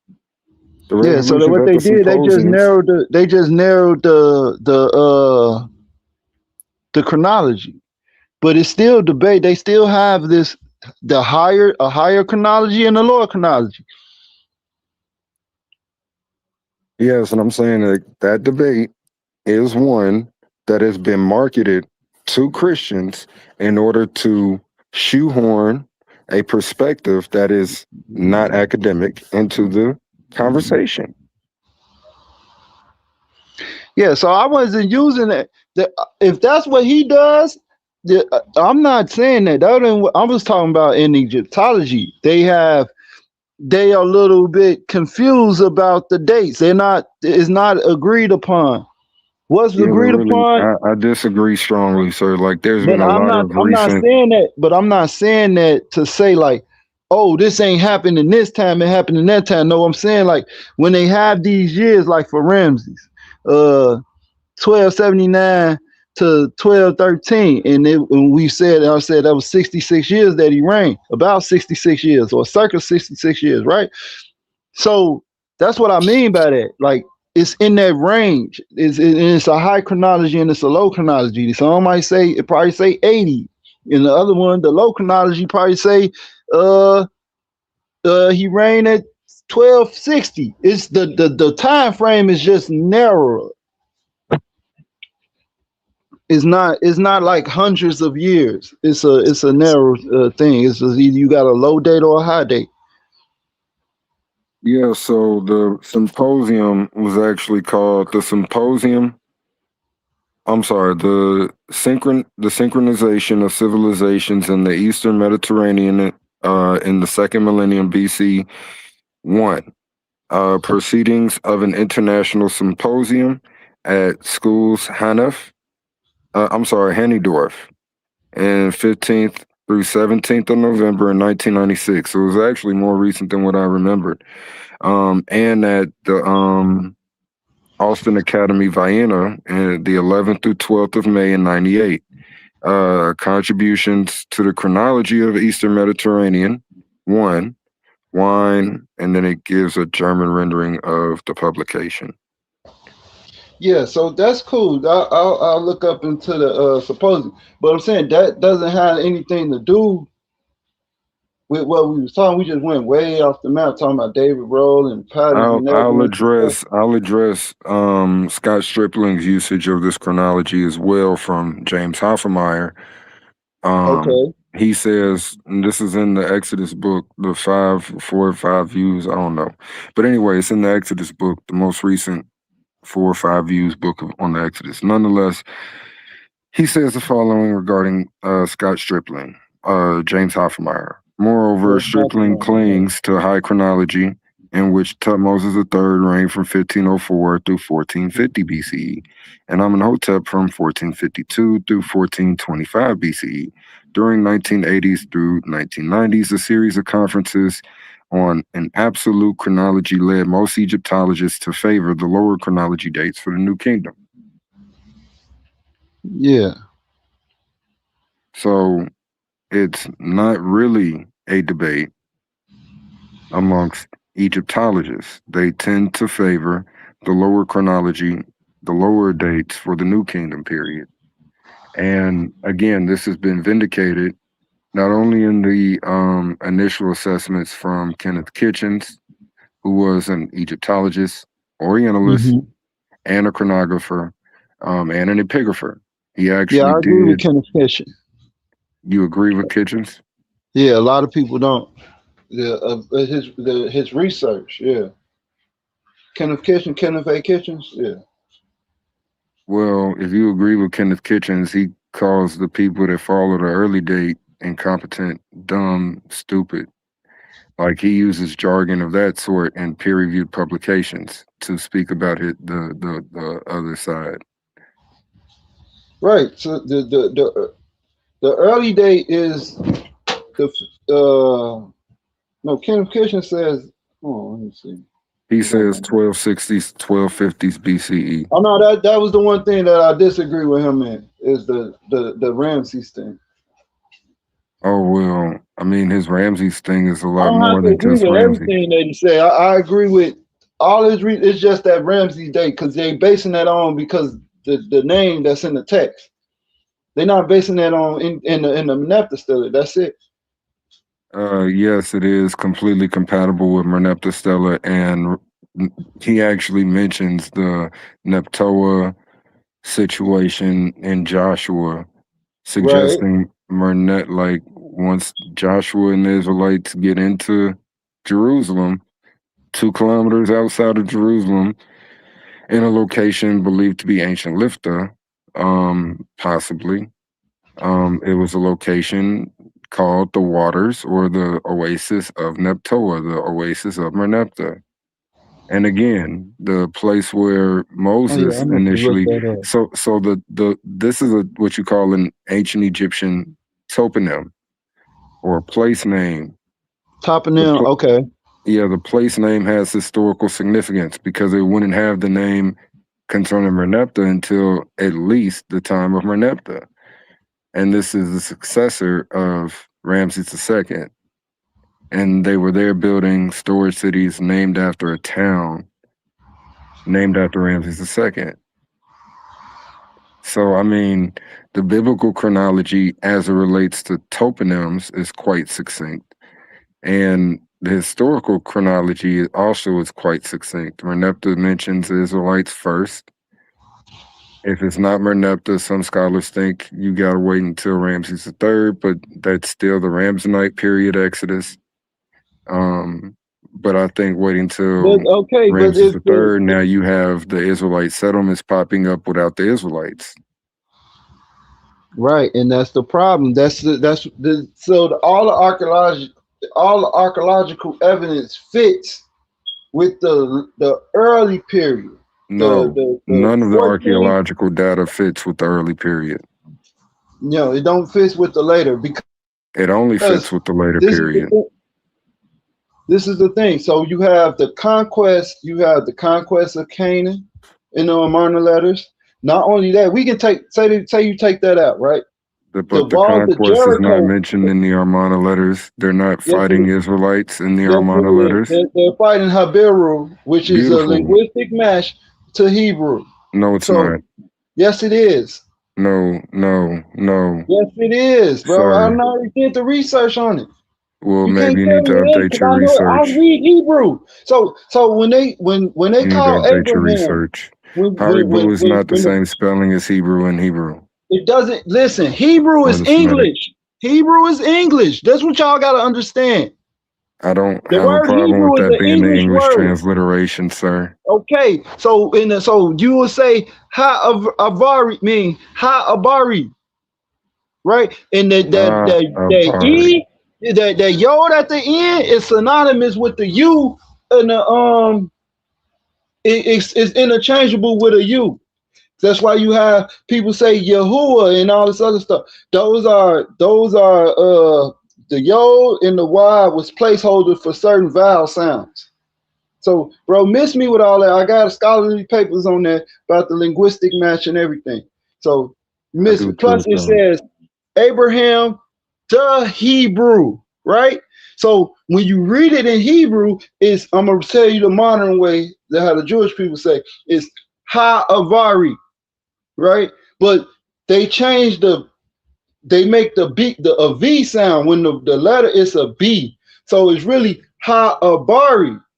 So this is how people get mixed up with the translation because of the modern Hebrew and because of modern English. But when you go to the Phoenician, when you go to what the script is actually written in and you make those sounds, you see the linguistic match.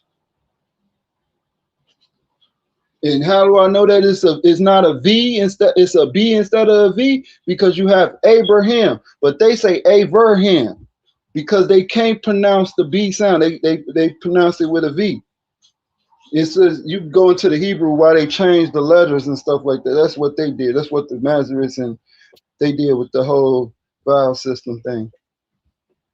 But I already got papers on that. They was basically calling them Habaru. Not only that, you have Joshua's, not Joshua's, you have the Jericho, the walls of Jericho falling. They fell outward and they date back to I think 1500 BC, but the destruction of the city is in 1300. So the city was destroyed. In the evidence that they have, it all fits the biblical narrative that the city, the walls was pushed outward, not pushed inward. And how the walls fell, it was like a ramp, and you can just walk straight up into the city. And that's explained in the Bible. Not only that, we have Joshua witness stone as well, which the Israelites began to worship because there was a massive stone and it was going to be a witness against them. So we also have that, and we have archaeologists trying to sabotage that actual site. So we have the exhortations for that as well. Archaeologists trying to sabotage the site. When were they trying to sabotage the site? When were they trying to sabotage the site of Jericho? It's 19. It's in the early 19. I want to say because it was a German. It was a German archaeologist. This is in the I think this is in Wilbur Albright book. It is is he the Wilbur? Is it Wilbur Albright or William Albright, F. Albright? Yeah. Who is the one he known as the father of archaeology, biblical archaeology? Yeah, that's Albright.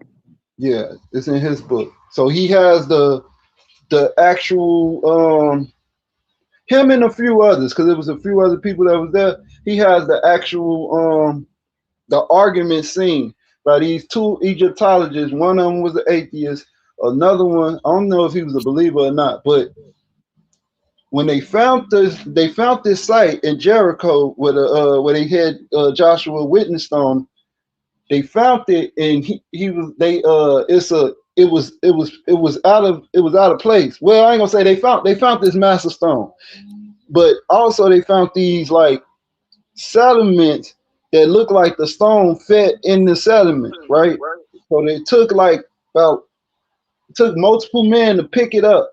And so they picked it up and fed it in the sediment. And when the head archaeologist came back and saw that, they got into a big old thing. He fired the dude that told them to do that, and he pushed the thing off the mountain. He pushed it off the cliff, and it was off the cliff. He pushed it right off, and we got more than 5 different accounts, different people stating this same scene happened at this archaeological site by these two same archaeologists. Now, over the years, like early, like in the 1960s or 80s or whatever, the archaeologists had went and re-excavated that site, and they found this massive stone over the site, and it was broken because it was pushed over the thing. It was still there, so they picked it up and they placed it back.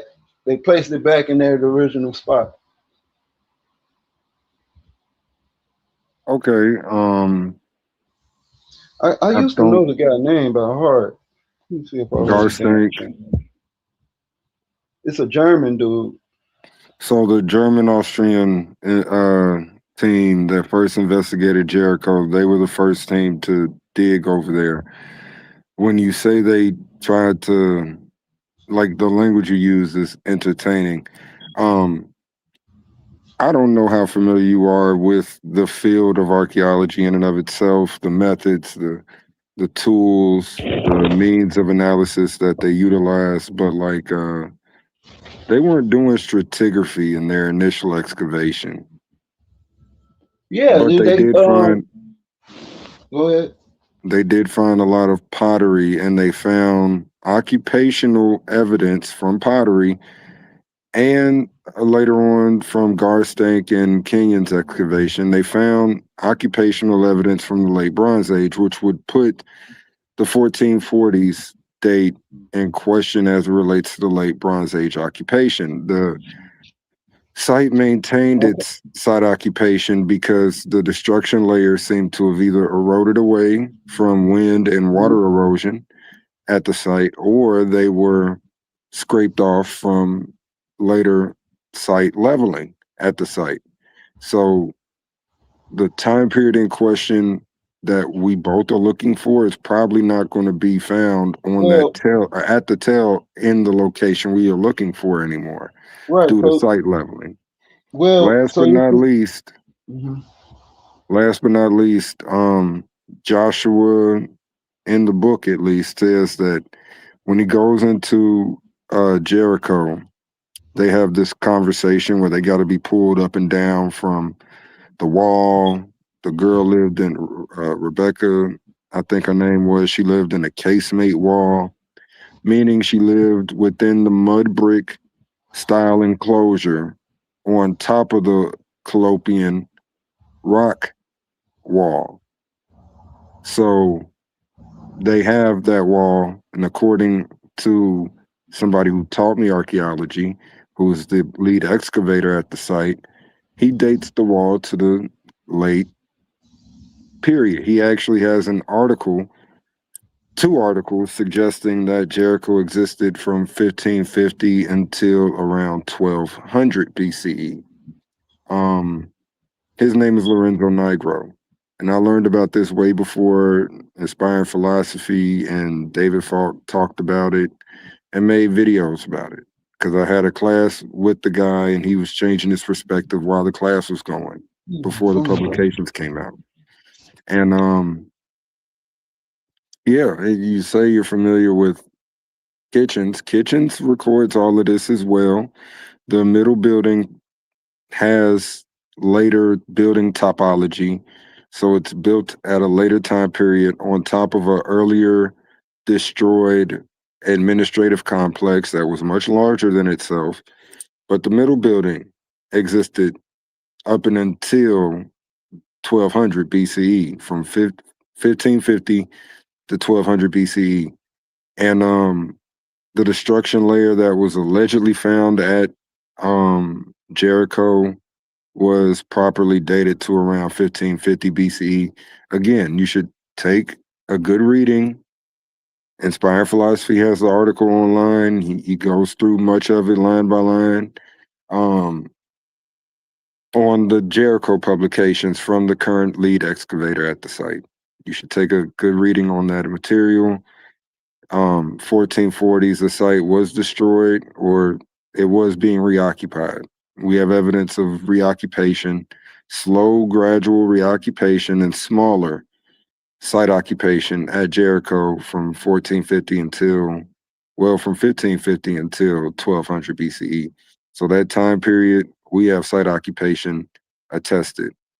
And at multiple different stages. We have literature, we have graves, we have pottery shards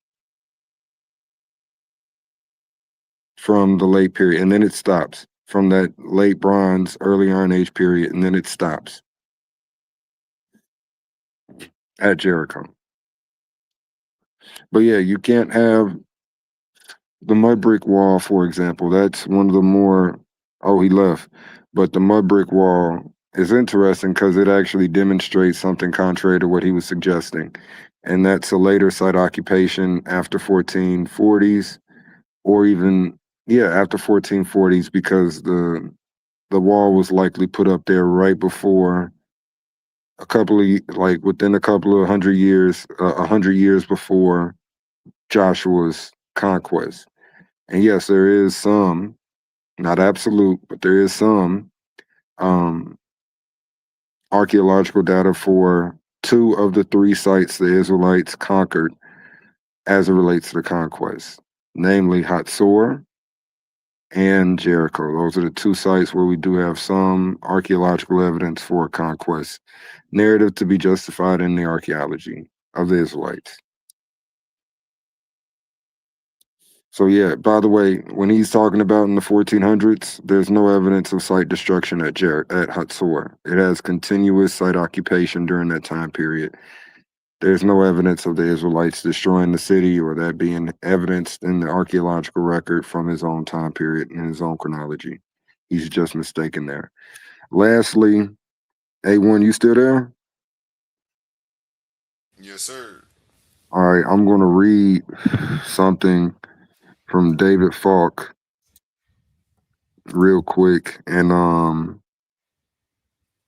it's going to put some of that Haribu stuff into context, because this is a modern misconception a lot of people have, Christians, non-Christians, Israelites, concerning the Haribu. Okay. Now, this publication is called Behind the Scenes of the Old Testament. Let me just pull it up all the way. Yeah, Behind the Scenes of the Old Testament, Cultural, Social, and Historical Context. It's an academic publication from Baker Academic. And the article I'm reading is from somebody we mentioned, an Egyptologist, David Falk, who's your resident YouTube Egyptologist if you ever wanted to ask him a question. Nonetheless, this is what he says. He says, in an attempt to establish the historicity of the Israelites, and this is beginning on page 195 of the book. In an attempt to establish the historicity of the Israelites, other groups of Semites have been identified with the ancient Israelites, but are no longer generally seen as viable options. One early proposal was the Hyksos, who inhabited the Nile Delta from the early 12th dynasty, and filled the power vacuum when it was no longer a clear ruler in Egypt, seizing control over the wealth of Egypt and Avaris, Egypt's largest city at the time. Josephus identified the Israelites with the Hyksos, which is another conundrum of Josephus, by the way. But that identification usually is no longer considered viable, since the Hyksos were chased out of Egypt at the beginning of the 18th dynasty, much earlier than most modern authorities are comfortable with affirming the Israelite exodus.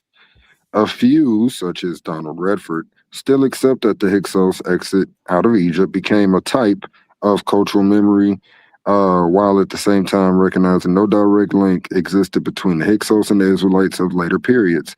Although such theories depend largely on a date for the writing of the biblical text and the demytholization of vaguely similar Exodus traditions scattered throughout the Levant. Furthermore, Josephus's Against Apion was driven not so much by history as by an ideological debate in Hellenistic discourse over whose culture was superior by virtue of its antiquity. All right, now you're right. That wasn't what Josephus said. This is modern critical scholars' assessment over the purpose of against about his debate against Apion, not Manito. He had a debate against Apion. It's relevant because the whole purpose of Manito's book was to show the Egyptian superiority as it relates to their antiquity. So this was just common polemic of the day. Now I'm almost done. Another problematic identification, this is going back to the book, still page 195. Another problematic identification with the Israelites is the Haribu Aribu, which was proposed to be the corruption of the ethnonym Hebrew. This was in 2012, according to Fitz. The Haribu occur in a variety of ancient sources dating from 1800 BCE until 1100 BCE and appear in regions scattering from Egypt to Mesopotamia contemporaneously with the Egyptian sojourn. Their activities earned them a reputation as nomadic raiders more than sojourners. So they were not sojourners as the Israelites were, they were raiders. The Hittite king Hattusili the first recurred. He mentioned bands of Haribu. He recruited bands of Haribu to help him in the raid important trade centers in Syria. This is according to Hoffner in his 2009 publication, and they assisted the Amorite king Abdi Ashatura and his sons in their conquest of Byblos. So Haribu are in Byblos. Israelites never make it to Byblos. That's according to Armana letter. Donald Wiseman noted the Haribu. Let me ask you a question. If Abraham crossed over, because they say the word Hebrew means to cross over, right? So if Abraham came into Canaan, what would the Canaanites call Abraham? If he identified with his initial ethnicity, they would call him whatever his ethnicity was. If they identified him with a social, I'm almost at the most important part of this conversation, sir. You got to let me try to land the plane real quickly. I know I've been reading a lot, but I'm almost done with this citation because what I'm about to read is very important. Thank you. All right, Donald Wiseman says that the Haribu appears to be more of a social class designation than a... Okay. Nah, man. Can you hear me? What's up with your picture, bro? Nigger. I got him off of there before he can do anything weird. Wow. It was coming. It was coming. I'm glad you just said that last part, the social class part. Let me know when you finish. Because the social class is not an ethnicity. Well, it's not. When Abraham Hebrew is functions described as as an a Hebrew, ethnicity throughout the Bible. Hold on, listen. When Joseph and Abraham is described as a Hebrew, is not describing their ethnic group. Oh, yes, it is in the Bible. No, it's not. That's incorrect. Can I finish reading? The next couple sentences is going to be very important. Y'all got a misinterpretation of the whole. I understand. I'm just reading the most recent scholarship on some of these issues, sir. So Donald Wiseman noted that Haribu appears to be more of a social class designation than a term of ethnicity, as Hebrew is used in the biblical text. That's the quote. So notice the contrast. Haribu in the non-biblical text functions as a social class. Hebrew in the biblical text functions as an ethnonym. Paul continues, any connection between the Levantine Haribu or Hebrews and the Haribu may then hearken to a common Semitic ancestry, but the two groups appear to be isolated by geography and history. So they're not the same. They're not in the same locations. These groups are separated by means of their locations in history and their geography. They're not called the same thing. Nevertheless, William Deaver includes Haribu among many diverse groups that included the early cultural memories of the Israelites. The Israelites then appear to have originated as one of the sojourning groups of Semites that emerged possibly out of the Amorite people groups, an ethnic origin suggested by Ezekiel chapter 16, verse 45. So even later books of the Bible don't call the Israelites Haribu. They say that they were of the ethnic stock of Amorites. When? Oh, that's a Ezekiel chapter misinterpretation of 16. that scripture. Because in Ezekiel Ezekiel, 16:45 says bro. Amorite. Let me clear that up. Let me clear that up because everybody keep going to that. In Ezekiel, I think that's Ezekiel 16. Maybe it's 13. I don't know. It's Verse 45. Yes, 16, verse 45. Right, it's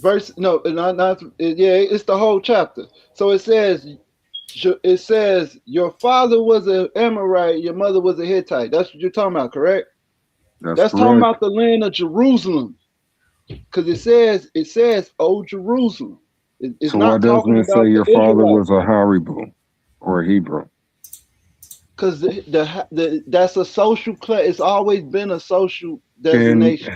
Okay, so right now, Titan Bake League, would you say that's an ethnic group or a social class? Now it evolves into an ethnic group, but it You're always saying been. Titan Debate Hold on, League is listen. an Let ethnic me group. explain.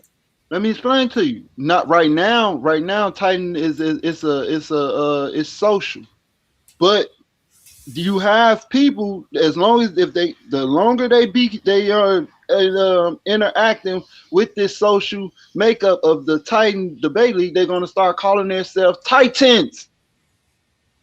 And it's going to become a sense of it's going to become a sense of association with these people.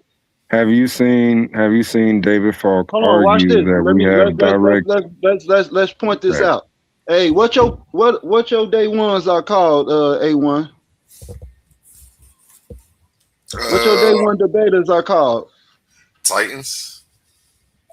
Titans. But Titan Debate League, you made that up, right? Yep. As a nomenclature, as a name for your platform. Well, really, I did start with the Titans first, and then I was like, okay, Titans Debate League, and then I came up with Coliseum last, like in that order. Right, but you got people. Go ahead though. Right, but you got people that been on your platform that call themselves. They identify as Titans now, don't they? Yeah, Titans, Titan family. It's the same way, but the only thing about the Haberu situation is there was a word that was used by other people to describe these people, right? Over time, these people started to identify themselves as such because they've been called that for so long. The same way let me finish, brother. Let me finish. It's the same way how blacks was called niggers or Negroes in a derogatory fashion, and even today in 2026 we now use it as a term of endearment and identity. Was calling ourselves black, which is the English version of the word Negro. So it's the same way. And even in Jeremiah 30, chapter 34, I believe it's verse 8, it said it uses the word Jew and Hebrew synonymous, but it's talking about early on in Exodus, it's talking when it says Hebrew servant. It always has something to do with social class. You have in Exodus 21 where it talks about the Hebrew servant. We know the Haberu was servant, so it's identifying these people as such. Then when you get to Jeremiah 500 years later, when you get to Jeremiah 34, it says Hebrew servant, a Hebrew, a man servant or a maid servant or a Jew.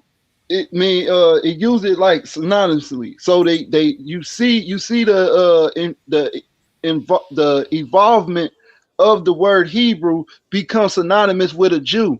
And then when people resurrect the language and the culture, now they identify themselves as Hebrews and Jews. So this is the evolvement of the language. It's the same thing. So a lot of stuff you said is not all the way wrong, but we have to be politically correct, right? So you talking about critical. the sister that you talked about that excavated Jericho, she was Catherine Kenyon, most yes. of her stuff was right, but she was wrong about one thing, and it was because she dated it the date that she gave, because she said the destruction happened at, I think it was an Catherine older Kenyon date, has done and the it was most only because extensive hold on, brother, excavation hold at on, the brother, you site. talk for a minute. It was only because she didn't find a Pacific pottery. If y'all don't know, when She they do found these pottery. You're misrepresenting the archaeology. how it's already stated in There hasn't been archaeology. an excavator. There hasn't been an Brother. excavator at Jericho that didn't find pottery or late Bronze Age occupational evidence. All right, Every excavator at the brother. I site didn't found interrupt that you type when of you went data. through. You went. I'm just addressing everything that you said. The girl, the sister, Karen, whatever her name is, I forgot the Kenyon, whatever. Catherine I forgot Kenyon, yes. Catherine. Yeah, Catherine Kenyon. Thank you. So what it is she gave it. I think she gave the wrong date, and that's only because she didn't find Pacific pottery. I think she was looking for Cyprus, some pottery from Cyprus or something like that. Some type of pottery, she didn't find it, so she said that she dated the excavation further back. So in archaeology back then in 1900, they dated by certain pottery that they found around. That if they had like Bronze Age, Iron Age pottery, they know that it's dated to the Bronze Age. Or if they got any writing, right? They Have know you that ever dated. taken an intro to archaeology for the ancient Near East or Mesopotamia? How about taking?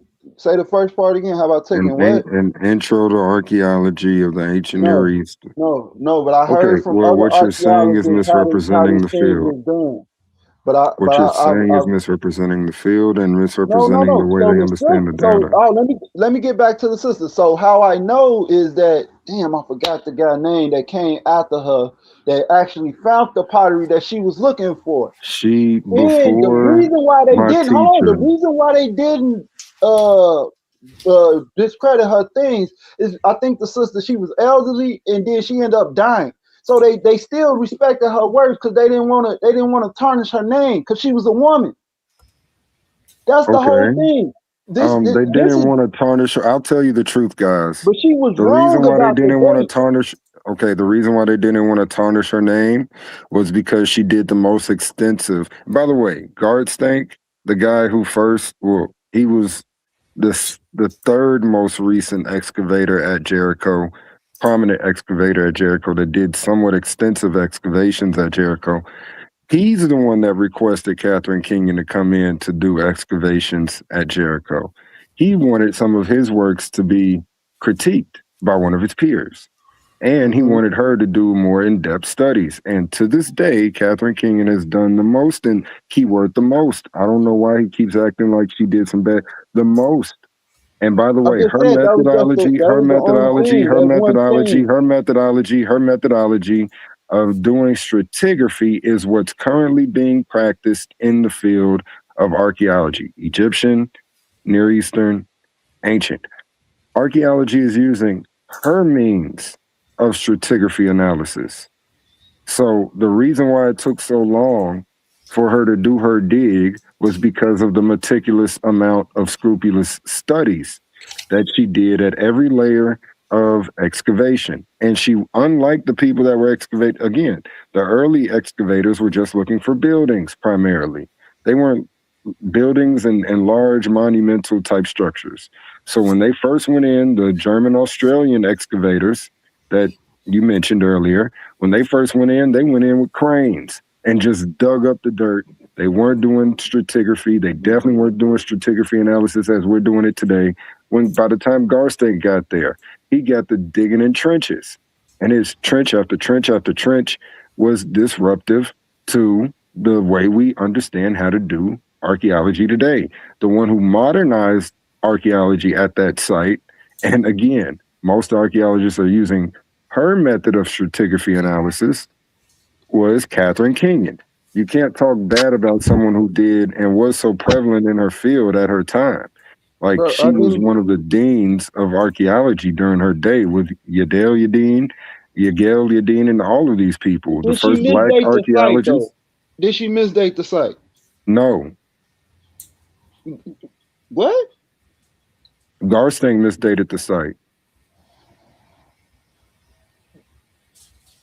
She confirmed her dates through multiple means of confirmation. She didn't just use the one like what you're saying. Oh, they found pottery. Pottery can be found in a sealed stratigraphy or in a broken stratigraphy paradigm. So, for example, I'm going to use another location and another archaeological artifact to do this example. A couple of years ago, Stripling and a couple of scholars said, "Oh, Eureka, we found a manuscript. We found a amulet that was written on possibly by the early Israelites. And it was what they called the curse amulet. Curse, curse, curse. Curse be the God Yahweh. Curse, curse, curse, curse be the God Yahweh." Something like that is what they said the document originally reads like.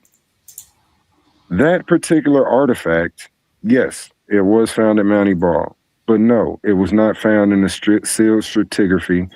Therefore, it's an unprovidence archaeological find because it wasn't found in the dirt, sealed in the dirt at a certain layer in the dirt.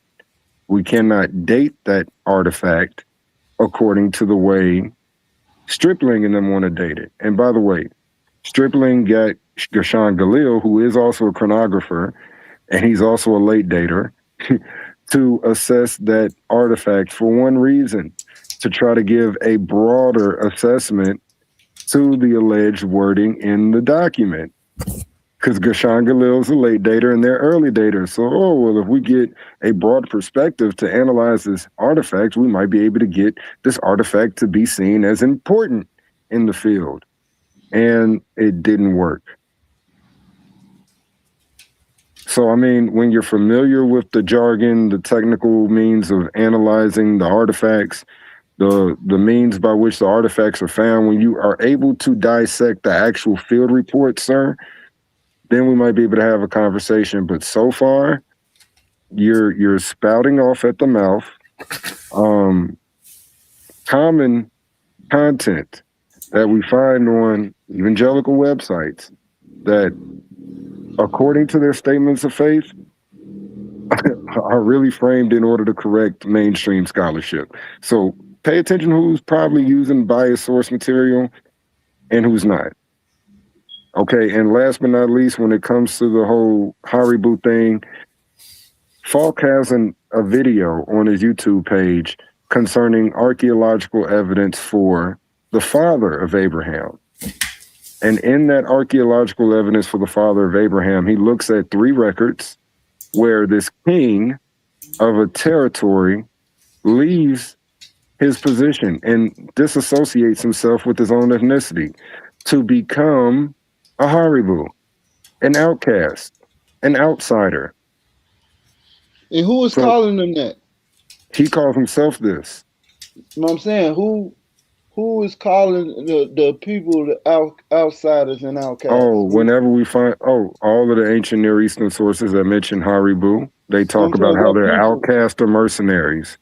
They're raiders. What people calling them that? This will be everybody from the Akkadian witnesses to the Egyptian witnesses to the Mesopotamian witnesses. Hold on, gentlemen, real quick. I want to make sure, Jill or OTK, do you have any comments? They can get in. They can get in. I can wait. No, I don't. I'm just listening. Okay, yeah, y'all good. Y'all can chill. OTK, you good? He's good. Okay, yeah, OTK will jump in. He's a wild Indian. He know how to jump in. You said he's wild Indian. Jump in anytime, Jill. You don't got to wait on me. Go ahead. Yeah, but there's really no debate over scholarship. All scholars sort of agree the way Hebrew functions in the Hebrew Bible, especially early on, is as an ethnonym or an ethnicon. So it's some means of identifying an ethnicity. So when we see the word Hebrew, who is they referring to? Who is saying it? Is the person that they're referring to saying I'm a Hebrew, or is someone? The word Hebrew isn't in the text. Haribu, the word Hebrew isn't in the text. Haribu is. Excuse me. Sagas might be in the text. I forget the actual language of the text. But the term that's usually understood to be representative of Haribu, that term is in the text.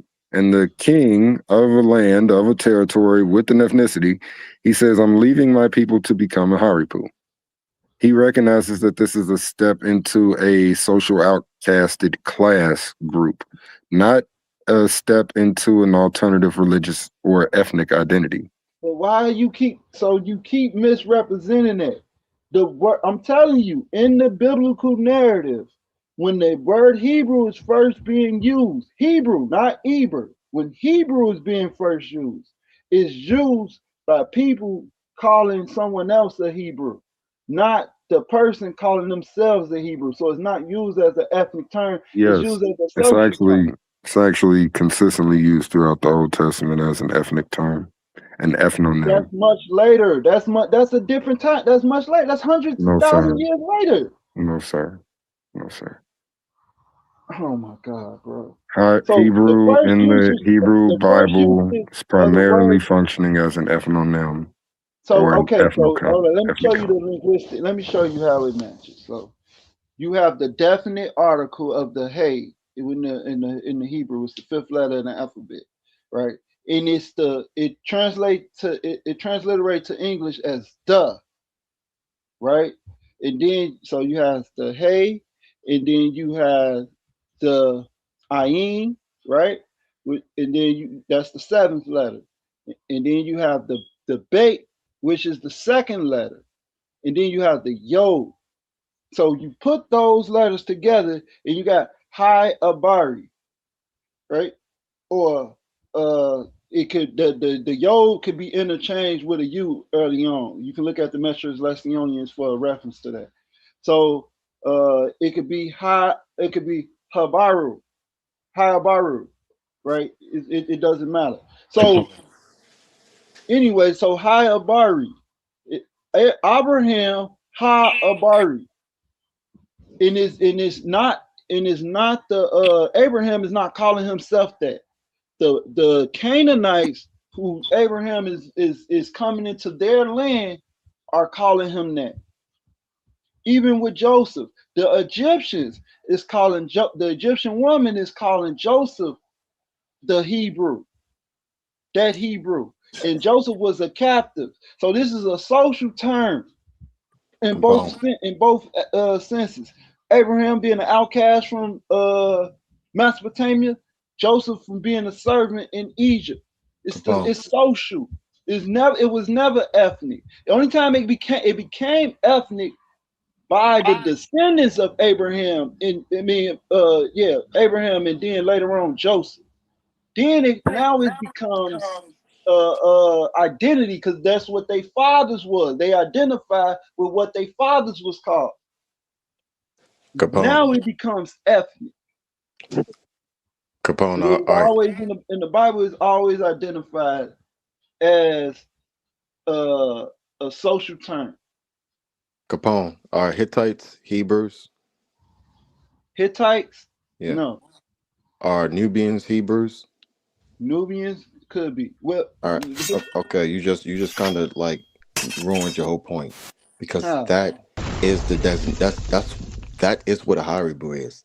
That's why it is denoted as such. It doesn't share the same type of relationship with Hebrew, because Haribu can be a Hittite. Haribu can be Nubian. It doesn't matter, because this is just a term that is used. But in the text, Hebrew is a Hebrew. You can't be a Hebrew if you're a certain if you're of a certain nation or of a certain people. That is the separation. You're conflating these terms, trying to make them similar because they sound the same, and it just doesn't work like that. I'm conflating. So watch this.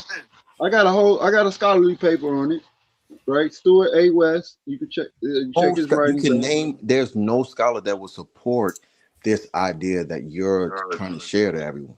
Well, you keep running off with this point. Hold on, cut him When up. was this publication? When was this publication published?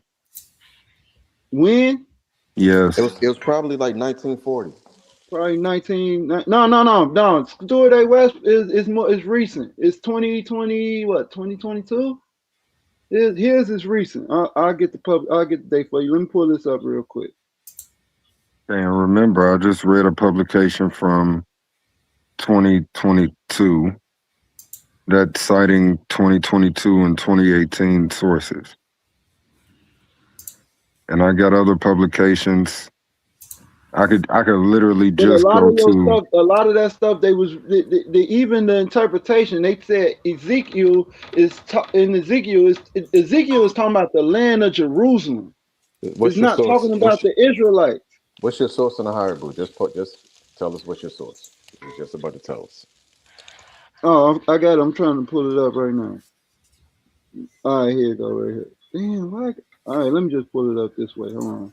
My screen keep crashing when I'm pulling up the slide. I want to send it to A1, but I'm just gonna read what I got here, right?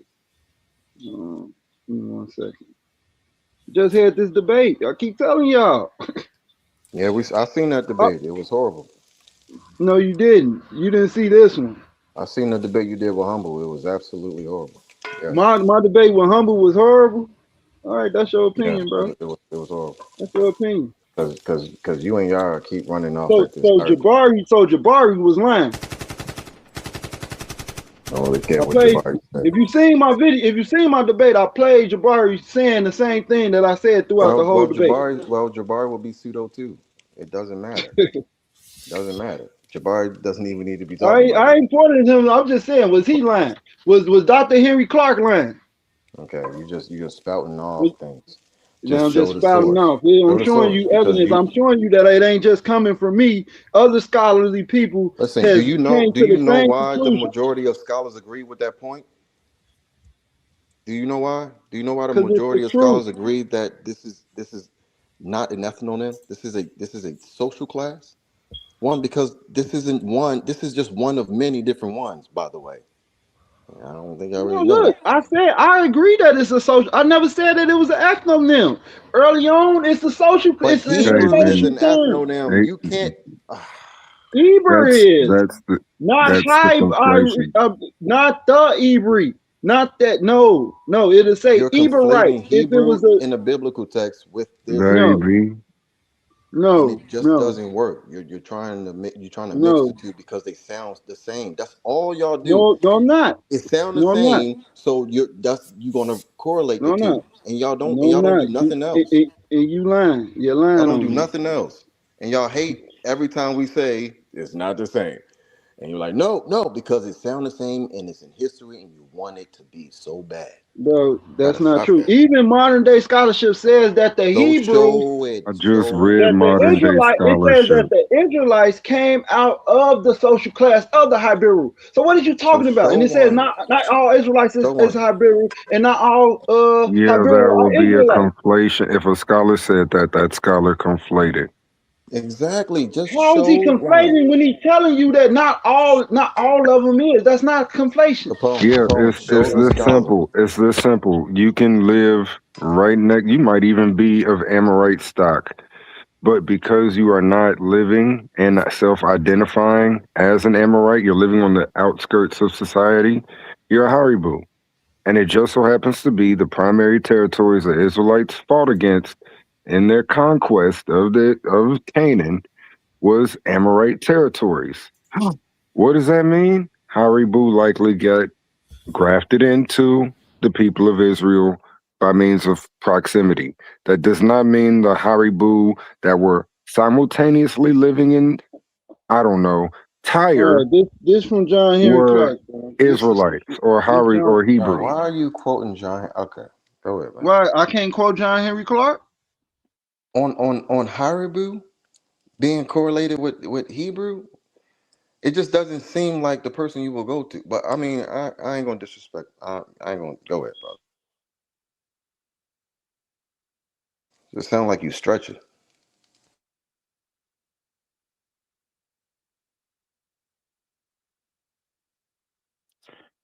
Just to not have dead air. John Henry Clark doesn't seem like a reasonable resource to seek after for this conversation. I mean, it's no disrespect to Dr. Clark. Absolutely no disrespect. But come on. At least for the sake of argument, it's no disrespect for the sake of argument. But yeah, he's not. What direct linguistic or archaeological or historical studies did he do on the Haribu, ancient Canaanites, Amorites, or the Levantine peoples? Like, if you could show me that he actually did, I think he left, but if he did any relevant research on those people groups or on those peoples in the time period in question, I'm willing to accept the 1400s all the way up to the 1200s, because that's within 1800 BCE to 1100 BCE. So if you can show me when he dug into these issues as it relates to this time period, sure, but then we have to be in consideration. Oh, John Henry Clark, he's from what era of academia? Oh boy, what is his resource?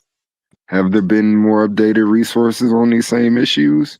Exactly. And that's when the conversation's going to get tilted because of the more recent scholarship, opinion, ideas, rebuttals, and suggestions as it relates to more recent scholarship on these issues. Yeah, but no, just keep up the good show, Court. I just cannot stand just keep repeating this point. But I'm gonna finish eating my food, man. I'm listening in. Oh, I appreciate you, Ben.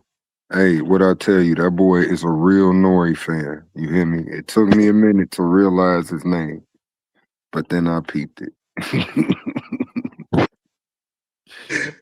Brother.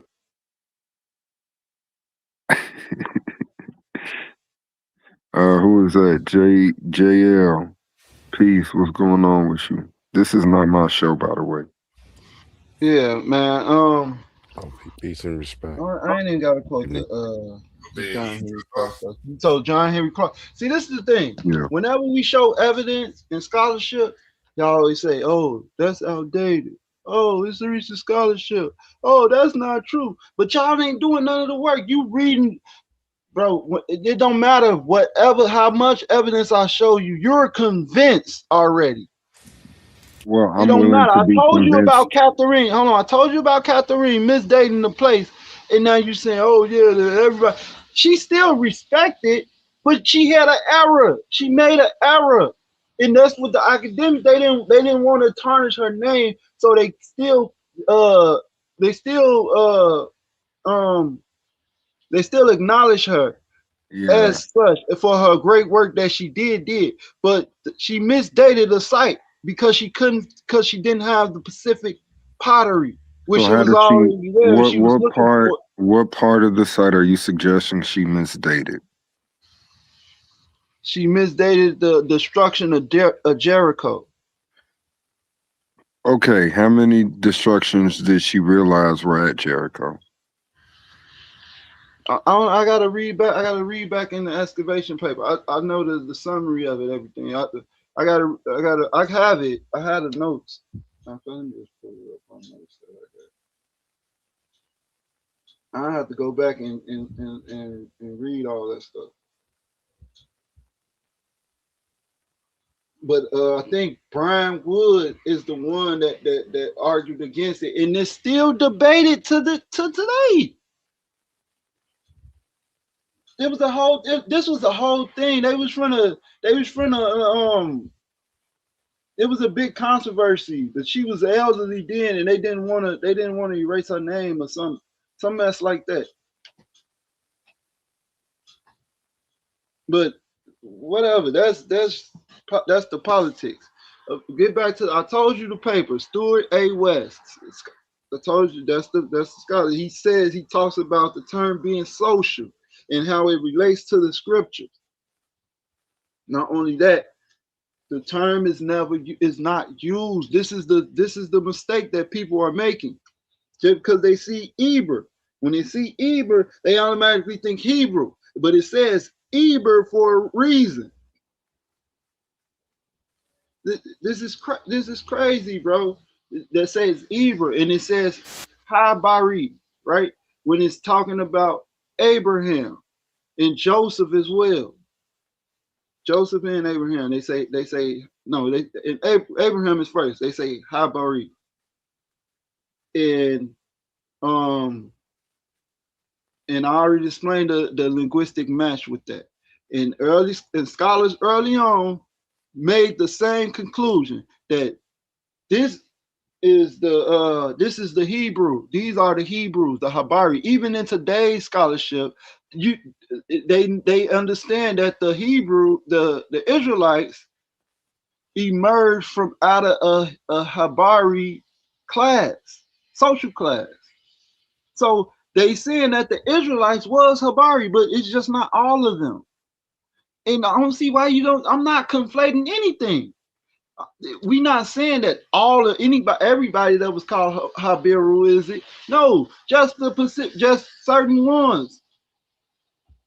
When the conquest of Jericho, when they talk about it in the Amarna letters, yes, because when they talk about it in the Amarna letters, the destruction of those cities in the Levant, that's the Canaanites responding to the correspondence to the Egyptians, telling them that these Habaru are attacking them and they need help. Now, the Bible say that when the Israelites left Egypt, they left in a mixed multitude. So of course they're gonna say, of course the scholarship is gonna say, well, the Habari just wasn't no one ethnic group.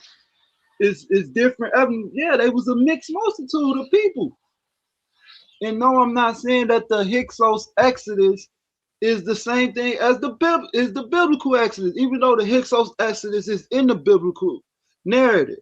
And it's in Exodus 1 and 8, where they say, get them up out of the land. That's 200 years before the actual Exodus, which matched the historical record of the Hyksos. The Hyksos is 200 years before the date that I'm saying that the Exodus is, which is in 150 years for the 1446 date. You take 40 years from that, you got 1406, right?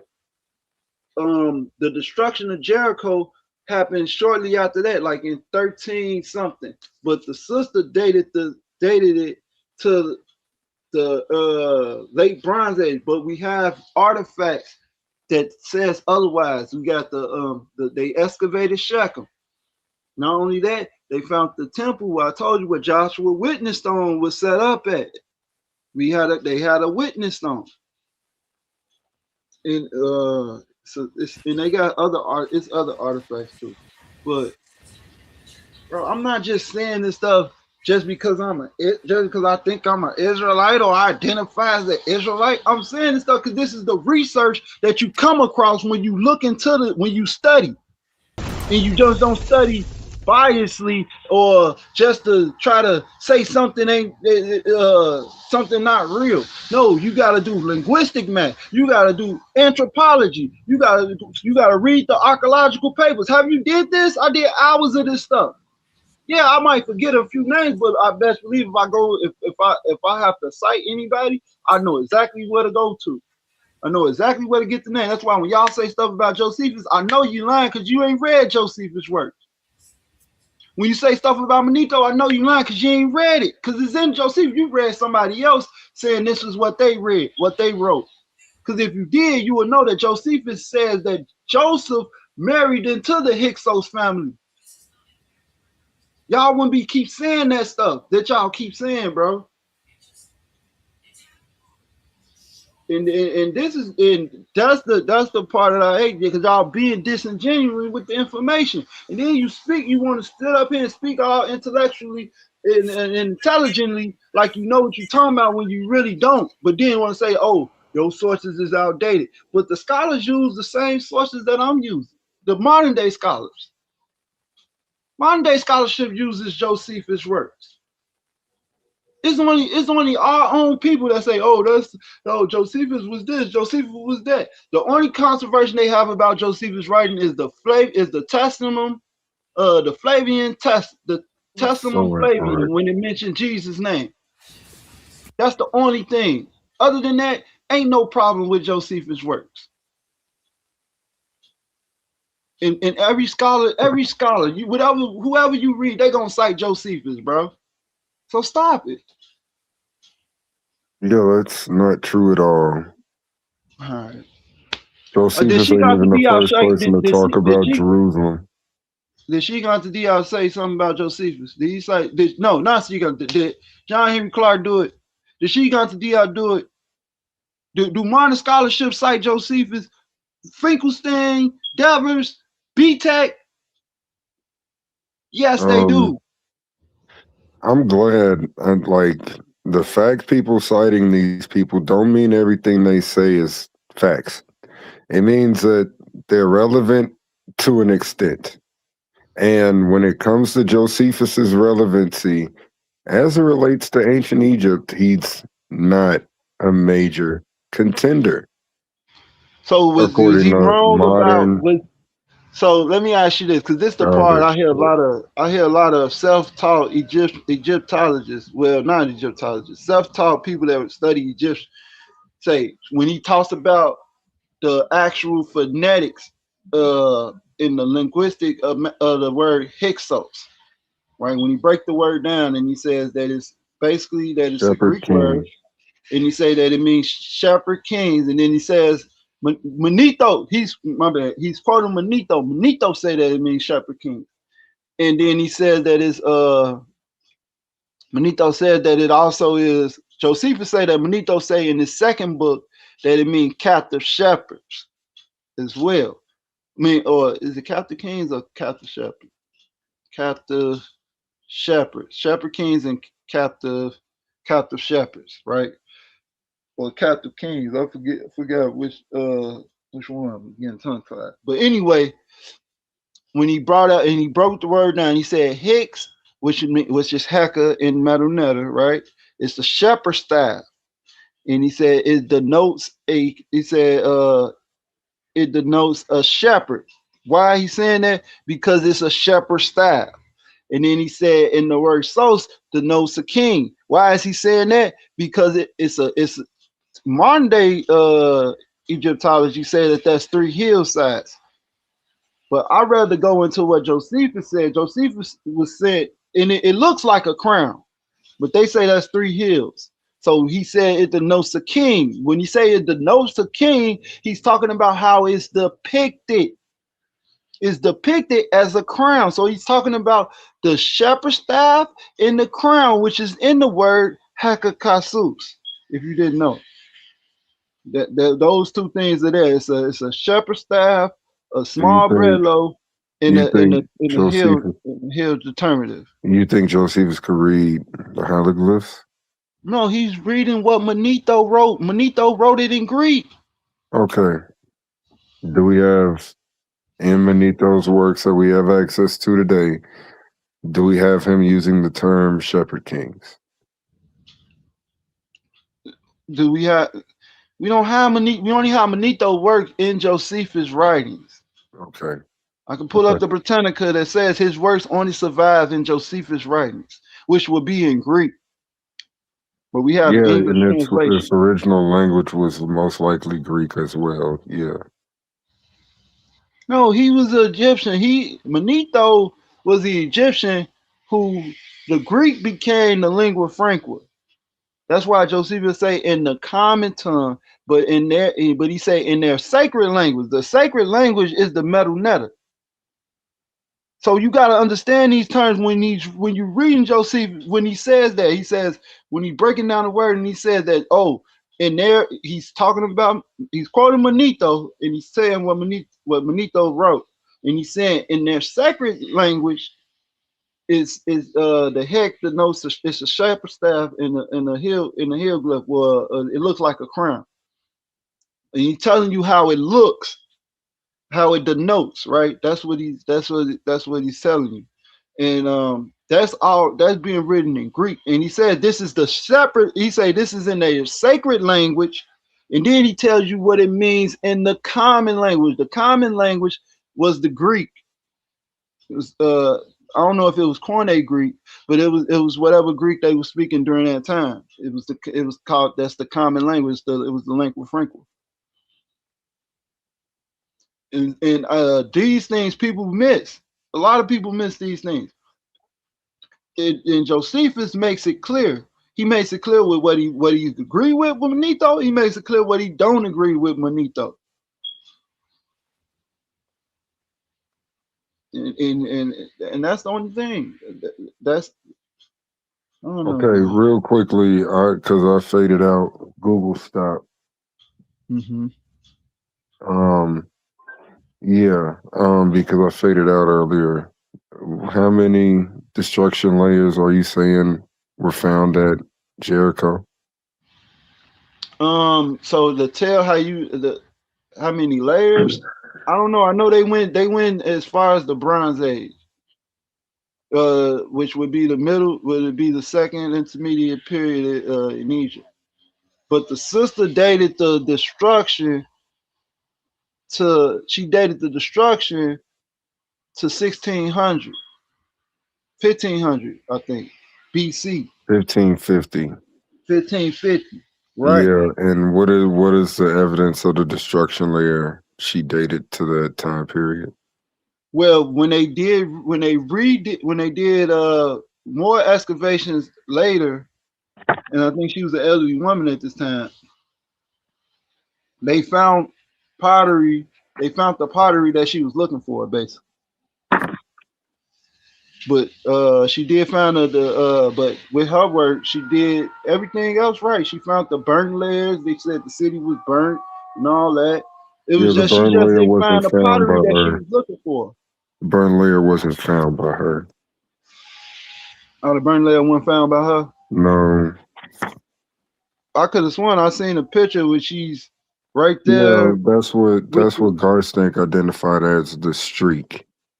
And that streak was on the middle building, according to Garstank. So the middle building, again, has later, according to the most recent excavations, it has later building topology dated to the end of the late Bronze Age. Well, from 1550 to the 1200s.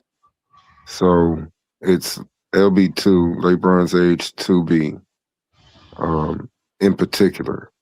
Now, real briefly, I'm going to read, what is this? Dictionary of the Ancient Near East from the British Museum. Mm-hmm. And it's insert very briefly on Jericho.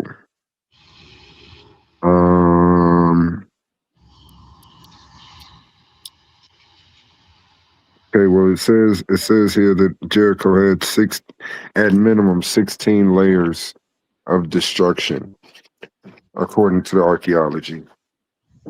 So 16 different layers of destruction at the site. Just something to take in consideration. If you have 16 layers of destruction and you're saying, oh, she misdated one layer, what layer are you saying she misdated? Because again, the streak is on the middle building. The middle building wasn't, and even according to Garstank, well, really according to Kenyon, she said that the evidence of Jericho just might not be here anymore. From Joshua's Jericho might not be here anymore. But there is evidence of occupation at the site, according to Kenyon, for the late date. So, I mean, and again, if there's evidence of site occupation after the site destruction, when it comes to the burn layer, the destruction layer, that's completely compatible with a later period of destruction by the Israelites. And that's actually the assessment from Ami Mazar. Ami Mazar says, unequivocally, there's nothing at Jericho that contradicts its testimony to the biblical account of the conquest. And he's referring to a late date. He's not referring to the early date. Who's that? Ami Mazar. So Ami Mazar is basically the he's basically the same. He has as much, if not more, respect by his peers compared to Finkelstein. Him and Finkelstein were like dueling brothers, dueling dragons when they was coming out of school. Finkelstein got a lot of credit because he came to University of Chicago. So as an Israeli archaeologist going against the Bible in a Western institution, it sort of blew up. Ami Mazar disagrees with a lot of the things suggested and argued for by Finkelstein. So he's actually had more sway of scholars, arguably, historically and consistently, compared to Finkelstein. But yeah, his work, he has a peer-reviewed work on archaeology of ancient Israel. And he doesn't address the Exodus or nothing like that, but he does suggest that Jericho, there's nothing in the archaeological record for Jericho that disrupts the biblical account.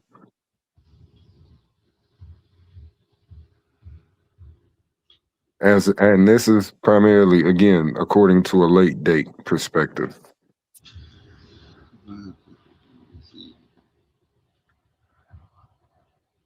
See, this is the thing. So look, watch this. So this says about the one thing they use to disprove the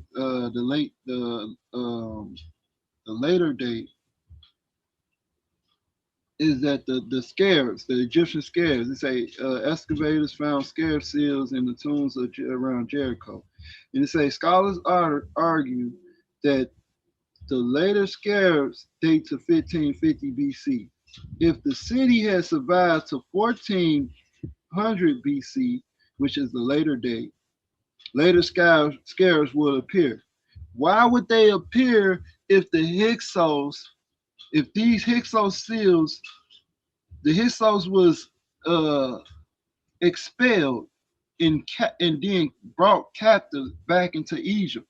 So why would you have later Hyksos scarab? See, this is what I'm saying. Like the things that they're looking for. This is an argument. This is a fallacy, bro. It's an argument from side. They're saying if this one thing is not here, then none of this stuff is real. When it could be reasons why it's not there. Maybe you're not looking in the right place. Maybe it's not there because what you're looking for, it been removed or whatever the case. Like it's crazy work, bro. Right, it is crazy work because I haven't said none of the artifacts from these sites are fake. I haven't said none of the artifacts demonstrate that it didn't happen. I've actually suggested the artifacts suggest later site occupation after 1550 BCE until 1200 BCE. And I've pointed out that mud brick construction on top of the Colopian wall or the rock wall outside of surrounding Jericho. That mud brick wall construction is later. One of the ways you can tell it's late is because it's closer. That was the new sort. That was the new findings. Yeah. It's not a new finding. Hold on, sir. Sir, this is not a new find. Well, I'm saying that was the later find after Kenyon. Kenyon and Garstink are recognized these mud brick structures were at the site. Oh, okay. All right, go ahead. I'm arguing that they misdated those mud brick structures. That's because they've done more research on the mud brick and they found out that, hey, these mud brick structures seem to go back to a time period after the 1550s period destruction. And so if that's the case, now you actually have a historical context by which the narrative of Rahab actually makes sense. They can actually go into a casemate wall because now they have casemate walls. Right. So you just changed your whole stand. That's what I was This was telling my you. initial argument earlier. The casemate walls are an aspect of archaeology that are after the 1550 No, but I've been saying period that of she occupation. misdated the site for the longest, and you've been arguing me up and down that her work is credible, and I'm like, yeah, it's credible, but this one thing she misdated, and now you just agree with me that she did misdate it, and it's a later time. Yeah, you're talking about something that you disagree with when it comes to my conclusion and my assessment of the data per my teacher, which is funny. So my teacher has recently published articles concerning the mud brick enclosure on top of the Colopian wall. Those articles suggest the site was occupied. Guess what? When Kenyon says there's evidence of occupation at the site, and that's after 1550. That means that her destruction layer date, I'm in agreement with when it comes to the dating of the destruction layer evidence that you're referring to. We are in disagreement when it comes to site occupation after 1550. Why? Because Garstink dated the destruction layer to 1440s. That's why. And what you're not, okay, so let's consider this. The Bible says the Israelites, the Bible says that the Israelites go into Canaan and enter into both Jericho, Ai, and Hatzor through force. Yeah, in Shechem. Yeah. So as it relates to Hatzor, as it relates to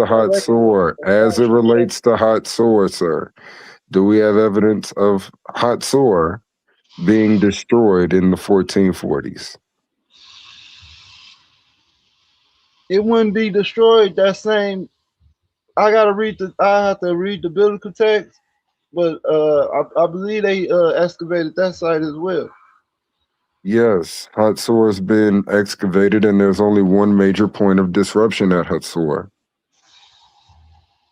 And it's not in the 1400s, it's not in the 15th century BCE. When is it? It's in the 13th century BCE, around 1200 BCE. Right. That makes you say right, but you disagree with the late date. No, because this is a period. These are wars that's happening from right. And Hatzor remains a city.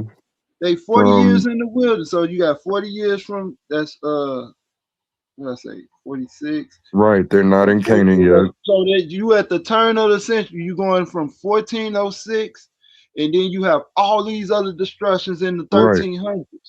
Also, well, then that's a 200-year period. That's a 200-year period that you're claiming Joshua reigned from and through. Joshua was their ruler and their military leader during the time, biblically speaking. Oh, no. I'm talking about the descendants of Joshua. I'm talking about the period of the judges. Okay, because I'm talking about Hatzor, because in Joshua they destroy Hatzor. Okay. Amana letters, Hatzor is still an active city, ruled by the Canaanite rulers. It was the largest city of Canaanites. Until the Israelites come and destroy them. We don't find destruction layers at Hatzor during the 1440s or the 1400s. No destruction layer there. There is a very thick layer of destruction.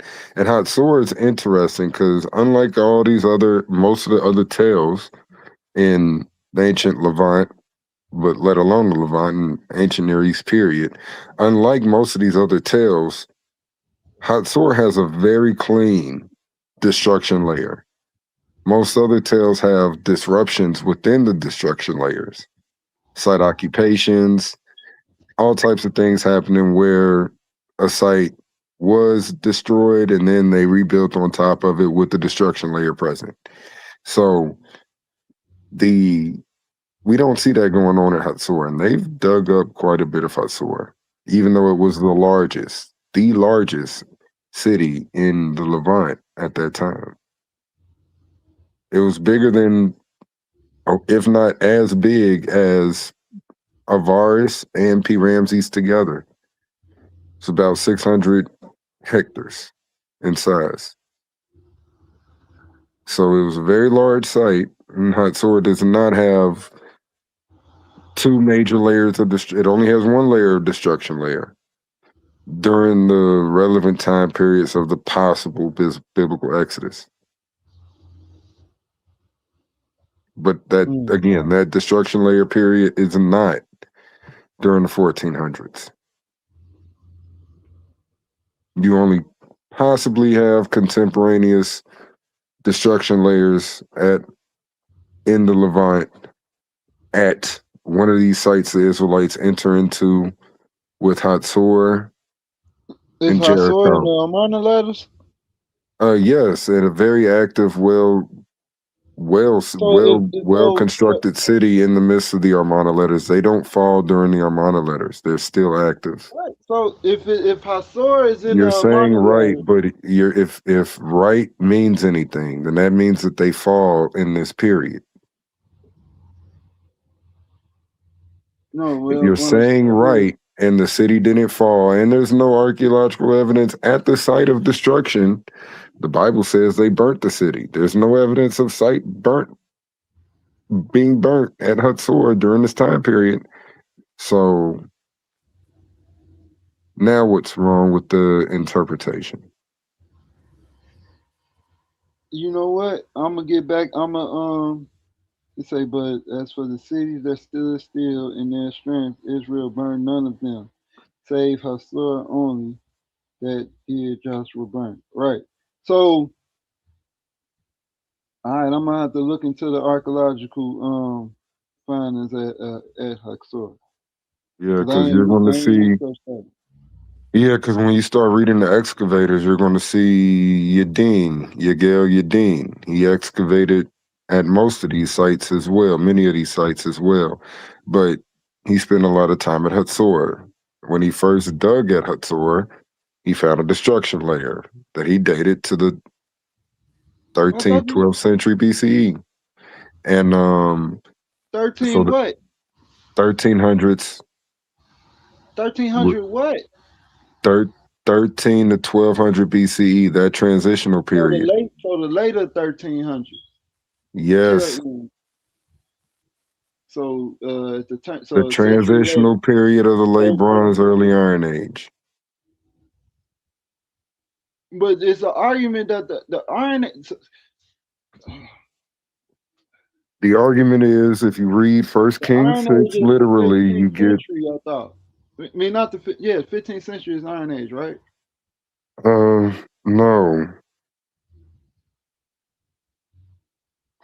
15th century would be the 1400s BCE.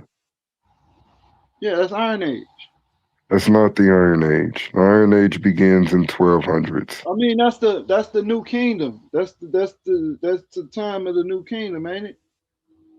Yes, it's a New Kingdom period. We're not the. But it's not. So Iron that's Age. a point. That's a point of agreement. Hold on, hear me out. Hear me out, please. The point of agreement is the Exodus happened sometime in the New Kingdom period. That's a point of agreement. Okay. Mm-hmm. Yeah, it tells you that at the beginning of Exodus. It says a Pharaoh that knew not Joseph. That's describing this new kingdom. Hey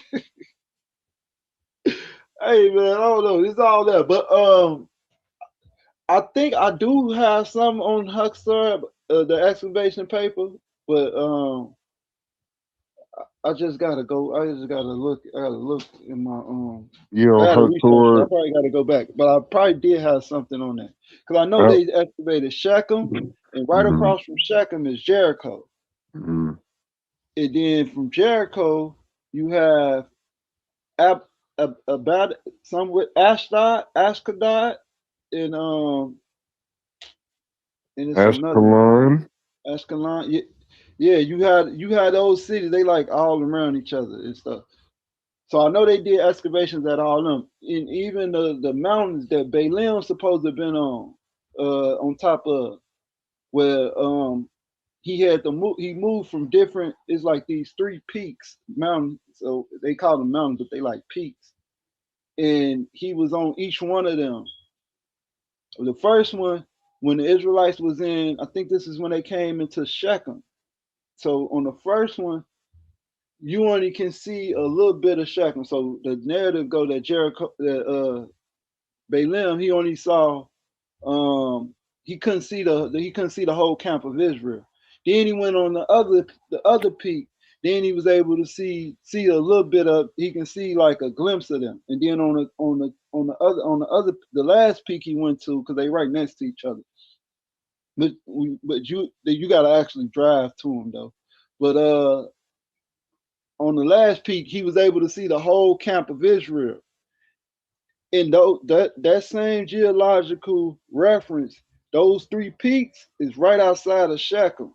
And it's the same thing. It's the how you will be able to view the city of Shechem. You won't be able to see the whole city until you go into the last peak. So that's pretty accurate. When do you think Mount Ebal was first occupied? I don't know. What's Mount Ebal? I don't know what that is.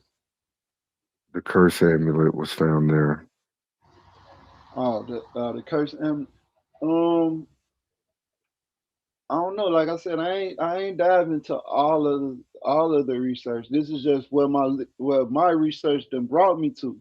Well, I went through the whole Exodus thing, we're reading Josephus, and then looking at the archaeological findings in between that time period, because that's what the problem is at. The problem is from the Israelites being in Egypt and them leaving out, which Josephus in the 1st century was saying that the Egyptians and the Greeks are lying about the existence of the Jews being in. He said they didn't tell the truth about them coming into Egypt or leaving out. And that was the whole point of him writing the Antiquity of the Jews. And that was his whole point of quoting Manetho and everything and against Apion. So that's what he said. He was like, they didn't give the true statement about them coming in or leaving out. And that's the same problem we have to this day. We have a problem with the archaeological record of the Israelites ever being in Egypt in their exodus out, just like Israel Finkelstein had how he quoted in his book. Yeah, I think we can make more of an issue out of what we wish did exist than just dealing with what we do got existing. Like, for example, that's a mean coincidence though, right? The same thing that Josephus was arguing is the same argument that we have today. Not at all. The same thing that he was addressing. It's not at all. Josephus was addressing polemics. What community is superior due to their ancient antiquity? That's what he was addressing. That was what everybody else in his day was addressing. Notice, we're not having that same conversation today in scholarship or as it relates to assessing any of these sources. What the problem today is in academia is quite interesting. It's more or less a reluctance of being consistent because the Bible is an actively religious book. I think if the Bible was not an active religious book, it would probably have more sway in academia, because then theological bias doesn't really affect the people interrogating and being critical of the information as much. And now you have less of an issue concerning, oh, they're being apologists, oh, they're doing this, they're doing that with the reading or with their interpretation of the data.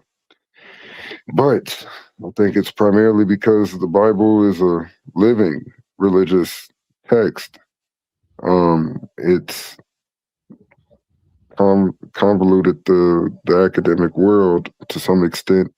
And as it relates to the Exodus, the best evidence I have for this claim, I mean, if we're looking at any other ancient group, and then we see that they have a record of their own ethnogenesis, they have a record of their own extended stay in foreign territories, and then when they finally get back to their town, we see new evidence of foreign occupation, or foreign habits in these territories.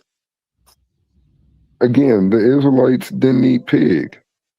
Everybody else in Canaan was eating pig. When the Israelites appear, no pig also appears with them. Where does this come from? Wait, you To the said no south. pig? Yeah, they had a pig taboo. They didn't eat pigs. Right. So you're So saying where that.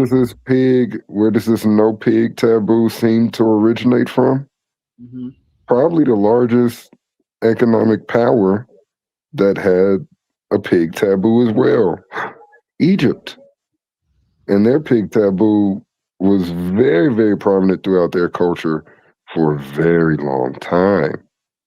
Before you find the Israelites splitting off, How when building the housing Egyptians constructions. they got a goddess that's Hathor is well, it's not a pig, but it's like it's a cat. Well, no, no. Yeah, they don't eat a lot of pig. The main reason why they probably didn't eat a lot of pig, they're Well, they said the Egyptians didn't really eat meat. They said so the main they was reason why supposed to they didn't eat lean, a but lot of pig. they didn't You're right, they but they didn't. also have a very long history of being anti-pig eaters. And when you find this possibly this Cultural continuity. this cultural continuity entering into the Levant, changing the territory with the expansion of people groups in these environments. That's interesting to me. The housing structures they happen to live in. We first find them, the 4-room house, in Egypt. It was a common means of housing for the Semites But out they of was in ours. Egypt, bro. They was in. You talking about the people that was claiming they was in Egypt? They was in Egypt for 400 years. I'm glad you're picking up where the Bible lays it down. Yes. So The if they Bible was in says they were Egypt for there for a 400 long years, time. they would have been left. They would have left out knowing the Egyptian culture. Yes, and I think this is some of the best. It's indirect, but I think it's some of the best evidence we can have, being we're 2,300 years, 1,300, 20, almost 3,000 years removed from this time period. Yeah. I think it's some of the best evidence we can have as it relates to cultural continuity, ethnogenesis of a particular people group, and all of this good stuff. We don't have the bones of the people. We have some evidence of their houses, but we definitely don't get the bones. Well, some of they don't even let you. Well, it's reasons for that. Majority of that land mass is occupied by religious fractions. No, the reason why we don't have the bones is because bones, like much of the other ancient things people use to write or even preserve, much of those, they're a biodegradable material. So, I mean, bones in a tomb, in a cave, in a box, in the dirt for long enough will degrade. Now you're going to have problems trying to identify bones. Right, because they only the Egyptians practice the mummification, and the Jews they put their people in boxes and sepulchers and stuff like. Well, they bury them in a sepulcher, and then after they'll take they'll remove them from the sepulcher and put them in a oxerary. Put their bones in an oxerary. Yeah, that seems to be a later traditional aspect of their practice of death. Yeah. I mean, we also know, at least by the time of the 1st century, they wrapped corpses up like mummies until the flesh and the bones deteriorated well, till the flesh and muscles deteriorated until it's just bones, and then they would collect the bones and continue with the process, putting it in a bone box. You know what? You know what I was looking for in the archaeological finding? I didn't come across it yet. I probably got sidetracked a couple times. But it mentioned in the Bible when Jacob died, and it says when Jacob when he died, Joseph, he carried his body to the land of Canaan. And the Canaanites, like this was so, like how they describe it is like this is a major event. Even the Canaanites understood, but they called, but it was one thing that they said specific. They was like, this is a sad day for the Egyptians, because they acknowledged them as being Egyptians. So that's one thing that I found very very interesting. You know what I'm talking about? When I think it's in Genesis 49. No, I'm not familiar. Another thing that I found very interesting personally in my own research is why do the Levites have Egyptian names? Oh yeah, I got the paper on that. Because they was in Egypt. Why do we got There's only one tribe with Egyptian names. Majority of us is from West Africa, right? Yeah, I ain't got no West African We don't name. My have West brother don't African either. names. We got American English names. Yeah, but again, why would Moses, Aaron, these are sons of Levi. Why would the sons of Levi have Egyptian names? Because they was the priests.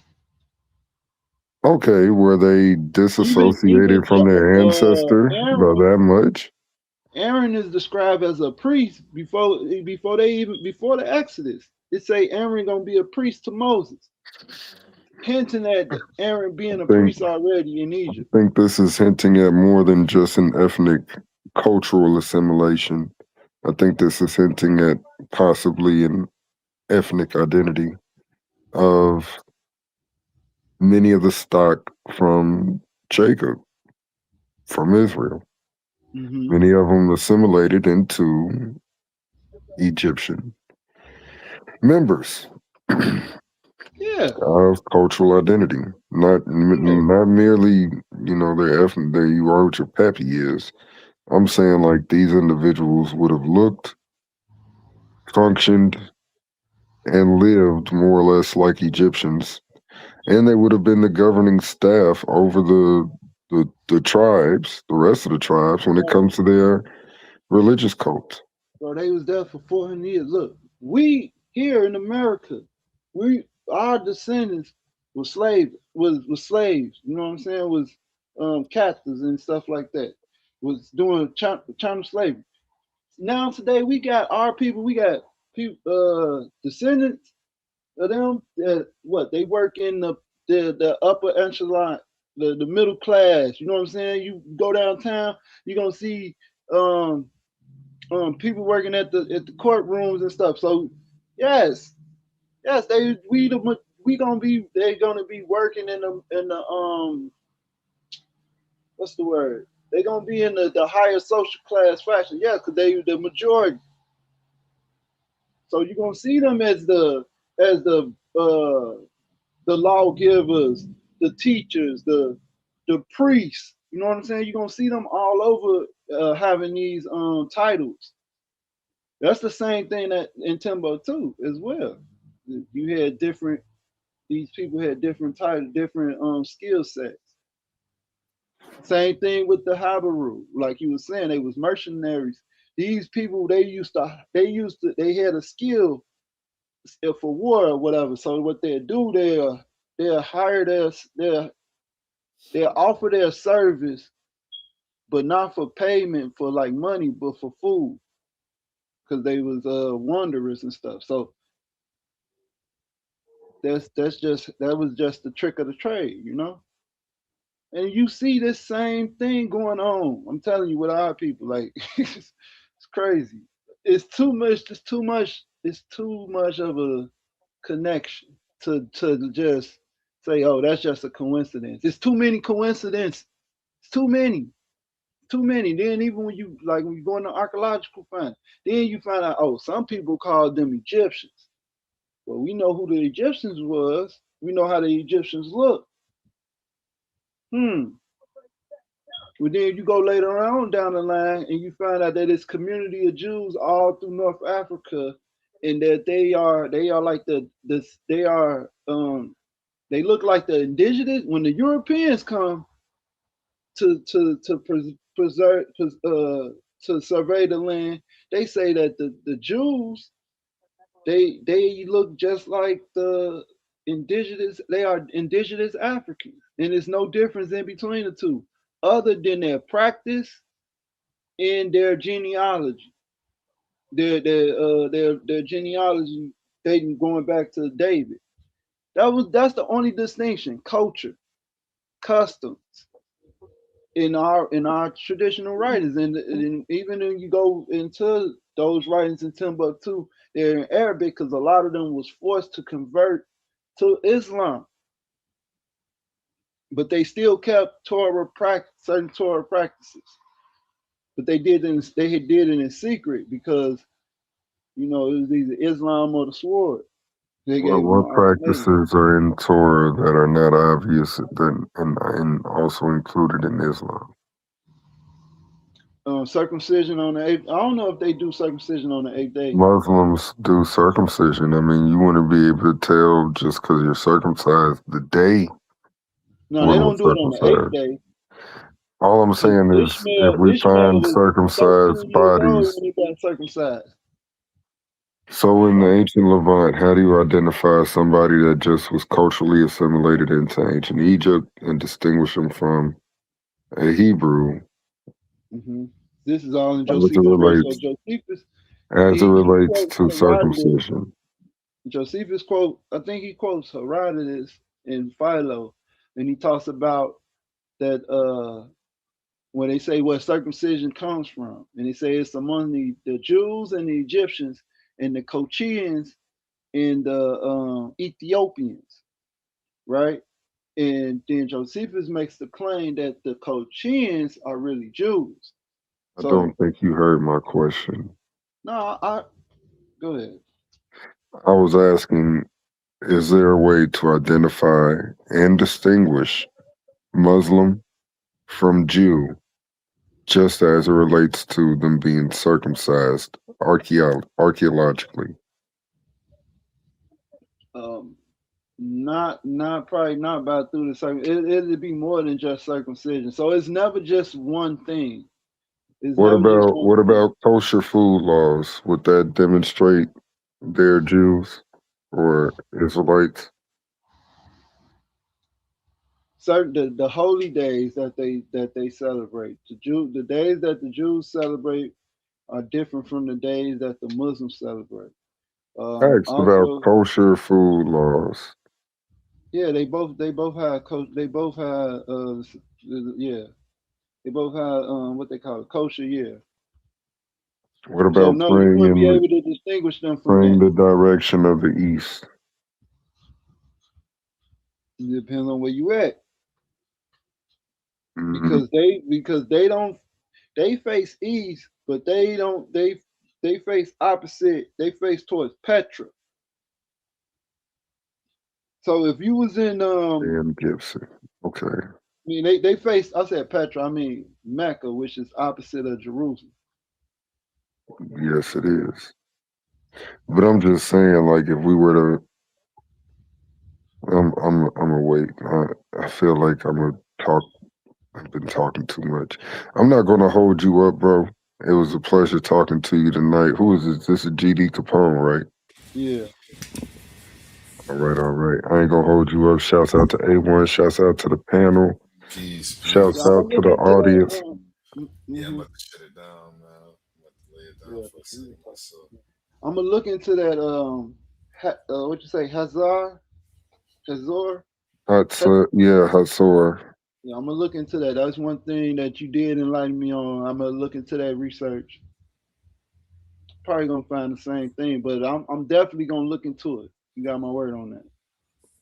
Okie dokie. Yeah, and I don't know. I wish I had some time. I might in the next couple of days, A1. I'm gonna have to show you how to log in to my Logos Bible software and, pull up certain books. Gotcha. Yep, we can do that. Mm-hmm. Let's get it. Appreciate everybody who pulled up tonight. Closing remarks. You want to start with you, Courtney? Who's the first one ready? Love, peace, and soul to the audience and Mr. King Naga. I'm sorry, I said that wrong.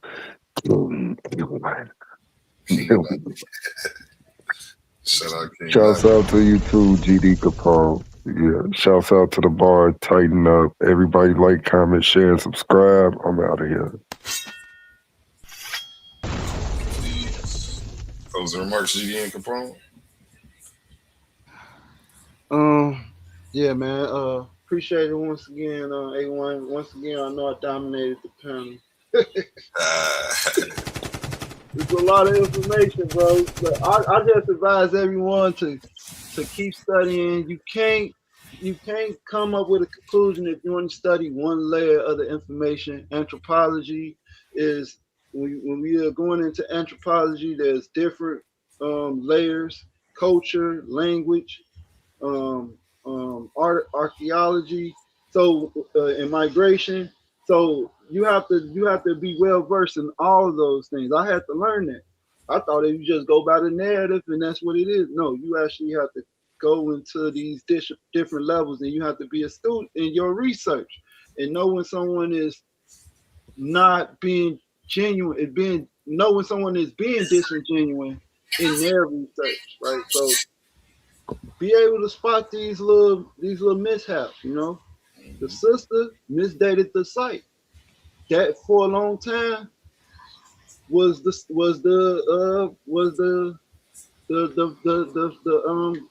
what's the word I'm looking for? That was what was agreed upon. Once they found out that she misdated the site, they didn't want to take it out. They didn't want to erase it because she did some great work. And then she was elderly, so now she got children and stuff. They ain't want to turn. Then the lady ended up dying. They ain't want to tarnish her name, so they kept it going. But I was just saying, man, just look into the work, man. Actually read the papers, read the book that y'all be citing. Stop giving us your conjecture, your rhetoric, all this no. Start giving us with the stuff that we do have. I'm tired of hearing the stuff that we don't have. What do we have? Right? Let's take all the names off of it. Do we have slaves in Egypt at a certain period of time? Or do those slaves in Egypt disappear for a certain period at one point in time? I don't care if they went to the turquoise mines or wherever. They disappeared. They're not in Egypt anymore. Did it deplete did the Egyptian society deplete at one point in time? Do we these are the questions we need to ask and stop, because you got to understand they've been trying to cover things up. Whenever it comes to the Egyptians being black or the Hebrews being black, it's always a shush. But one thing about it, we don't know who we are, and the Hebrews supposed to have an identity crisis. And you can't make this stuff up, bro. Study. And my people are, because our people are destroyed for lack of knowledge, and that's Hosea 4:6. And you wonder why they call us niggas. You wonder why. But you know what? That's it. That's it. Study, man. Y'all gotta study, show yourself approved, man. Gotta study, man. Gotta hit the books, man. I was reading today. I spent a couple hours studying this morning. Trying to get back into the studying every day. Bro, I saw you break out the Ananoted Bible. I say, what? Oh, wait, where was I? I was on another platform. What?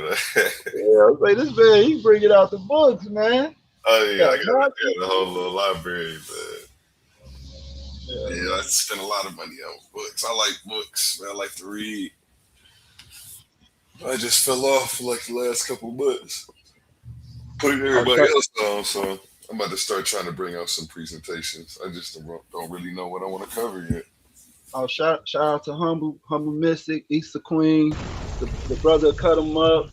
Ben Eden, I know he stopped by shortly. We're gonna have to talk about this Habiru thing. We definitely gonna have to do that. I'm gonna bring up some more information about that as well. But yeah, man. Yeah, and everybody up and tighten up. With Capone coming up soon, we got him on the roster. Man, I almost just want to fast track this next tournament, man. But I'm gonna think about it. I'm gonna figure out how to do this, how we can make this speed along. We're in the final stages of the last tournament anyway, so I'm muted. Okay, definitely appreciate you pulling up, Capone. You already know.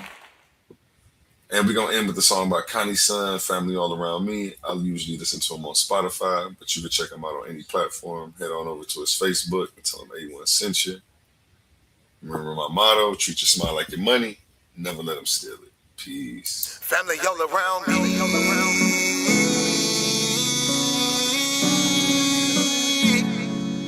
Family all around me. He my family, she my family. He my family, she my family. He my family, she my family. We are family. We might have the same last name, but that don't make you my family. I got some people with the same blood, and I know that they can't stand me. I got some people I call that ain't kin that's gonna pull up and handle it. They take care of that business like family. We come from them trenches like family. They talking, you listen, that's family. They don't tell your business, that's family. They calling your phone, coming looking for you. They say that you missing, that's family. They don't need permission, that's family. When you hurt, they can feel it, that's family. Let them come while you're cheering, that's family. Let them come when you living, that's family. Family all around me.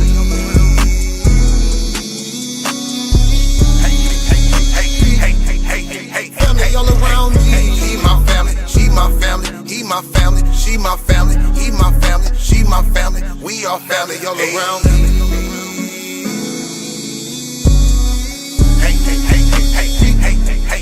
Family all around me. He my family, she my family. He my family, she my family. He my family, she my family. We are family. Hey, ain't nobody fighting around here. Ain't nobody shooting around here. Everybody that's around here, family. All love, no hate, be clear. No shade, all love, be real. You love them, you should know how it feel.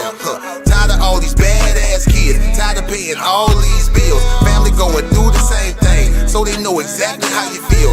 They supply a shoulder I can cry. I provide a place where they can heal. Leave my money out, they don't steal. Let them have it if it's for a bill. Soldier for me when they in the field. Only way I live. Family all around me.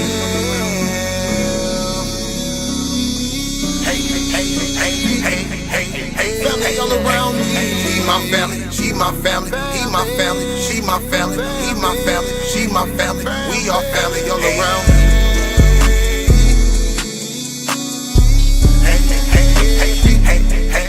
Family all around me. He my family, she my family. He my family, she my family. He my family, she my family. We are family. We might have the same last name, but that don't make you my family. I got some people with the same blood, and I know that they can't stand me. I got some people I call that ain't kin that's gonna pull up and handle it. They take care of that business like family. We come from them trenches like family. Family all around me.